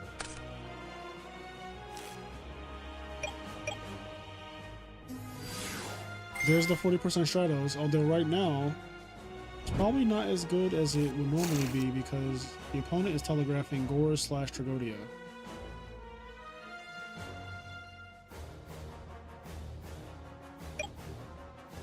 But he says, fuck it. Cry 2 tears in a bucket.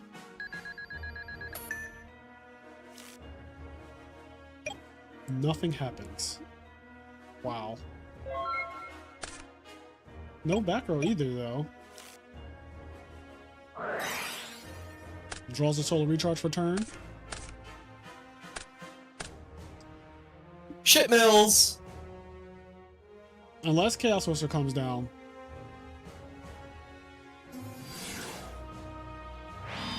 Lumina that you can't use? This is ass. You better mill a wolf, bro. Shit mills!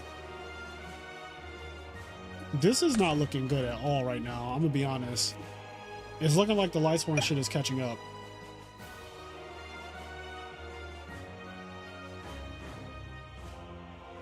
Like, I wouldn't say it's over, but like, it's definitely not good right now. The Frog player could be down bad too, somehow. Even though Hero Frogs is S rank when it comes to decks that don't brick.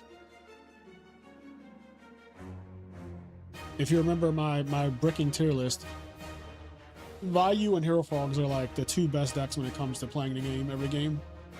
They just have so many fucking starters.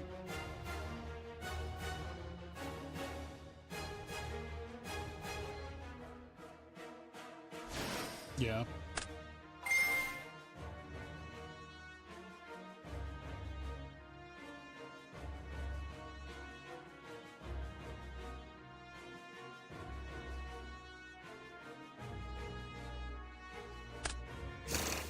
Send Toad.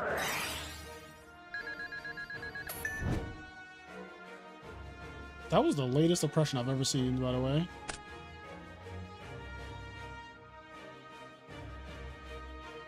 Okay, so does he have honest? This is like... Oh, God. Oh, God. He's fucking on him. Oh, my God. Bruh. He is fucking on him.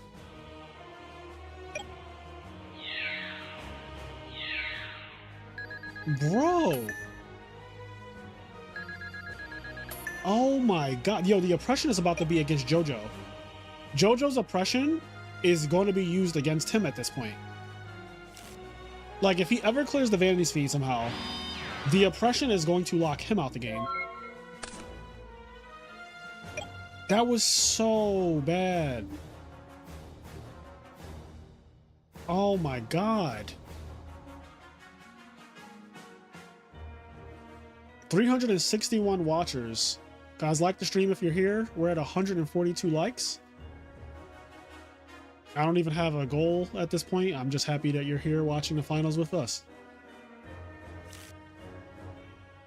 Holy shit, that was a turn for you. So he needs to like set Raikou, set Mirror Force, set Torrential here. The only way I would feel comfortable.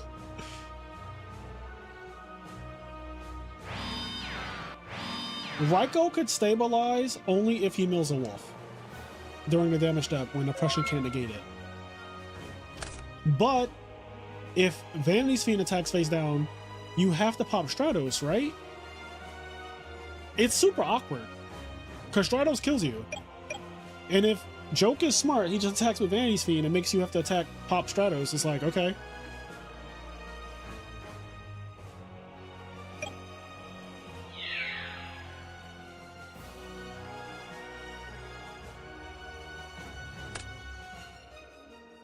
No, that's not good. Wow, 2-0 and a fucking OD cream. I hate this card, by the way. This card is so shit. All right, well, Hero Frogs takes another tournament. That's like 2 in a month, I feel like. Maybe more. I know the RBET had 2 Hero Frogs in the finals. And now the EWCQ had Hero Frogs. Multiple Hero Frogs in top 8, 2 Forgs in top 8 as well, but they all played each other. All the Frogs played each other, all 4 of them. And then Hero Frogs takes another tournament. You know, this year started off with Forgs winning every tournament for a while, and then Vayu got one, then Vayu got another, and then it's back to Frogs. And it's looking like the last couple years of Yu-Gi-Oh! Have just been the same as Vayu and Frogs, right? Like, they win the most. So there you have it. Hero Frogs wins. Oh, I need to get the deck list. So now I'm gonna try to get the deck list real quick.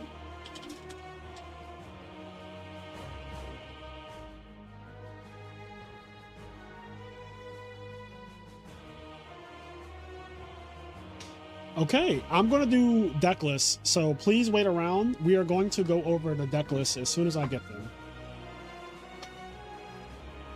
I want to say that this is probably the 5 hero package, just because if you see this guy, and I saw Malicious Edge in the other game, so I think he's playing the Fraser 5.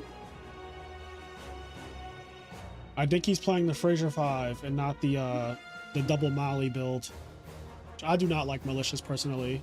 I know that it's fine, like you can play it, but I tried it and I fucking drew double Malicious in one of my games, and I literally lost the Black Wings because of it, and I was just like, yeah, no, it's just not. It just left a bad taste in my mouth. It's very anecdotal, but still.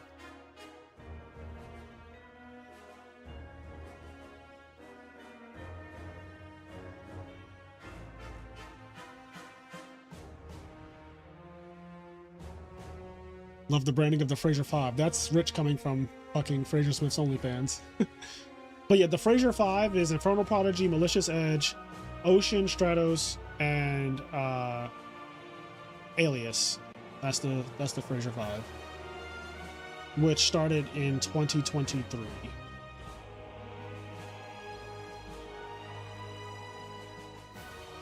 All right, so let me see what's going on with the coverage.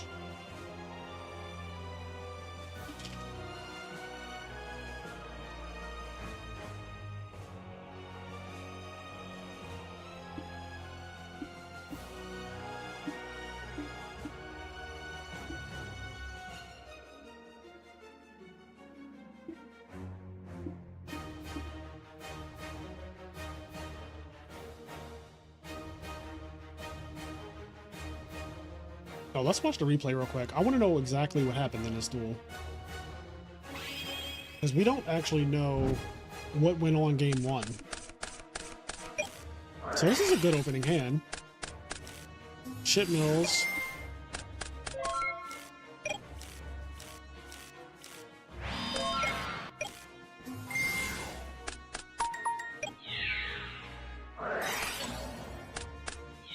Drop Gores here. I think that everything went wrong when this Gores came down. Like, this game got so out of hand from here.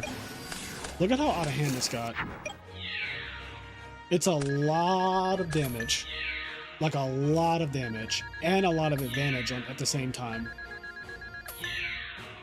And it's protection, too, because he ends up having the Gores back with 6,100 life. It's like, you're not killing me.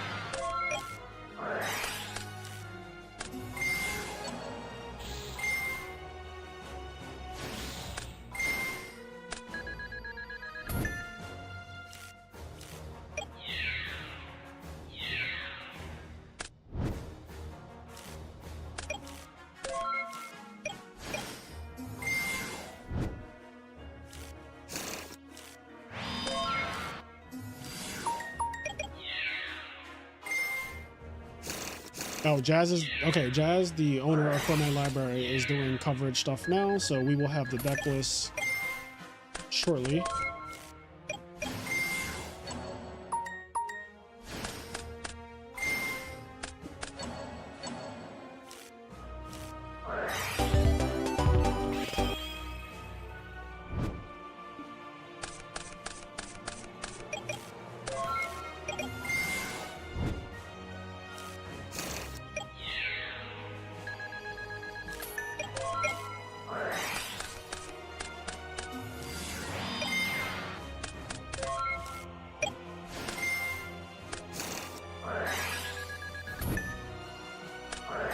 What the fuck? Oh.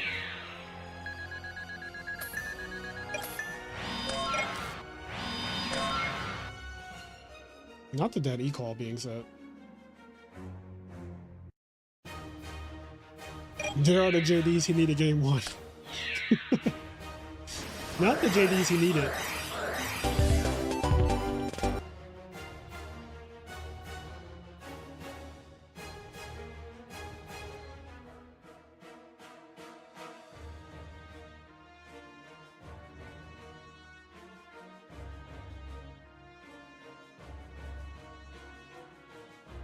Alright, now we're just waiting. While we wait, why don't I'm just gonna pull up a random duel.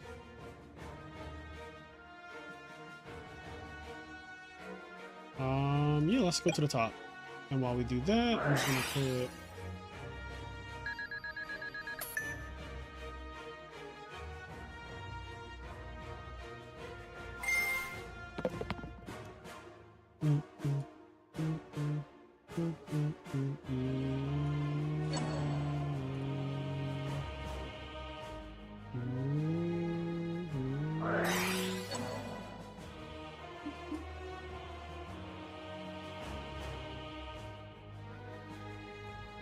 What the fuck is this? What is this? What the hell? What the helly? Not. Oh, I thought this was non-aggression area. Wait, aren't these people like high rated? Bro, these are high rated people too. This is not even like bottom of the barrel duelist. This is like high level shit.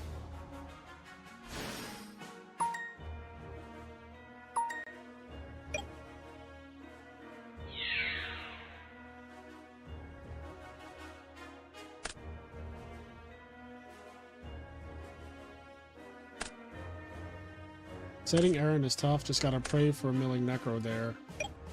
Would that have done anything though? Like, would that have done enough? High DB ladder means nothing once I reach third place playing Dark Gaia. Fair enough, Guari. Fair enough. Also, Guari, would you ever teach me how to cook with your rock deck? I feel like you have a unique list that I would honestly love to have on the channel.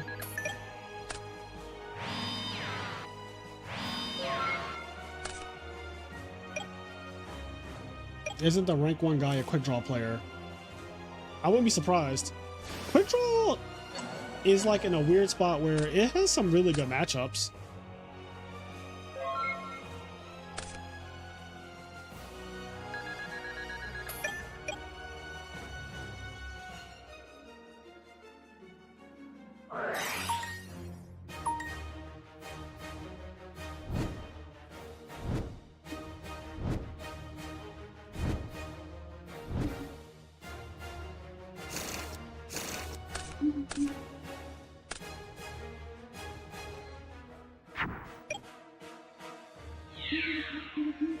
This looks crazy.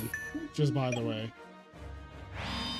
Is that the Neg Doom Cow guy? Yes, it is the Neg Doom Cow guy. Yeah, next week sounds good. Don't worry. Yeah, it's so crazy because Doom Cow was fine when frogs didn't exist in 2010. But the second that frogs became a thing, it's like, alright, well, fuck this.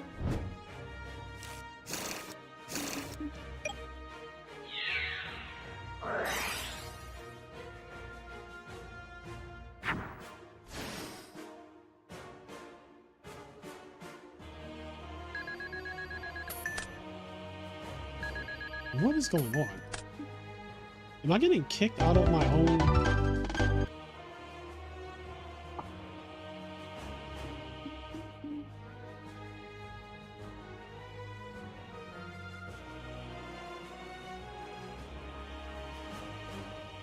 I hate when websites or like any, honestly, I'm such a boomer. I just hate when websites change their UI. Like they just decide randomly, like we're just going to update everything and shit is just not in the same spot, and it's usually just worse. Like there's a point where things are kind of perfect. Like look at Google, for example, right? Like you go on Google and it's just a search bar still. And for the last 30 years of my life, I feel like Google has always just been a search bar. And it's great. It's great. It's the best website on the planet. But like some of these websites, they just start changing things like every 6 months or whatever, and it's no, bro. Like no. No one asked me to update your website. Not one person.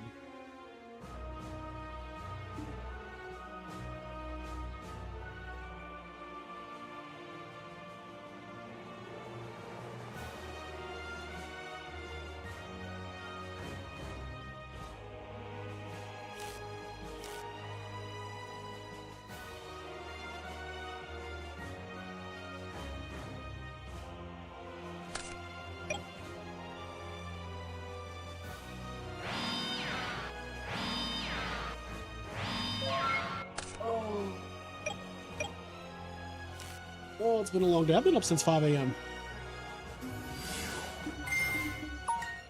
Just because my sleep schedule is still not correct. It's weird. I stayed up last night until like midnight. I was like, okay, I'm going to stay up really, really late. That way, when I go to bed, I'll wake up and hopefully my sleep schedule will be fixed back to American time because I'm still on Japanese time. Well, my body's still on Japanese time, apparently. But I woke up at 5 a.m. and I was like, what the fuck is this? And then I just couldn't go back to sleep. So I've been up since 5 a.m.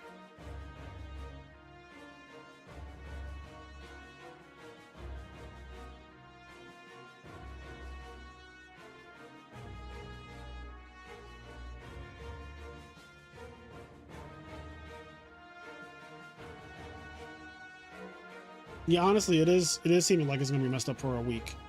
It's already been several days and I'm still like not all the way there. Like I'm waking up at weird times, and when I wake up, I'm like fully alert. Like it's not like I wake up and I'm like, oh, it's 5 o'clock, I can just go back to bed. It's like I'll wake up and I'm just staring at my alarm clock like, huh.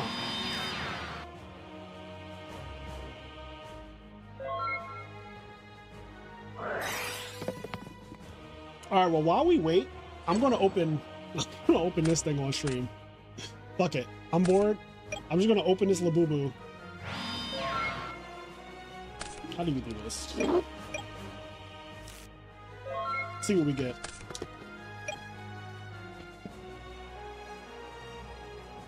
We got this little guy. He's holding a nice little can of Coke, and he's got the little thing to put him on your bag or whatever on the back.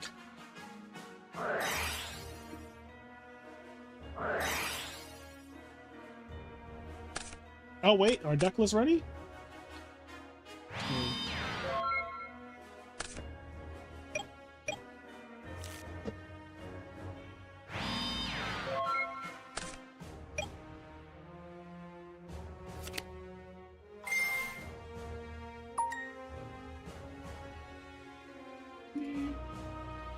Okay, hold on.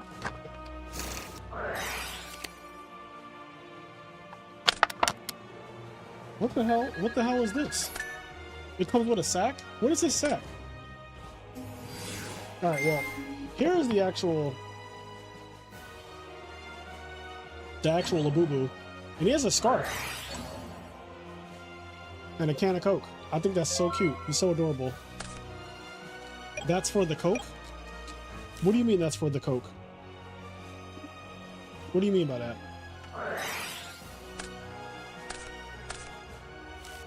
Keep away from children. What is this? Do not eat. What is this? Like, seriously, what is this?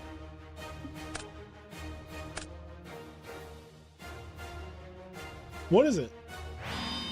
It says environmental diatom. Do not eat. Which, like, obviously, I would not eat this. But, like, what is it? It's for humidity? Oh, so they put that in there so that this guy doesn't get wet? Is that what that is?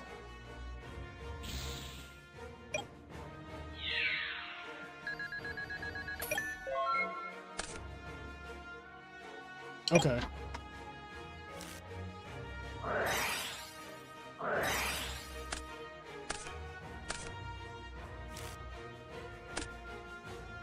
All right, so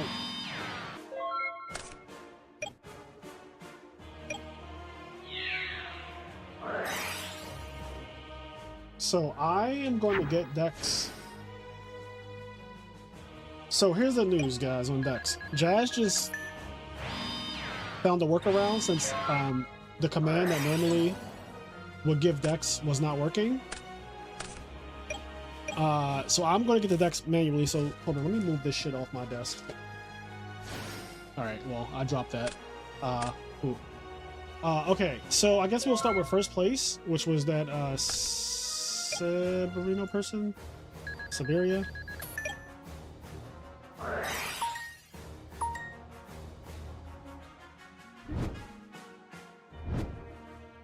Okay. I think for these, I'm actually going to put them in the DB.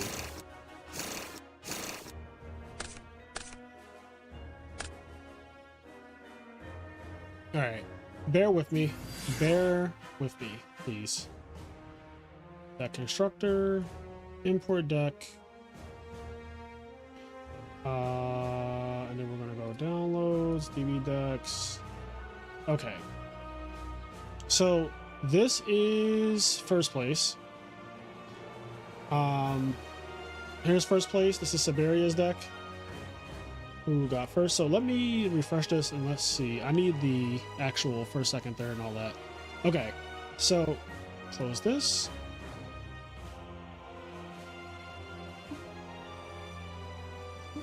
All right, I'm going to cut the music for a second while we do this.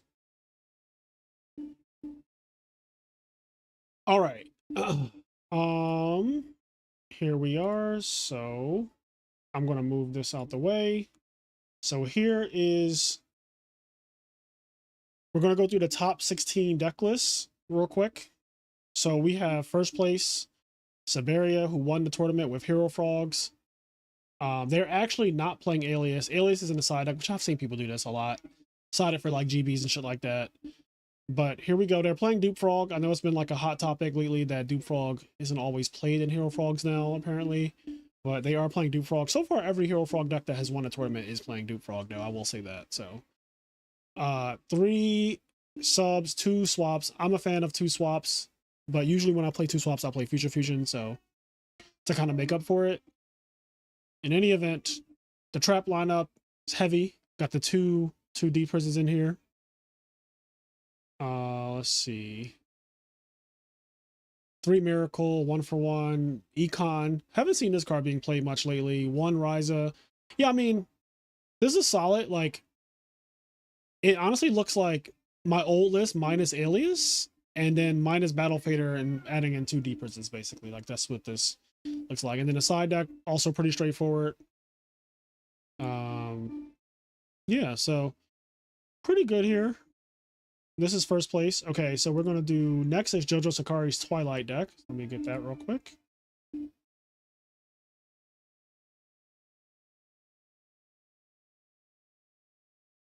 Okay, so this is second place, Jojo Sakari. And their Twilight list is honestly fucking cooking out here.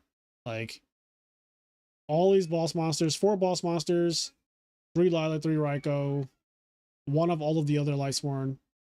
Is anything missing? I think these are all of the main Lightsworn. I don't think they're, like, not playing anything. Double Wolf, 1 Caius, 1 Plague. Double Crow, which I think this is honestly the reason why he got so far and has been cooking so much, is because this deck can get away with maining DD Crow, and like DD Crow is pretty good right now to have in a main deck considering the meta. So yeah, I like this. I like that this is a deck that can get away with maining Double Crow.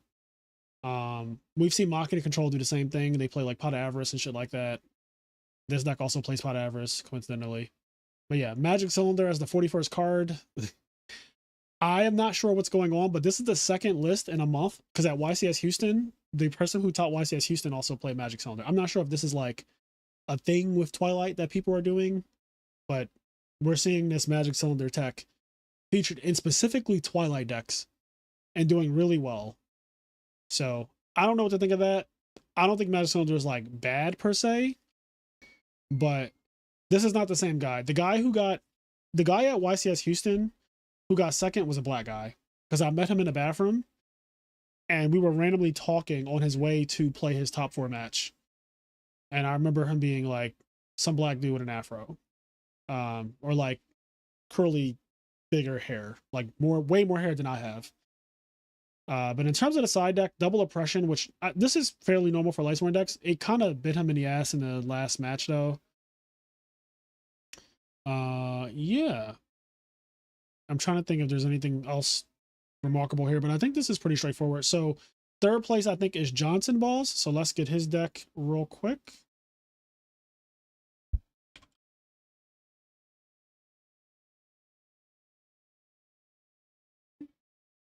I have to like manually do this. This is going to take a little bit of time.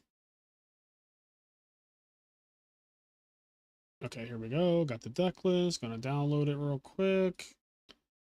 Then we're going to open this, import deck.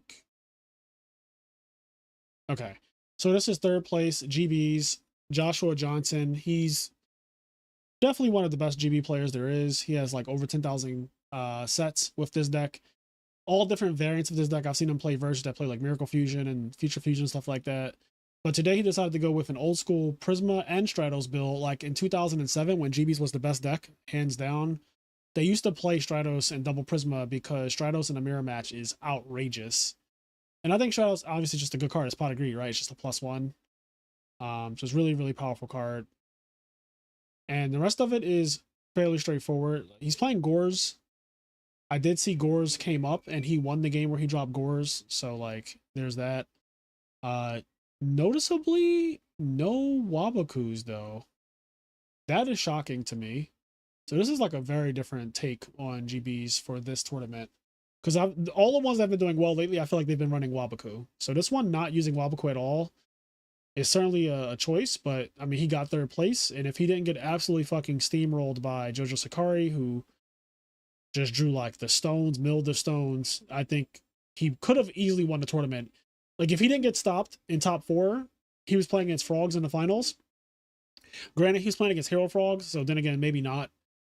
But there's a world where like, you know, you get to play Frogs in the finals as a GB player. That's like your dream matchup.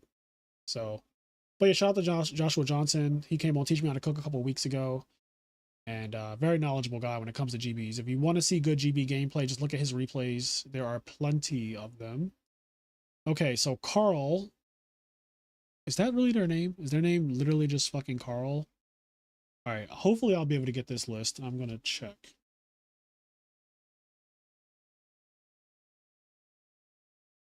Okay, their name is really just Carl.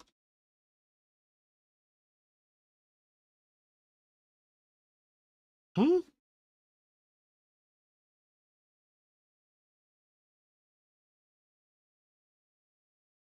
Wait, okay. I don't know. Let me see something.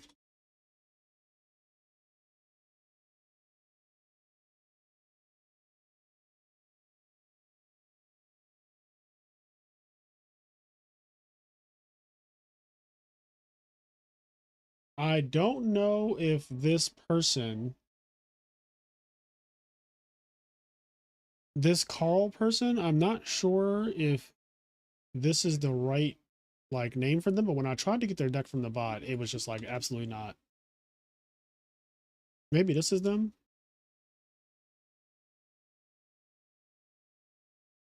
Oh, this is them. Okay, I found, oh, they're playing Frog OTK. All right, well, hold on. Let me sort this out real quick. Oh, wait. Import deck.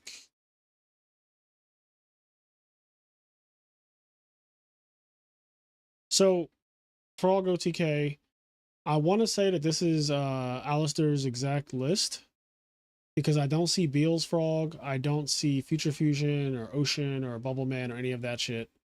It just looks like the original Alistair list with the conversion side deck, but he's siding Triple Crow instead of, so there's one less D Prison, there's no Kaiku, and something else is not here, but basically it's the conversion side deck.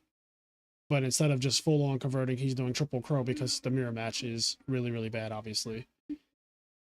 So yeah, this is Frog OTK, which got 4th. Now let's move on to 5th place, Perfect Pair. And while I do that, let me also check this real quick. Okay, still nothing.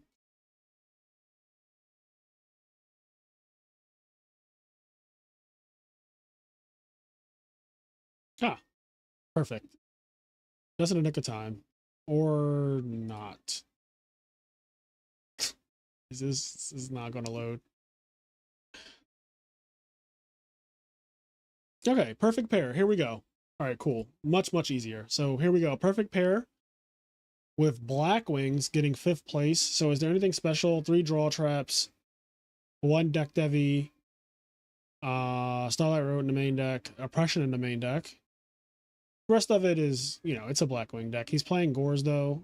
Gores with double Whirlwind and Oppression and Starlight Road and Solemn. You love to see it. You just love to see it. Blackwings is just such a good deck. Triple DDV, though, between the main and side deck. Is going all in on DDV. Nothing else special here. So yeah, this is just a Blackwing deck, but congrats to them. So Lonin, who also, let's see, was playing Frog OTK, but this looks like a very straightforward list too. No Future Fusion, no Bubble Man or anything like that. This is like a conversion side deck, but they're playing a Wing Blast. What is not here? Because the 3D prisons are here, the Mirror Force, the Torrential, the Triple Regeki Break, all of this I'm used to, but this Wing Blast is not normal, and these guys are, you know, these are all standard. So something is different here for this Wing Blast. I'm not really sure, but yeah, but this is another Frog OTK. Oh, Trapstun, that's right. Trapstun is the other card. So they wanted more defense, clearly. And yeah, I mean, it seems like Forks can be very successful without having to play like Future Fusion or Beal's Frog. Like they're still just out here doing the damn thing without those cards. So that's a good sign that you can play it this way still, and it's fine. Okay, next up we have Colt Madness, who's also on Hero Frogs.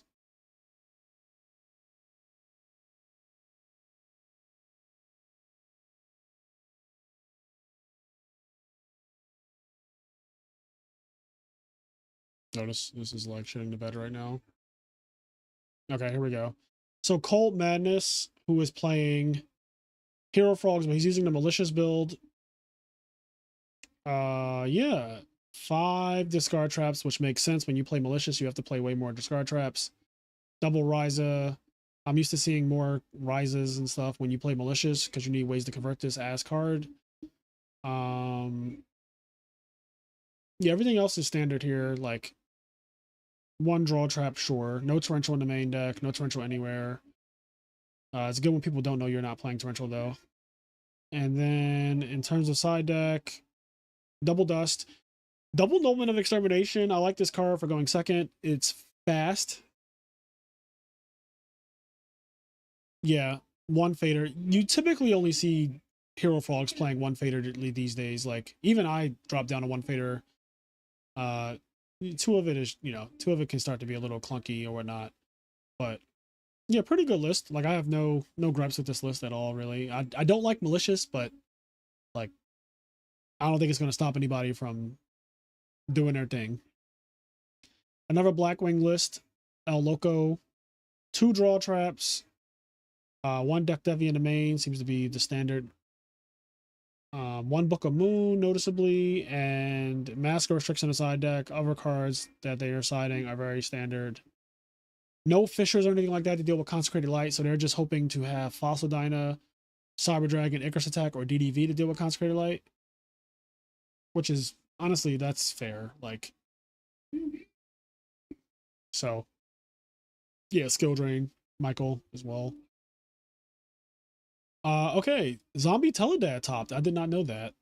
So now we're in top 16. Oppression main might be the way to go in Blackwings with how popular GBs and Frogs are. Yeah, both the Blackwing decks that were in top 8, I think both of them main decked Oppression. So,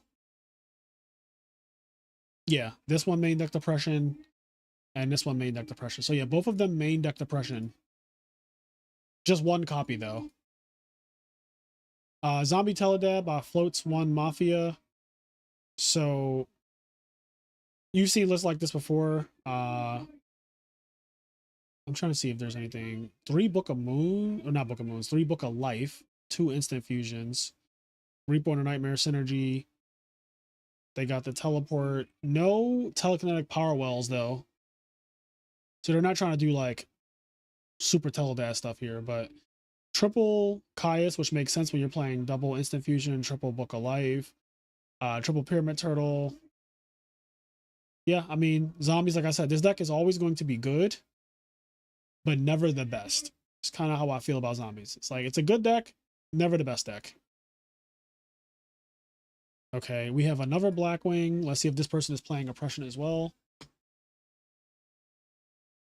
Oh, wow, no Vayu. I didn't even notice that, but yeah, you're right, Michael.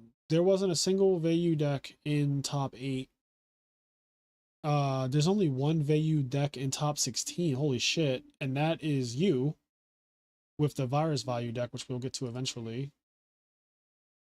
Just here we go. Okay, so this Blackwing deck is not playing Oppression, but they got top 16. Triple draw trap. So they're all playing draw traps. My Body's a Shield is being played in this one instead of Book of Moon. 1 D Prison and 1 Compulse. Very interesting. Side decking 7 tools, double Crow, double Fisher for Consecrated, Mind Control. Yeah, I like Compulse and Blackwings. I don't think it's bad because like if they try to bottomless your monster or even deprison your monster, you can bounce it back to your hand. You can also reuse Blizzard, reuse Gale, like Special Gale, have balance Special Gale again, all types of shit. But yeah, it's a Blackwing list. Nothing too crazy. Double Oppression in the side deck. Lots of Blackwings in this top. So that was that Kiro? That was Kiro. Okay, so now we have a Gigavice list by Spore, fitting name. 6 traps, Threatening Roar was in their deck. I remember there was a point where we were watching them play and they were about to get OTK'd through a back row. And I was like, they could have Threatening Roar, and they actually do play the card, but they didn't have it in that moment and they died.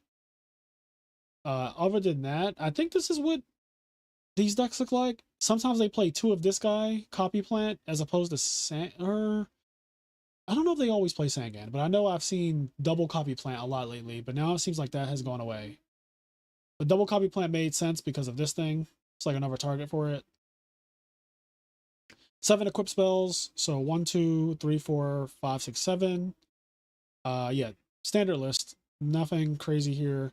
Side deck, double Decree. As long as you got that, you're probably fine. Okay. So yeah, that's Gigavice. So this is the list I really wanted to see. Here's the Jinzo OTK deck. I'm definitely going to play this on like Teach Me How to Cook or Master Disaster or something, but I want to see Jinzo OTK. So Jinzo OTK using Cyber Valley and Cyber Dragons. Also using triple Jinzo Returner and triple Jinzo, which I think is the only correct way to play this deck. Dark Arm Dragon also makes a lot of fucking sense to me. Like, this just seems correct. Like, Megamorph, holy hell. I haven't seen this card in a long time. When your life points are lower than your opponent's, the original attack of an equipped monster is doubled. When your life points are higher, the original attack of the equipped monster is halved. They're also citing this throwback. If you guys don't know what this is Mirror of Oaths. So this is an anti-GB card. When your opponent special summons a monster from the deck, destroy that monster or monsters, and if you do, draw a card. So it stops Rescue Cat. Like, if they Rescue Cat summon 2 guys, and you do it on that. It also just stops tagging out in general. It doesn't prevent them from getting the effect when they tag out, but you do pop the monster and draw a card.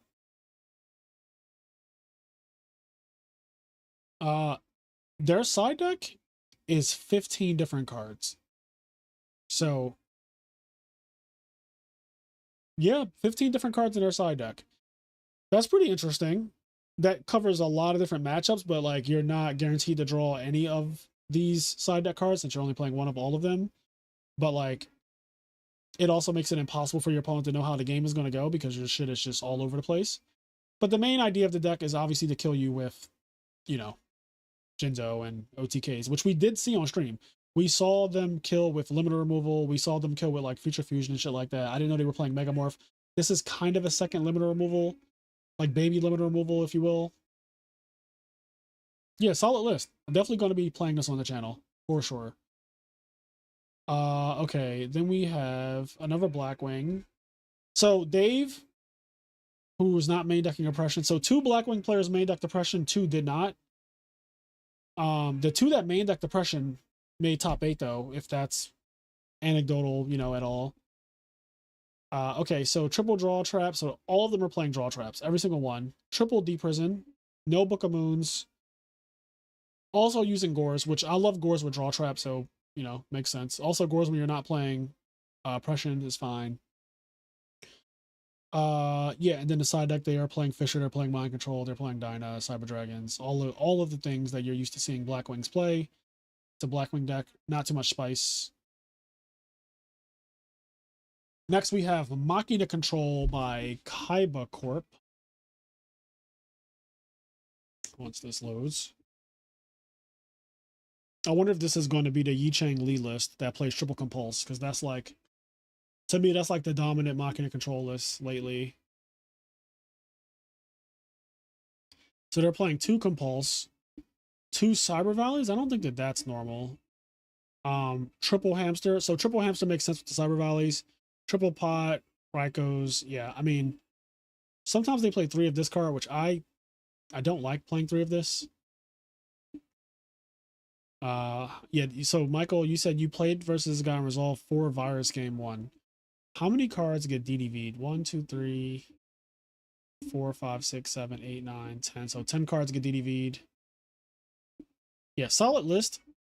I like the side deck. So we just saw a side deck where the guy had 1 of every card, 15 different cards. And now we see a side deck where the guy is basically maximizing on cards. There's 1, 2, 3, 4, 5. There are 6 different cards in this side deck. The last guy had 15 different cards in their side deck. This person has 6 different cards in their side deck. So, yeah, pretty interesting. Needle Ceilings, Mask Restricts, Death Tornadoes, all that good stuff. Yeah. Okay. Then we have the only value turbo deck that made top 16, and it's not a standard value turbo deck. This is virus value to be specific. So they're playing 4 viruses in the main deck. 4 viruses in the deck total. There's no viruses in the side deck. But no Rykos, no hamsters, none of that shit.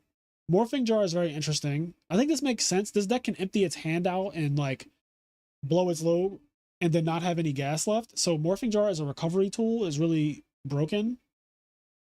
Also, no one is going to read this in value. Maybe now going forward, but like, I definitely would not think that it's Morphing Jar when I'm playing against value. I would just assume it's a hamster or Ryko every time. Or like, you know, one of those types of cards. In terms of other things, double D Prison. I know the list in the past have played 1 D Prison, so this one has a bit more defense in that way. Foolish Burial for speed. This card can just send value or Sirocco or Plague Spreader or whatever you need at the time. And the rest of it is exactly what you'd expect. One Caius, though, I know this has been like a thing. This deck plays one Caius. It does make sense to only play one Caius because you don't have the hamsters to kind of float for the Caiuses, so it's not as good in his deck. And then side deck double Nobleman, Lightning Vortex. Other cards like Mask Restrict makes sense. Double Oppression, Kaiku, Guard, you know. Fossil Dino, all that good stuff. Yeah, everything is here. Everyone's here. This Vio Turbo deck did not win. This Vio Turbo deck got 9th place. The winning deck was Hero Frogs. There was only one Vayu deck in the top cut, period. So there's that. One Vayu. It looks like a lot of Black Wings. The breakdown looks like, how many Black Wings was it? 1, 2, 3, 4, 5 Black Wings. And then 1, 2, 3, 4 Frogs. Yeah. 5 Black Wings, 2 Frog OTK, 2 Hero Frogs, 1 Gig of Ice, 1 Machina Control, 1 Jinzo OTK, 1 GBs. Oh wait, there's another Black Wing. There might be 6 Black Wings. 1, 2, 3, 4, 5. Is it 5 or is it 6? Okay, it's 5. Never mind. It's 5. This deck list is not loading. Here we go. So this is Stargazing, 9th place. Draw traps. Only 2 draw traps, but they are playing Oppression. So we had 2 lists that played Oppression in the main deck, 2 that didn't, and now we have another one that does play. So more played Oppression in the main deck than not. So Blackwing seems to be back on Oppression, and all of them playing 1, though. All of them playing 1. Oh, there's a deck breakdown lower. So 5 Blackwing, 2 Hero Frog, 2 Frog OTK, 1 Lightsworn, 1 GB, 1 Zombie Teledad, 1 Gigavice, 1 Jinzo Machina, 1 Machina Control, 1 Vayu Turbo. So that's the breakdown. So Vayu Turbo is the most represented deck in every tournament these days, and there were 29 of them, 19 Blackwings. So Vayu, and this is something that has been a thing for a while now. Birds are always the most represented deck in tournaments. That's just a fact, and they've always been the most represented deck in tournaments.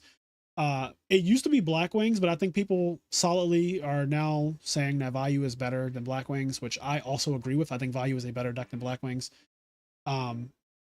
Has more wins, you know, all that good stuff. But Vayu is so well represented. I'm a little surprised that no Vayu decks except the Virus one made top cut, because this is also top 16. It's not even just top 8. It's top 16. So like you'd expect with this many people playing it that it would be a little bit more represented in the top cut. But it actually underperformed compared to like how many people played it in the tournament. And Gladbeast had 8 representatives. Interesting. Lightsworn had 8. Hero Frogs had 7. Frog OTK had 6. Gigavice had 6. Frog Monarchs had 4. Diva Hero B had 3. Gravekeepers 3. Surprising. Machina Control 3. That's actually okay. Machina Control had 3, and 1 person didn't make it with Machina Control. I'm assuming there's only 1 Jinzo Machina deck in here. Let's see if it shows up as a. I can't even. It's so granular now that I can't even tell. Yeah, 1 Jinzo Machina, and they made it, so they have 100% conversion.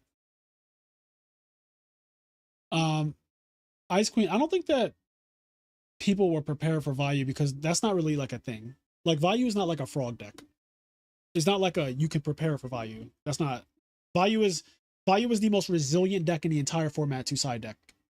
It is the most resilient deck in the entire format to side decking. That's why it's one of the best decks in the format. You can't really prepare for Vayu. Every card that is like okay against Vayu is just that. It's just okay. There are no cards against Vayu that are straight up blowouts. None of them. I promise you. There's not a single one. Crow is bad in a lot of situations. Transmigration of Prophecy is bad in a lot of situations. Nomen of Crossout is awful in a lot of situations. Deck Devi is awful in a lot of situations. It's like, unlike when you play against frogs, like Mask and Restrict, you're going to get value out of it, right? Like you're pretty much guaranteed to get value. Pulling the Rog, realistically, you're going to get value out of. like stuff like that. But there's no card against Vayu that is like, OD, this card is going to be the nail in the coffin against Vayu every time. That's not the case. Vayu is so resilient.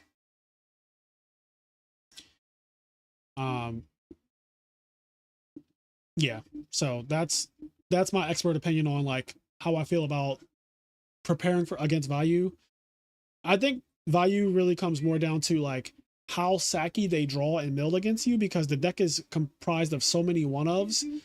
The biggest thing is honestly like, did they see a bunch of the broken one-ofs at the right times, like Dark Arm, Return, Burial, Brain Control, shit like that. Like that, honestly, that determines the matches a lot more to me than like side decking. But yeah, here's the winning deck again. So shout out to Siberia. I don't know how their name is written like that. Like it's kind of italicized almost. I don't know how they did that. But shout out to them for winning the tournament with Hero Frogs. This is Hero Frog's second win, almost back to back. I feel like the last tournament, which was RBET, I guess YCS Providence happened, and that was won by GBs. And then before that was the RBET. I think that's the order. I think it was RBET, then Ultimate Time Wizard, then this. So in terms of Edison Majors, Hero Frogs, I know were first and second at the RBET. Then you had GBs won the Ultimate Time Wizard like a week ago. And then this. Also, I do not count the RBETs where there's no top cut. I do not count those as like won the tournament because there's no top cut. That's like a very different thing. But in terms of like the ones that actually have a top cut, the ones that are 2 days or whatever, or even 1 day, as long as there's a actual top cut playoffs, an elimination bracket, not just the person who went undefeated wins the tournament, because that's not real. So yeah, we've had Hero Frogs. GBs are doing well though. Like I said, top 5 deck for sure. GBs is definitely one of the best decks in the format. Hero Frogs, I'm happy to say, is still here as one of the best decks in the format as well. Taking down multiple tournaments this year. Surprise, surprise. Hero Frogs is still here. Frog OTK, still one of the best decks as well. Gigavice has to get some wins. That would be, nice. But they have to get over the whole bricking problem first.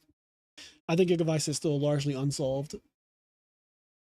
I think Gigavice being the newest deck out of the like top decks right now, because it's so young, it's definitely like far from being optimized. When you look at Vayu and Blackwings and Hero Frogs and stuff like that, they've been around for so fucking long now, and they've had literally years of refinement to get to the point where they are now.